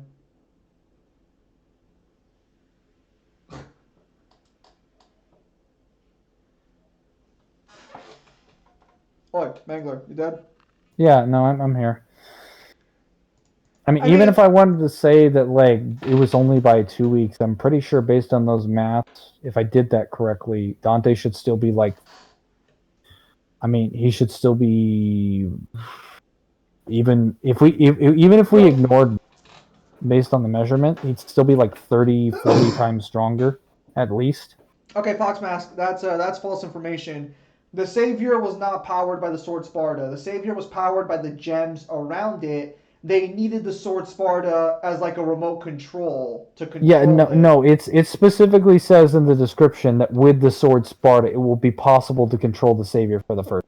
Yeah, so the Savior was powered by a separate power source. Now, granted, even if it still got a fraction of the power of Sparta, that's probably the same fraction Arkham got. So How is Darth Sidious the most evil? Like, do they even know how big the Star Wars universe is compared to, like, DC? Okay, so you have to remember that Watch Mojo over here is literally going off the most popular characters. So Yeah. Wait. So where did the Joker rank? Like, does this include, like, the other canon events of Joker, which includes the Batman Who Laughs? How did Joker scale on the list? Because how did Joker not make number one? Like, you can't honestly tell me the sheer brutality. Joker was number 2. You can't tell me that the sheer brutality of the things that the Joker does, are we not including the Batman Who Laughs? Because that technically counts as the Joker. Nah. How the fuck does Sidious outrank Joker? That does count. That does. No. That's fine because it's technically the Joker's venom that causes the Batman Who Laughs to happen. But how does the Joker count? How does Sidious beat the Joker? Okay, can you guys run down the list, or can you guys run down like the top? Oh, 10? I was also gonna say there's also God Emperor Joker, who literally becomes a fifth dimensional being. Okay, or at least here's a somewhat the thing. fifth dimensional being. While it's evil what he does, it's not like it wasn't so bad that they couldn't recover from it. What I mean by that is Superman still has all the memories of what God Emperor Joker did, and he's perfectly fine. Which is kind of weird. Also, Joker does things just for the sake of chaos. Darth Sidious literally just does it to obtain power and destroy the Jedi. No, okay, so it's a faction thing. This is what I hate about like Villains Wiki and shit. So they will say Darth Sidious is pure evil, despite the fact that Darth Sidious has a clear motive and goal, which is ruling the galaxy. Until Episode 7 came along. You could say he's like definitely evil, but I wouldn't say he's like pure evil. Like he wants destruction for the sake of destruction. It's like no. Wait. So I mean, he wants order to some extent. Where'd Megatron appear on this list? Yeah, like he also makes statements in front of Darth Vader when Darth Vader is like, "Hey, we should destroy these creatures that I thought would be like abominations because they seem to be like bad examples of technology being used." And then he's just like, "Dude, you're literally man or machine. Technology is the way forward. It determines whether or not you're here. Like, I'll use every resource at my disposal." Like, he's not beyond using technology when it's convenient for him, and he clearly spurs the development of it, which is technically an improvement. I'm not saying like Sidious would go and improve people's. Wait, what? Oh, I was saying the Emperor in 1 through 6 wanted to rule the Empire, but the Empire itself wasn't all that bad. It was kind of a good thing for a lot of people. Well, no, it okay, mostly before Disney was. retconned it. Well, no, even before Disney retconned it, there was still. Yeah, overall it was a negative, but there were a bunch of stories about where the Empire was actually a good thing for people because it brought security. It brought like safety to most people. Yeah, but then a lot of the more canon comics that came out that were more consistent with the shit that they were doing in the new trilogy, like did you see the story with what's it called? Like how the Empire shows up on Mon. And there Mangler goes. Did you see the new stuff with what the Empire does on Mon Calamari? Do they eat the people? No, it's the world from that Admiral Akbar is from. No, I know, that's why I said that, because they're fish people. No, so what happens is like they're basically in like an agreement with to provide a shitload of their resources to the Empire so that the Empire can protect them. The King's just like, protecting us from what? Like, this is really stupid. And then Darth Vader shows up with his Inquisitors, and he's like, yeah, we have cause to be here. And then Admiral Akbar literally walks up there and is like, hey, you don't have clearance to be here. And he's just like, we have the authority to be wherever we want. So he's like, take it up with our boss. He's like, all right. And then and he just tells Vader, just like, yeah, leave. And I'm here to do my job. Like, you best leave. You don't really have a pretense to be here. And then like an Imperial shuttle explodes at that time, and he's like, actually we do. And he just kind of walks past him. Like, Vader doesn't even argue with him. He's just like, well, look, there's our pretense. And an Imperial shuttle carrying one of their ambassadors usually results in it getting assassinated. And this is what starts like the war, the major war between like the Empire and the Rebellion, because the Mon Calamari ships that end up being used as the the main ships that you see in like Rebels. What's it called? In the New Hope, Empire Strikes Back, and Return of the Jedi. That's the result of a Jedi who is basically underwater in a cavern in Mon Calamari that's in contact with the king, and he basically he ends up planting a bomb somewhere. I don't know how he does this, but he ends up assassinating an Imperial envoy, the ambassador, when they're on their way there, to stage a conflict between the Mon Calamari and the Empire, so that the Empire ends up firing on the civilians on Mon Calamari, so that they end up defending themselves. And this results in like the Empire losing a shitload of like their troops in that battle. They didn't lose too many, but like they end up having like a full-scale battle underwater and on the surface with them. And this Jedi is like, yeah, no, I risk the lives of billions to save trillions. When people learn what happened there, they will take up rifles against the Empire. And then like Vader's like, you're not a fucking Jedi. It's like, yeah, neither are you, but I beat the Sith. And then like it's basically meant to insinuate that he starts the war that inevitably defeats all of them, because he gets a vision in the Force that they end up losing due to the Death Star exploding. And then Palpatine just laughs because Episode 9's a thing. Well, technically he's not wrong. Empire, and that is the start to all of it. There's also a really cool scene where he gets cornered by the Inquisitors, and they have their because they have the first gen clone troopers there, right? Or the last of them. He's like, oh, and he like force grips their helmets off. He's like, oh, you have first gen clone troopers, just like the ones that were used on Operation Nightfall. Oh, that's right. I fucking know about that. I know Anakin led you there. I know that he led them to the thing. I caught that security tape. from the temple. I know that you sent there. It's like, oh, big whoop, and now you're gonna die. Well, you should also know that these are clone troopers, so execute Order 66. And then the clones just kill all the fucking Inquisitors because they're all former Jedi. And I'm like, shit, this dude is a savage. He is no Jedi, but he is my favorite man. Of course, he ends up dying, but like, like. I mean, still pretty clever.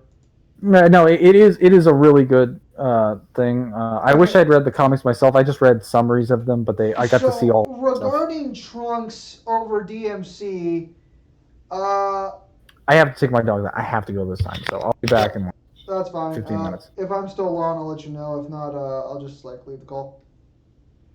Okay, so regarding Trunks and DMC, Trunks seems to dislike DMC power scaling, not because he dislikes DMC, according to that person, but because they don't like the way it's scaled with basically descriptions and stuff. They want direct feats. The problem here is that the way they power scale Kratos is almost the exact same way we power scale Dante, but they're okay with Kratos, not Dante. Now, to be fair, Kratos does get more of a scope. Who the F is Chuck? Pimp Demon. Chuck is God in Supernatural. That's his name. I don't think he's ever stated Kratos is greater than all of fiction, but he power scales Kratos very similarly to how we scale, again, Dante. So the problem I usually have with Kratos, or with not Kratos, with the fucking Trunks and Black Lady, because I try to stay on decent terms with them, although Black Lady hasn't come back in forever. The thing about Trunks is, and he's admitted he's a hypocrite. He has admitted this. You can check some of our comment sections, unless he deleted them. And he stated, like, Trunks is actually, like, fucking, No, he doesn't even go that far. Yeah, no, Trunks has stated that he's a hypocrite. He stated outright, or because I called him a hypocrite because of how he power scales God of War is the exact same way we power scale DMC. And he's like, just because he says, being a hypocrite doesn't mean I'm wrong. So he's aware he's a hypocrite, but he still believes DMC's not at this level of power.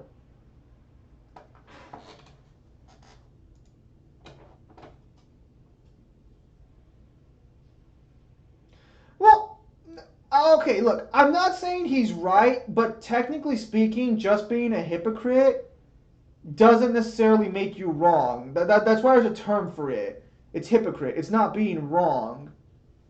Because, again, you can be a hypocrite and still be right about something, but if you do that exact same shit, it's kind of like you have no reason to call it out.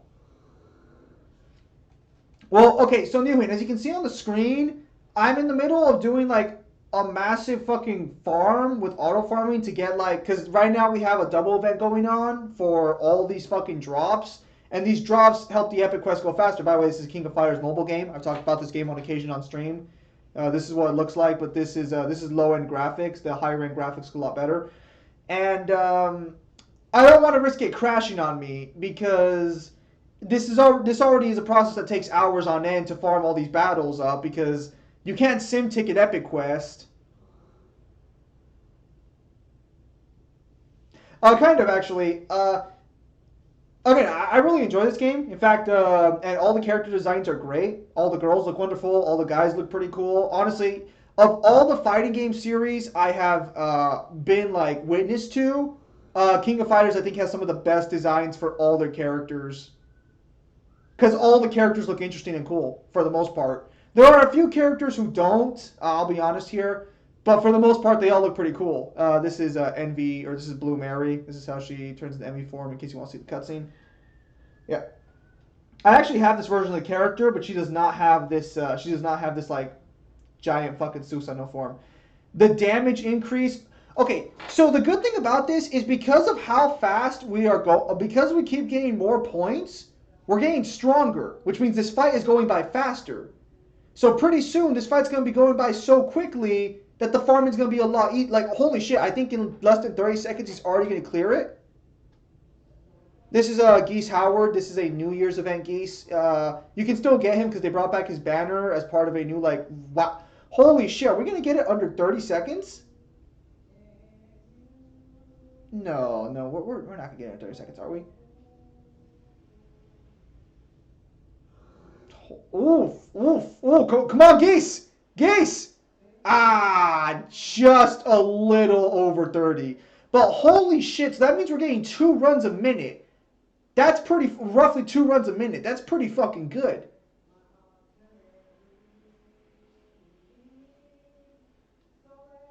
Yeah, see, we're trying to get these right here. Not this one specifically, although this will help out on this specific chapter. We're trying to get the other ones. Because the other ones are what are going to let us do the rest of the Epic Quest. There's already Epic Quest 1, but I can't play it because my characters aren't strong enough. But yeah, so that's what's running in the background here.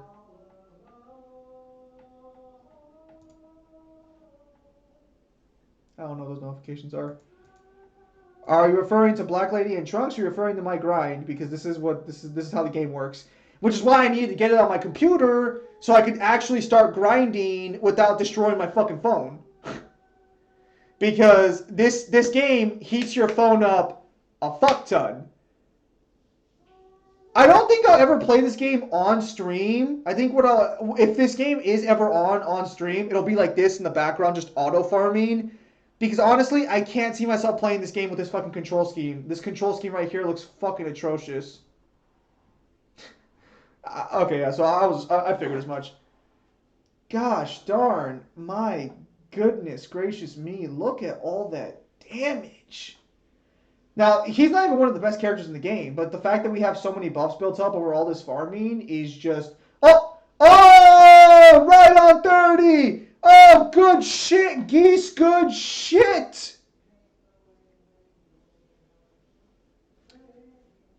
Let's see, what are we going to get here? Oh, these are the 2 buffs, honestly, we want. We want the red one because it increases attack for all the stages. Oh, sounds about right from Demon. Yeah. So that's ultimately the situation. Let's check and see if Red's got anything new going on. Yeah. But that's the situation there regarding here. I'm just curious because like I don't really know what else to talk about right now with Mangler gone.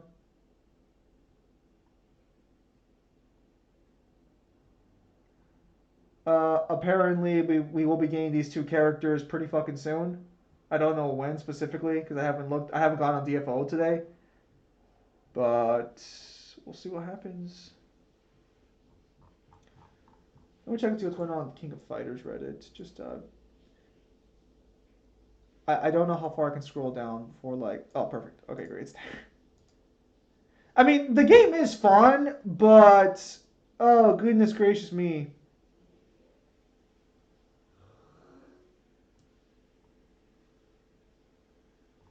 Right now, there's a Valentine's waifu event where characters will give you chocolate.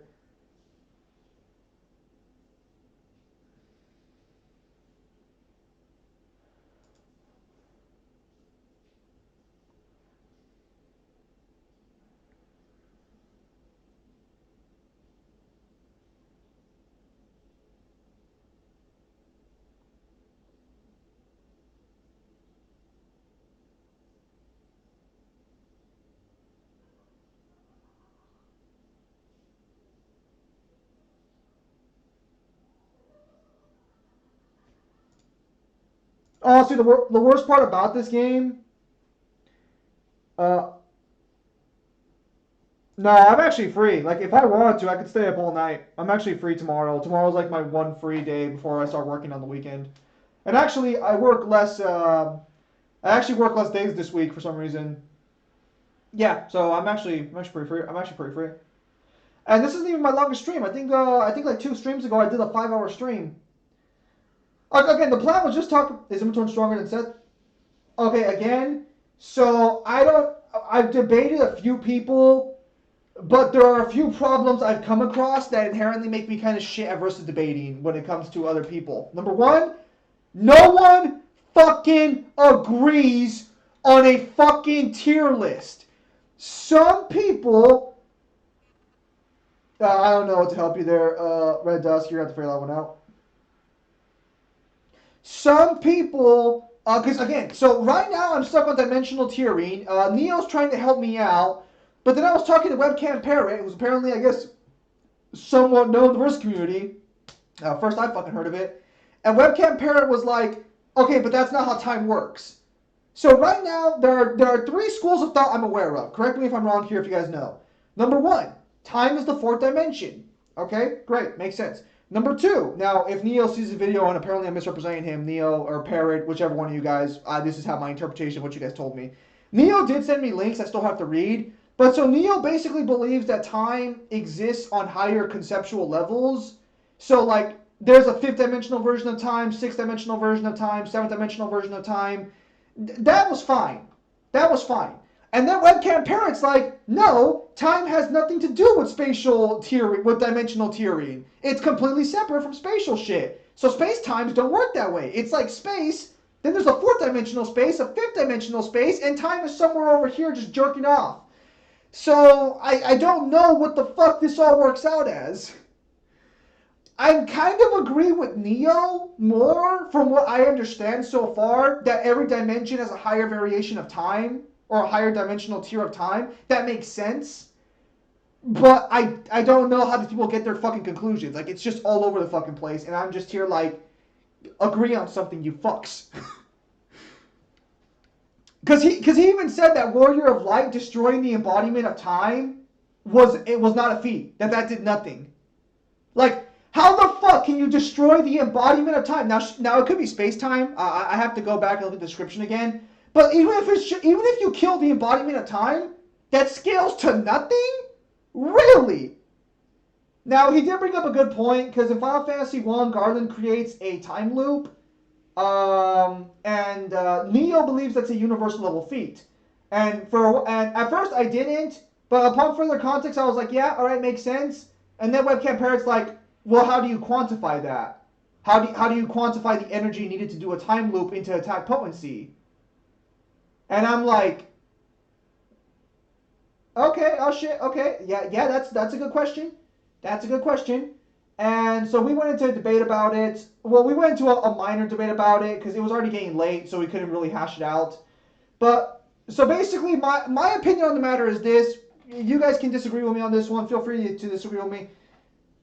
If your raw power allows you to have full control over an entire space-time dimension to the point where you can trap it in a time loop forever until some asshole comes from Dissidia to break the loop, I'm pretty sure you have enough power to destroy that dimension. Just being fucking honest here. If you can exert your will and your power on such a massive scale, that's not including the fact that apparently he is superior to the embodiment of space, or no, embodiment of time.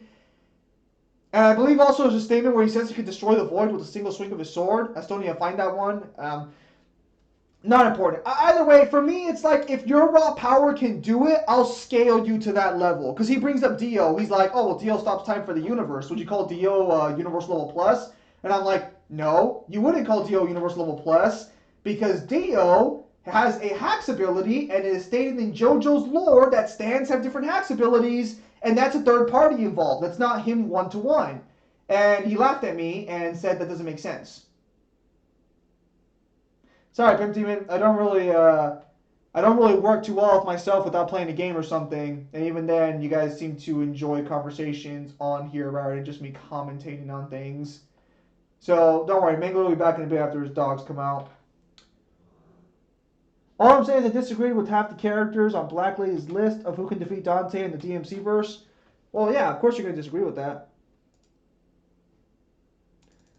Okay, see, this is what I was worried about because on occasion the AI will get bugged, and I don't know. I just had a bad feeling about that there.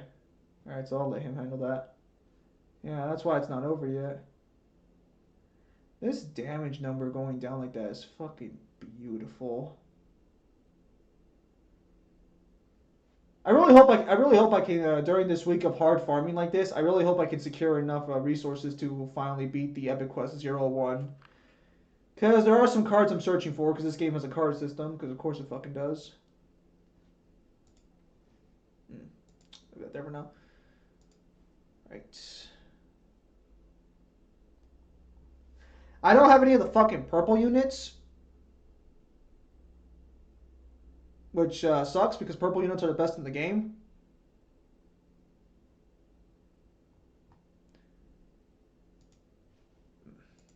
I got there for now. She didn't put the Final Fantasy cast as one of them? Okay, so like which Final Fantasy though?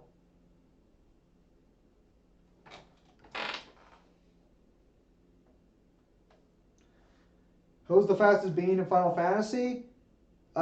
Technically between immeasurable or infinite speed.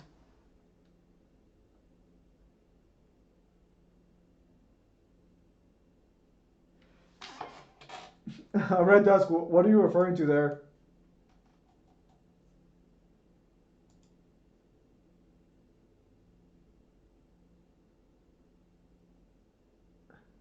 I'm back. Oh, thank God. I've had to hold this fucking stream down without any, like, actual gameplay. You fucking monster.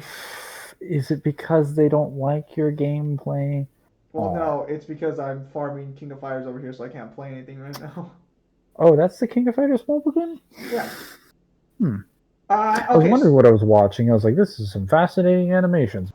Fucking I clue what mean- I'm watching. Yeah, no, this is technically the Epic Quest. This is like the end game content. I am a loyal consumer.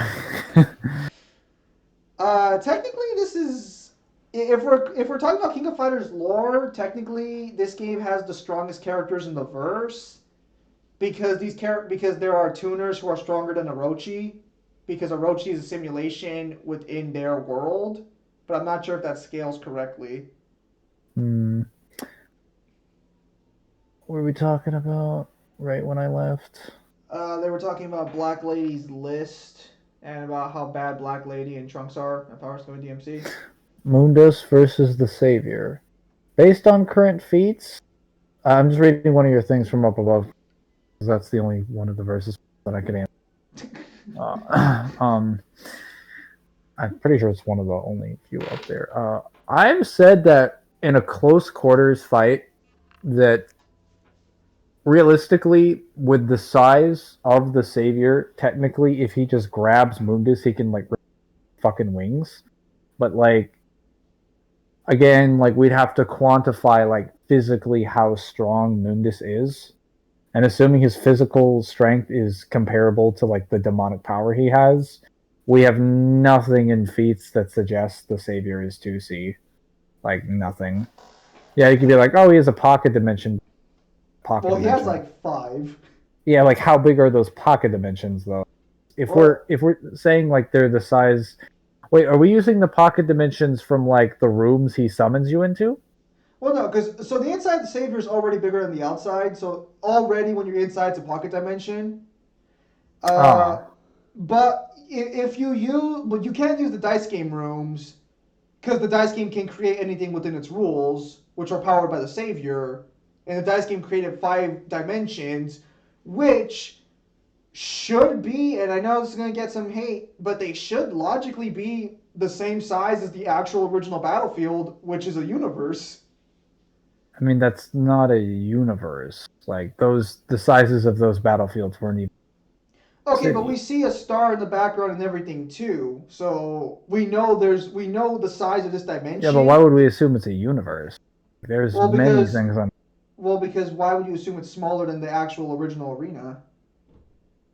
Oh, Why would a small? I mean, Mangler, for fuck's sake, KDA was powering it. She was inside it. Okay, look, she didn't want to let anyone know what she was doing, right? It's like this is like the Savior is coming to us. How do I power this thing up? QDA was supposed to give it more juice. I was told she was the strongest. Was somebody lying to me? No, it's because Foxmask brought that up. So what stars are you referring to? Okay, so the sun's in the back. It's currently 9:59. Why do they need Nero? Because they literally, hey, let's get Dante, and then Dante starts like I'm starting like to think the killing whole. everybody. I think the And so they're whole like, we'll point just of settle for getting Nero. a. I think the whole point of getting a Sparta was specifically so they could fucking control it with the sword. Was what? I think the whole point of getting a Sparta was so they could control it with the sword. Well, that was the idea. I mean, they needed Sparta to use the Yamato, and then they needed that to properly activate the Hellgate so that they could have an excuse to gain support among an already loyal cult of followers. Like that was the only part of the plan that I had a problem with, because I was like, oh wait, they're putting on this game and show to make it convincing that, oh, the savior has come for us. But then I'm like, wait a minute, but they already believe in everything you believe, and they're a cult, so like, why is that relevant? So I thought it might have been for Sparta, but it turns out they just need Sparta. They don't need the blood of Sparta to control Sparta. They just need Sparta, and you just need to have some demonic power, which he got through the Ascension ritual. So like, I don't know where the blood of Sparta fits in there. It's Maybe kind of like spo- weirdly inconsistent. Maybe it was supposed to make it stronger. I mean, you could probably argue that it would make it stronger, but like they made a clear emphasis that they're like, yeah, when this sword and when your blood and this sword's combined, we'll finally be able to proceed to the next stage of our ultimate goal. I'm like, which is unlocking the Hellgate. All right, so you're probably going to get some really powerful demon or something from it to power up the savior, right? Right? Right? And then they just summon like a million Mephistos and then just nuke those with like a citywide blast. And like, wait, that was it? Well, remember that technically, according to Credo, the plan was to destroy evil, and he would start by driving it out. So essentially, I think the idea was. Now, again, this is not explained. You have to infer this based on his fucking plan. But I think the idea was the savior would show up on Fortuna, save Fortuna, where the loyal people like pray, and then Sanctius would somehow convince the rest of the world that this god or Sparta showed up for them, so everyone else has to join the cult.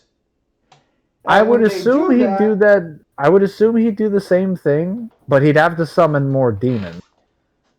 well, well, I mean, I assume with the main Hellgate open, demons would probably start popping up in other locations. Well, I would I'm assume. pretty sure he killed every single demon. Like No, he no, yeah, he wiped one shot all the of them. entire army right there. He decimated them in a fucking second. Like they came out, they're like, all right, we're free, boys. What's that? I'm a fire in my laser. Just wipes And the then entire city. fucking Burial over there is like, nah. Yeah, the posing as God, how ridiculous! But let me not go over there and fuck with that. let me just stay over here. I'm fine where I'm at. Yeah, I've told people like he would one shot Burial, and when would he ever do that? I mean, by the fact that Burial feels the need, even after conquering the fire hell, to not go over there and and even if you want to say they're comparable, like, look, there's no reason for me to be convinced the Savior is weaker than any of them. Unless they're like Demon King level, there's no reason for me to believe Burial's that strong. If he's not stronger than Nero, and Nero's nowhere near DMC4, he's comparable to DMC3 Dante. He just has better tools in his arsenal that would better counter Dante in a fight and would beat him, and would do better against obviously the bosses that Dante fought.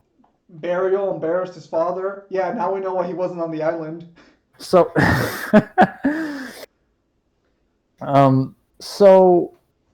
so like imagine Burial trying to fight a guy that's like 20 times his size, can fly, and can just nuke him from orbit. Like what's he going to do? I know I'm not going to try and get the chat to argue. There are people that legitimately have tried to argue this with me on the Reddit and various discords and shit, so I need to make this clear. Burial is doing nothing to the Savior. The Savior is going to pick him up and literally rip him in half. There's nothing he can do. He's just like Burial's cool. I love his design, but like I'm not gonna. It's like the most basic demon design in DMC. He looks really nice with the engine. That's that, and like his flames and shit. And he's a centaur. Holy shit! Centaurs are a lit. whole 5 seconds faster clear. beautiful. Why didn't Dante use the Amato to grind the Savior to bits? Well, he wasn't trying to kill Nero. That's one thing. Yeah, I mean, he wasn't trying to kill Son, Holy Spirit. Kyrie because he knew both of them were inside of the Savior.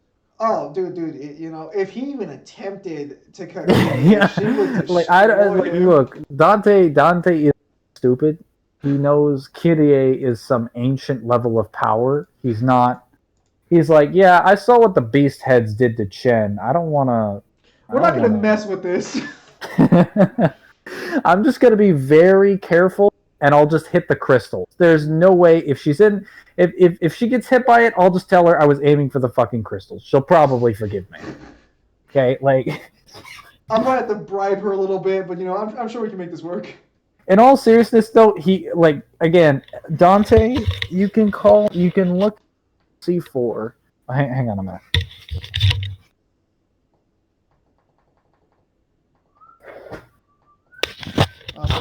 Okay, right. You can look at DMC4 and just say it is just Dante's holiday. He's just fucking around the entire game. He literally doesn't care. And when the only person that causes him to care is Nero.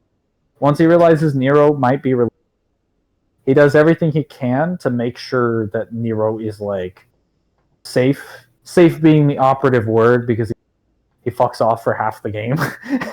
And then he like shows up and he's like, all right, I better start doing stuff now. And then Nero just gets abducted.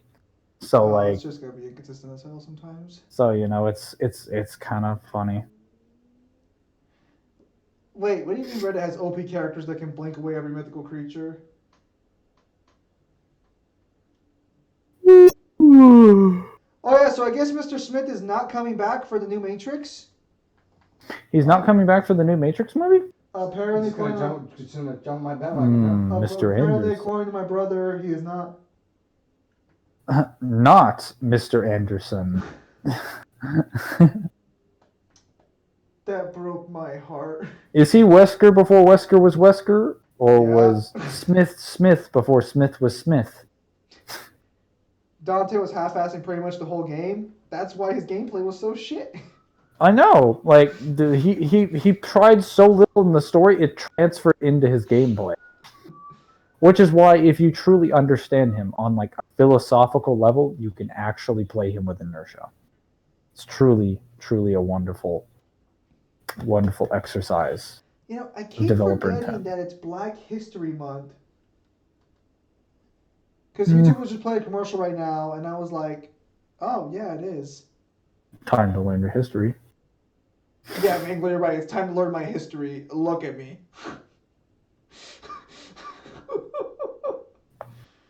How many black people do we have in I'm going to be Besides honest here. I think the majority of my viewers are of a... I said DMC, not your viewers. I thought you said fucking how many people do we have here, and I was like, oh, I'm pretty sure like the majority of my viewers are of a dark skin. Donguri Dante, am I a joke to you?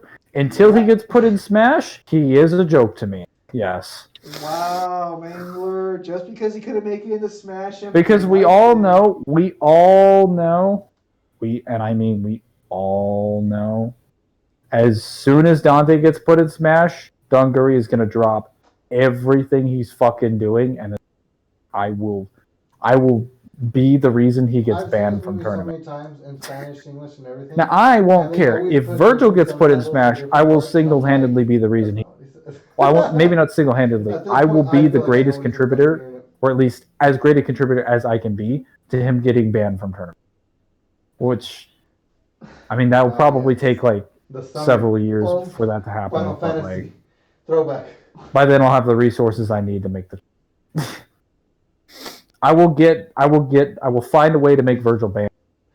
Again, they got to make him as broken. I will reclaim his throne in a different game. Are any of your viewers females? You really have to ask that question, Red Dust? I mean, I guess technically, I guess if we assume fucking Blackheart there is a female, yeah. Technically, I have one, maybe. Bold of you to assume any women would watch this. Smart women don't come to these YouTube channels. If there ever was such a thing as a smart YouTube channel. Really gonna go there? I searched my YouTube channel. I saved it. Get off my back, woman. I can make that joke. No, I'm not gonna. Versus 13 Noctis versus 15 Noctis. All right, so you fucking whatchamacallit, Kingdom Hearts fan.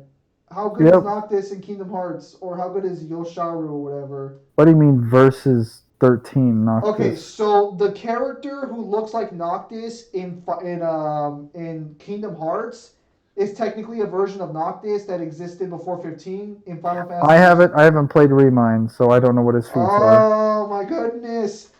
When we do, we'll DLC! have collaboration on that and consume all of our data together.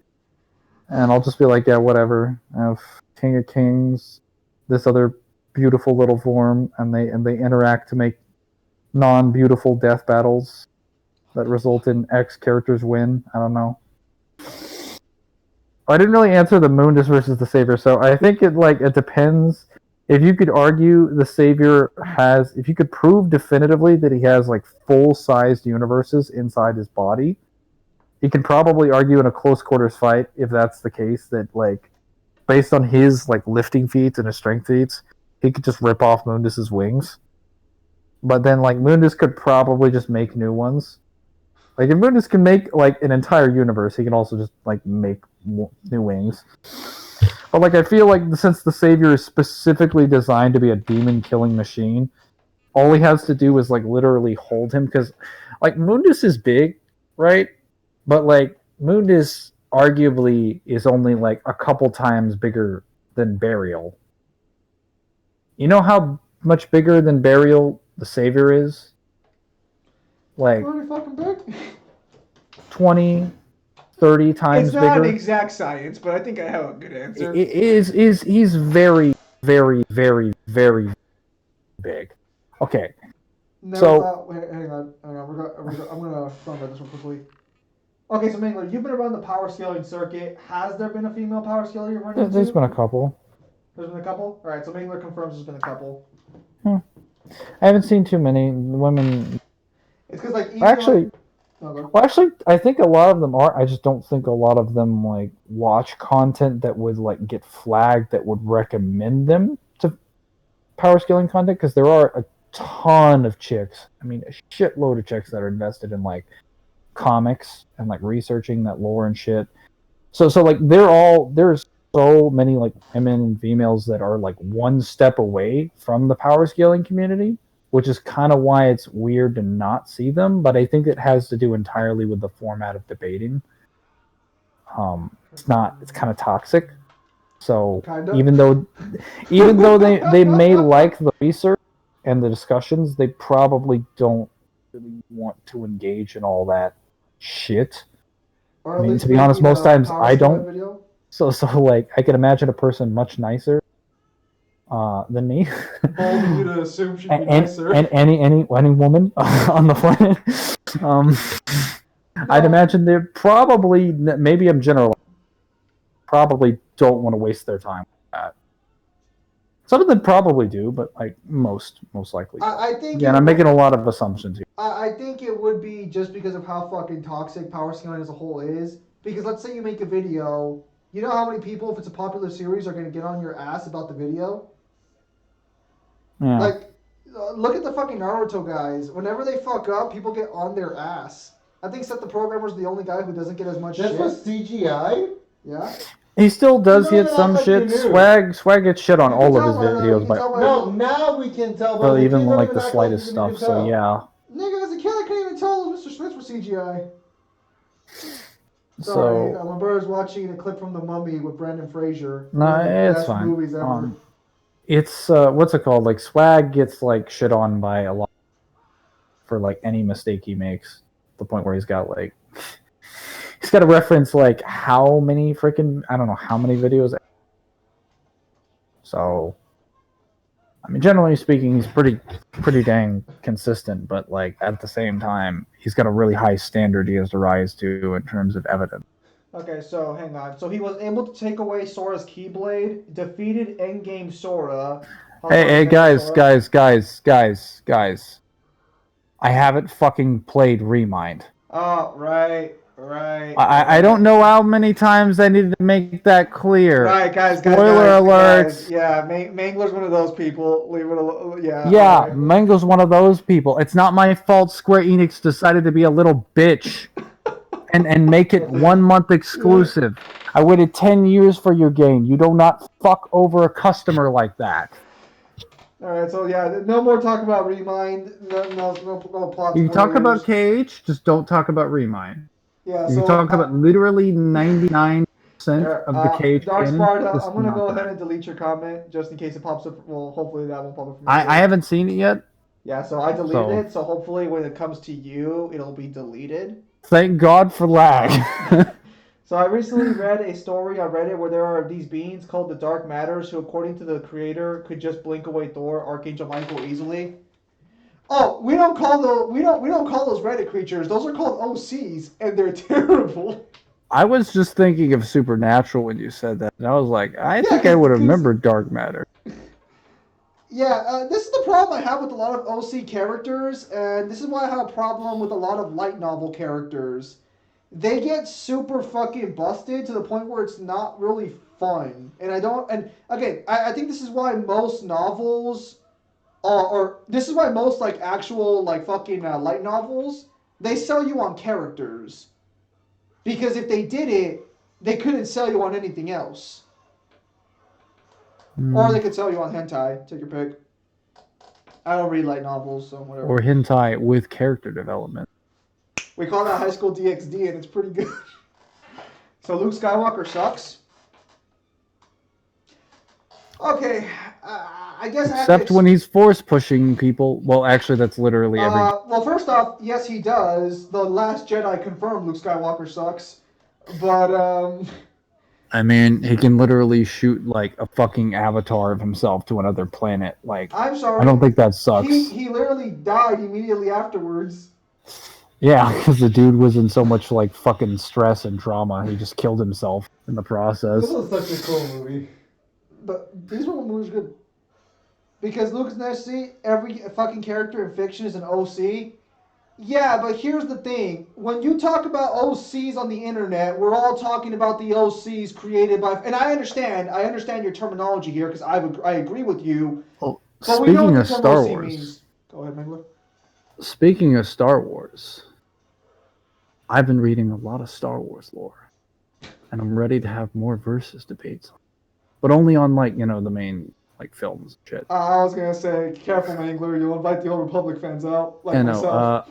I've been going back and reading like, a lot of the Darth comic, and I noticed that there's actually a point where like he with what's his name?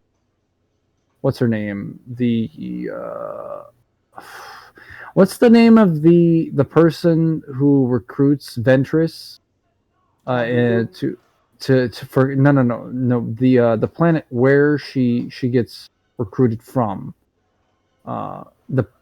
It's like Mother something, like her like you know what I'm referring to. It's like it's built up on the Clone Wars. So in the Clone Wars, it's revealed that Ventress, obviously who becomes a main like antagonist, is the apprentice of Dooku, and is basically recruited from a planet, I think Dathomir, by a Sith like witch of sorts. Yeah. Oh, yeah, that's Mother Talzin. Yes, Mother Talisman. This is Mother Talzin. Basically, has a plot where Darth Maul, when he's in prison, after he gets defeated in that scene where Sidious comes in and just bodies the Mandalorians and kills what's his face, his brother, Yeah. Savage Opress. So after he bodies him, he puts him in a prison, and then the Mandalorians show up and break him out. And they purposefully set this up so that it's like, okay, Grievous, Count Dooku, follow my instructions. I want you to lure him back. We want to hurt him. We don't want to kill him.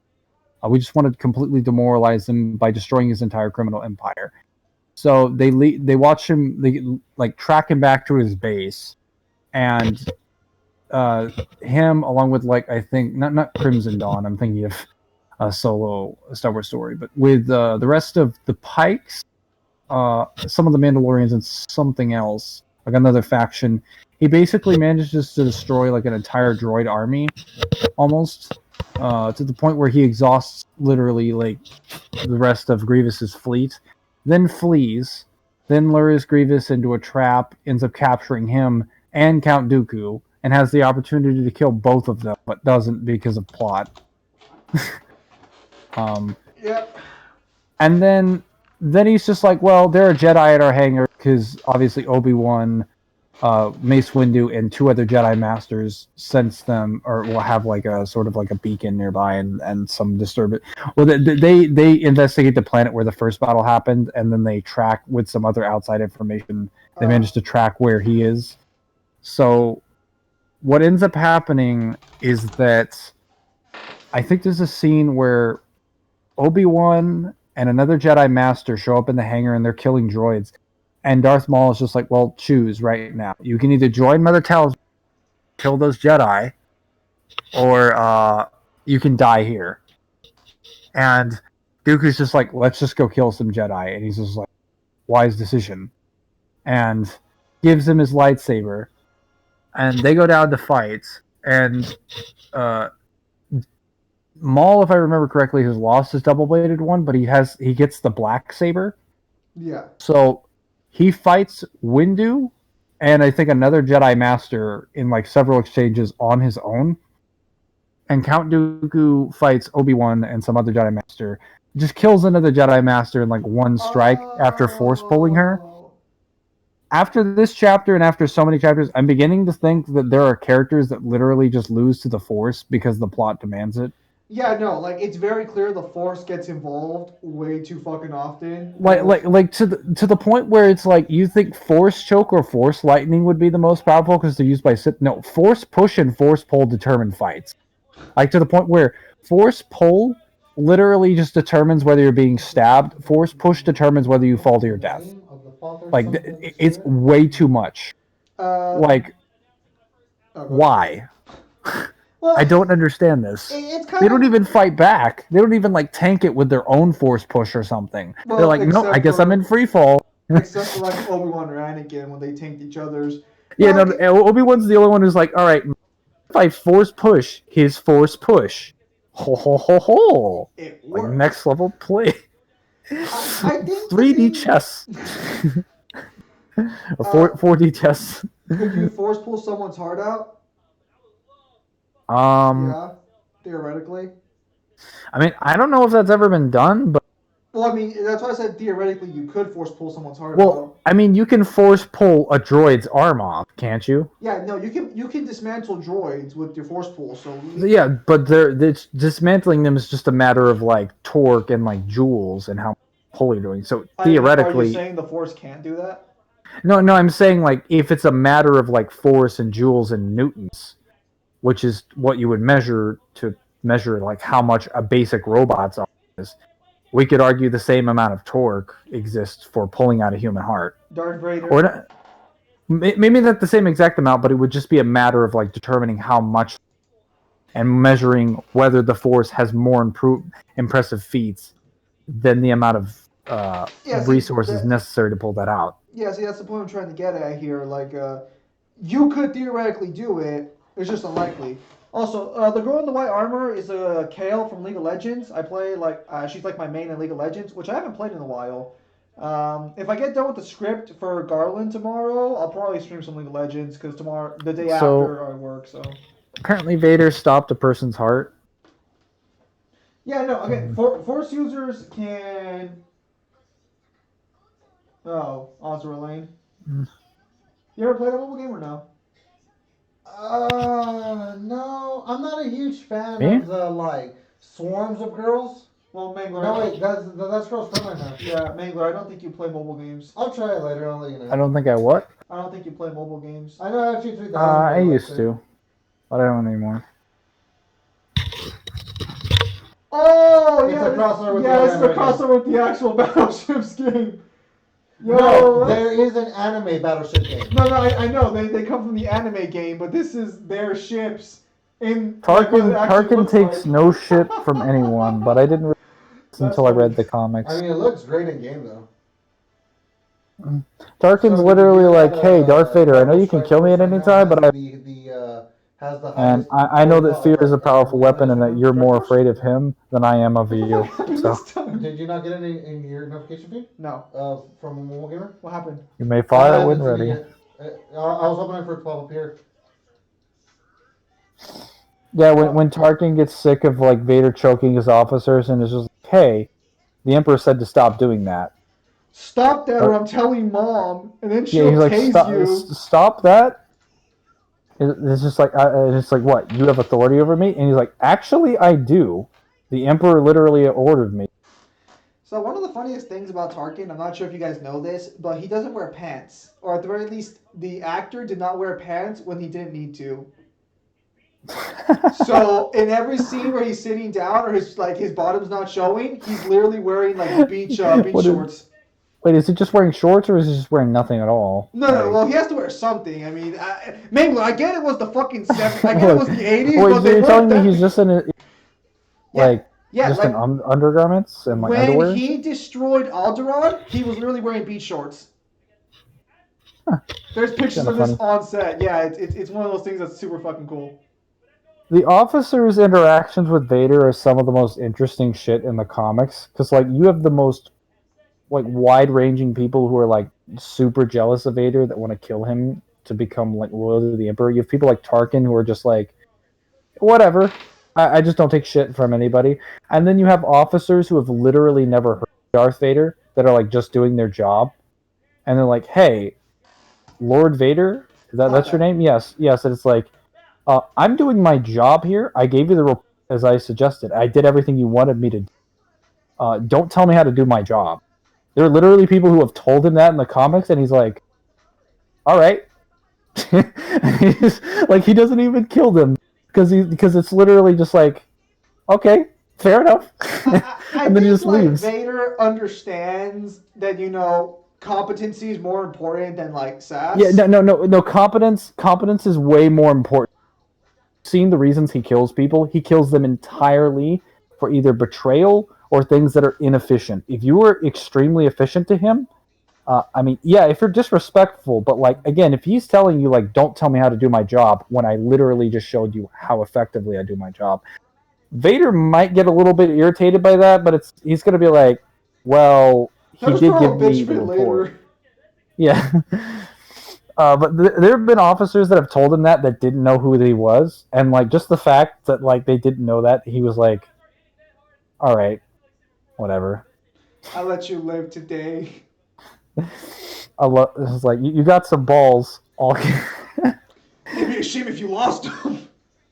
well, he might just be like, well, that kind of see the fact that you're willing to stand there and talk to me means you have guts, and this empire might need that.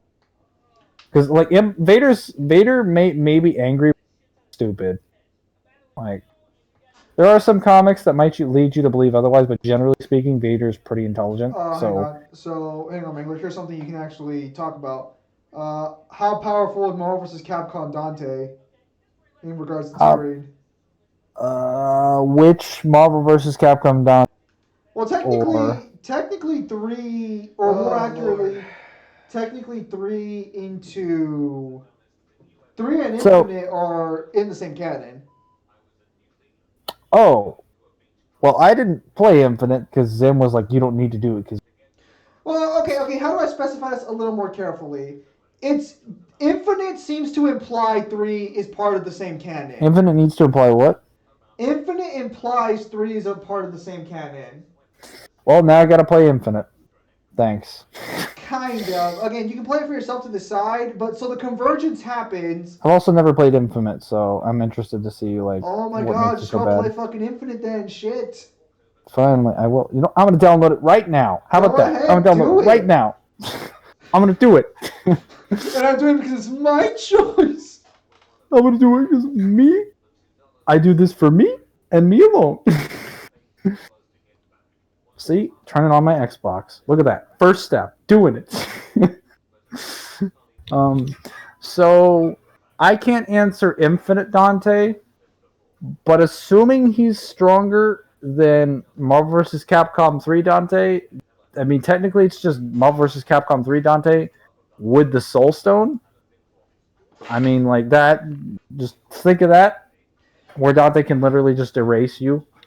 It's I also know. confirmed in the actual character descriptions that Dante is their best threat, is their best bet Yeah, against no. threats. Thanos is, from what I remember, is like I'm not fucking with that because Thanos loses to I believe in the cutscenes he loses to Sigma. Thanos loses to Ultron Sigma, or more specifically, a No, weaker. I'm pretty sure he loses to Ultron before Ultron even has like all of the stones. No, okay. So what happens is Thanos is looking for fucking like he needs someone to help him breach the Capcom universe because apparently Thanos is the one who caused Marvel vs. Capcom to happen. Death's like, hey Thanos, uh, if you want to fuck me, bring me the stones. And apparently one of the stones is in the Capcom universe for some fucking reason. Oh yeah, so he goes in there to fight him, and then like Sigma ends up, or not Sigma, Ultron ends up like sort of absorbing Sigma and then merging with him, Yeah, and then so he takes the Space Stone and the Reality Stone, I think. yeah. So what happens is so somehow Ultron is able to breach the dimensional barrier, no problem. But Sigma stops him mid transfer, and then they basically jerk each other off because they're both awesome to each other. And then they join forces, and that's how we get Marvel's Capcom Infinite. Let's see, Marvel versus It's Cap. actually a pretty cool scene. So fucking Ultron shows up in the data stream, and Sigma's like, "I can destroy you right now, fucker." And Ultron's like, "Bitch, don't act like I can't do the same to you." And then they start complimenting each other and realize they have more in common than like helping Thanos. And then they join forces. And then their combined forces destroy Thanos, or they beat Thanos. Their combined forces, and Dante's not afraid of Thanos, and Thanos doesn't really talk about Dante all that much. But everyone else tells Dante like, "Hey, you be concerned about Thanos." But Dante never really like seems scared about Thanos. You could say in character that's just Dante being Dante, but you know, Ultron Sigma gets is the stone, gets the Power Stone and Reality Stone. well, No, see, doesn't he have the Space Stone too? uh, no, he is the Space Stone. He specifically gets blue and red. I don't know Yeah, if he gets purple, but he yeah. definitely gets No, blue no, and no. red, Okay, okay. Hang which are on. the Let me Space try to and the remember where Reality let Stone. me try to remember where the stones are at. Okay. Yeah. So blue and red go to Ultron. Wait. Unless I'm wrong, because technically the MCU did like because the MCU's the universe that the Blue has always been space. Don't worry. Blue has always been space. well, I was just gonna say, like, just for context for any people who aren't aware, like the universe that the MCU pulls from isn't the same one that some of the main comics are based on, and most of the stones are of a different color. In the like the Time Stone and the Mind Stone, I think are completely different colors in the comics. All the same. They all have all the same colors, I don't know about that. I could have like the sworn. total colors. No, no. Oh, What? okay. So let me think here. Red has always been reality. Blue has always been space. Purple has always been power. Mind has always been yellow. No, I think it's the same colors. I think it is the same colors. It might be different Mhm. shades, but I think it's overall the same color. Again, depending on like what comics thing you're looking at. If you're looking at like again the most recent like fucking some of the more recent issues with like the Beyonders coming back and like the Infinity Well, Stones hang on. gathered from the So, Illuminati. so what were the colors in the? Okay, so you're saying that in its original Yeah, they Inception. were different in those. So if I'm not mistaken, the Mind Stone in there or like the Time Stone, I think was like still technically green, but the Mind Stone was like fucking uh orange, I believe. And then the Soul Stone was something else. The Power Stone was a completely different color. Can anyone Reality, I confirm still what think the? was red. Can you guys confirm the color of the stones? Because I was gonna Depends on say, what you're yeah. looking at. Again, well, the original incarnation, I guess, is the one we're focusing on right now. Because Obviously, I'm more familiar with the modern day stones because that's what MCU Marvel ultimately ended up drawing off of was the modern stones.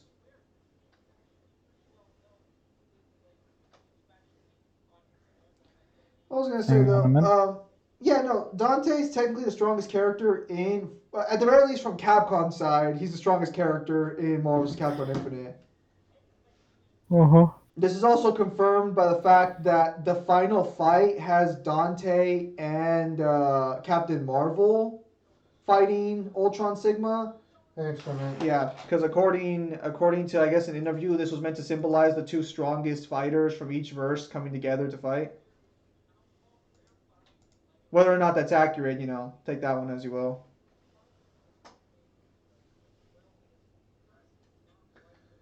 Contest of Champions. No, I'm looking for it. Where is?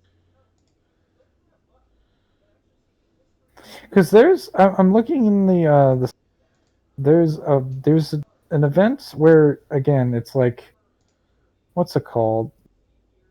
It's the newer versions. It's like when the Avengers, Illuminati gather to stop the incursions, and they use the Infinity Gauntlet to stop them. And basically, if I'm not mistaken, Captain America activates it and is like, "I have so much power," and he tries to stop the incursions, and the Infinity Gauntlet, like literally, like all of the stones except for the Time Stone shatter, and the Time Stone gets sent somewhere else because the power of the incursions is so powerful they literally just can't do anything. Oh, what a fucking So cunt! Oh, this guy played it smart. Son of a bitch. Sorry. yeah. The power gem or stone has actually been yellowish before. Well, Mangler. Apparently, it's been yellowish before. How do you respond? Okay, so again, the Soul Stone in original color, 1972 to 16, was green. In Marvel Legacy from 2017 to present, it is orange. Time Stone is the Oh, what a reverse. fucking cunt! Time Stone was originally orange but is now green. Space Stone was originally purple but is now blue. Mind Stone was originally blue but is yellow. Oh my. Reality Okay, Stone fuck is this. originally Fuck yellow but this. We're red. not. We're not doing this. I'm just waiting And for him to Power tell me. Stone is originally red but purple. So all of the stones were swapped in some capacity for whatever reason. I can't fight him on the PC. If I was on my phone, I could probably do something, but and this is real time by the way. If I was on my phone, I could do something, but as it stands with these controls, I can't touch him. And also, he's just being a fucking cunt and fucking rolling away. So whatever.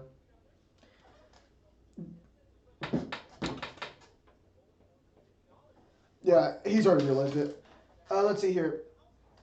No, okay. So the stones have again. I guess according to Mangler, stones have changed colors a couple of times. Again, it's up to 2017, so I'm assuming they mean, like, again, Marvel vs. Capcom Infinite, various like games, and then any modern Marvel games feature them, and then like what's it called, movies and such.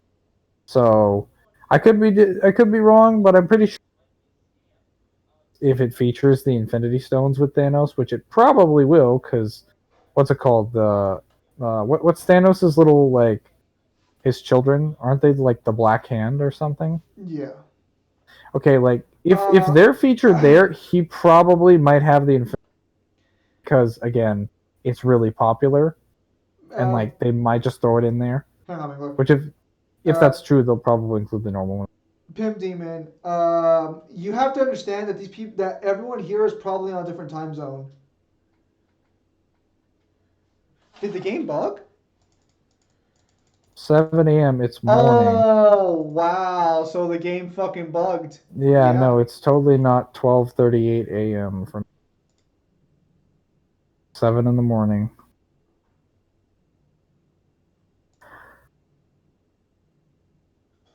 Yeah, the game fuck. I've actually never had a bug before like this. This is weird.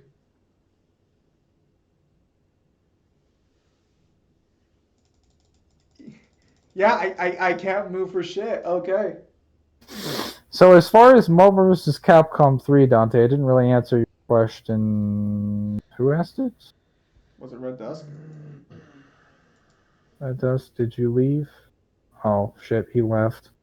Red Dust, if you're still. As far as Amen. In the name. how powerful. In the name of the Father. Well, okay, no. Technically, Dark Sparta asked it. Yeah, no. The Dark Sparta asked it. So it's kind of hard to scale him, but if you want to go the feats based off of consistent shit that the other characters do, he fights Galactus, and he technically spanks Mephisto. So, like, he goes up to Galactus and obviously defeats him because every character canonically needs to defeat Galactus to achieve their ending. So, like, even if you wanted to say that, like, all of them collectively beat Galactus, Dante contributed to that, so he should at least scale to Galactus in some capacity. So, if that's true, then that would make Dante fucking 16th dimensional or something. Like, Well, no, because Galactus is starving. wait, because what? No, it doesn't, because Galactus is hungry. All right. Universal. I mean, I know he's significantly weaker, starving, but like, not the point where he drops 15 fucking dimensions. It is a substantial drop in ability. Like again, like even starving Galactus was still able to body like Odin, a Skyfather, who's like a multiversal. Yeah, he was. Like he literally had like a mind. Pimp Demon. Technically, I still make those. I just haven't been able to do them consistently weekly. Yeah. Like Odin was like a multi. But yeah, no, I am trying to get the channel back to some more standard videos. It's been really fucking hard going back. Because once you do live streaming, not only does it take up a lot more time, but it's like, it's easy, you know? So, besides that, he bullies Mephisto. I'm not sure where Mephisto scales in terms of scaling, but again, Mephisto is literally the devil. So, just find some tiering that suggests he's even comparable to the Cosmic Council, and you can already argue that Marvel vs. Capcom 3 Dante is like 1B. Technically, Mephisto is equal to a full power Galactus, because in their realm, Mephisto could fight to a standstill. If you can prove that, then Dante is 15th dimensional. Because again, that Dante, like literally, so what happens is that Mephisto goes in there to sort of bribe him. It's only interesting to find help. And he's like, yeah, no, I need to do something. And Dante.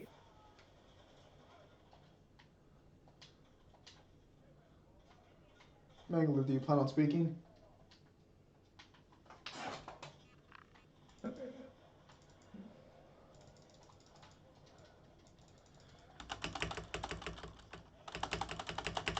was such a fucking annoying boss fight.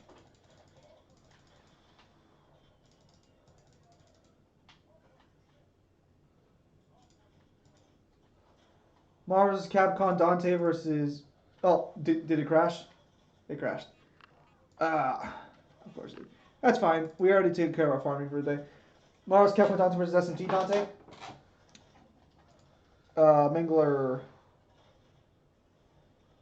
Mangler, speak it.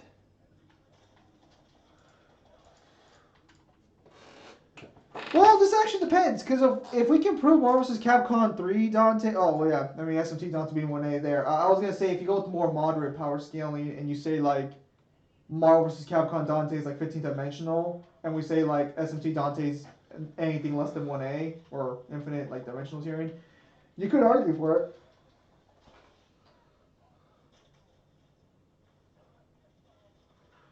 Oh, come on.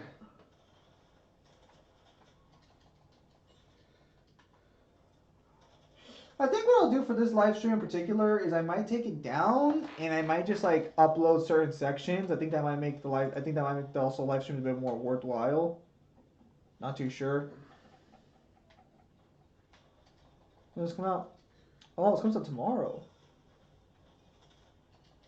I don't play Maple Story.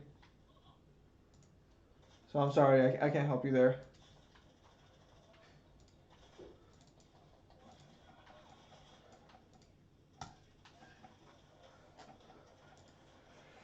I'll probably just end the stream there, truth be told, just so that way, you know, if you guys want to go to sleep, you guys can go to sleep now, stuff of that nature.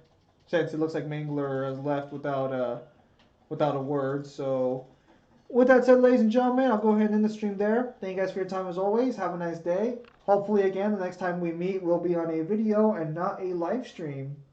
Unless something fucking happens and, you know, I'll make a live stream about it. So, thank you guys for your time as always, and have a nice day.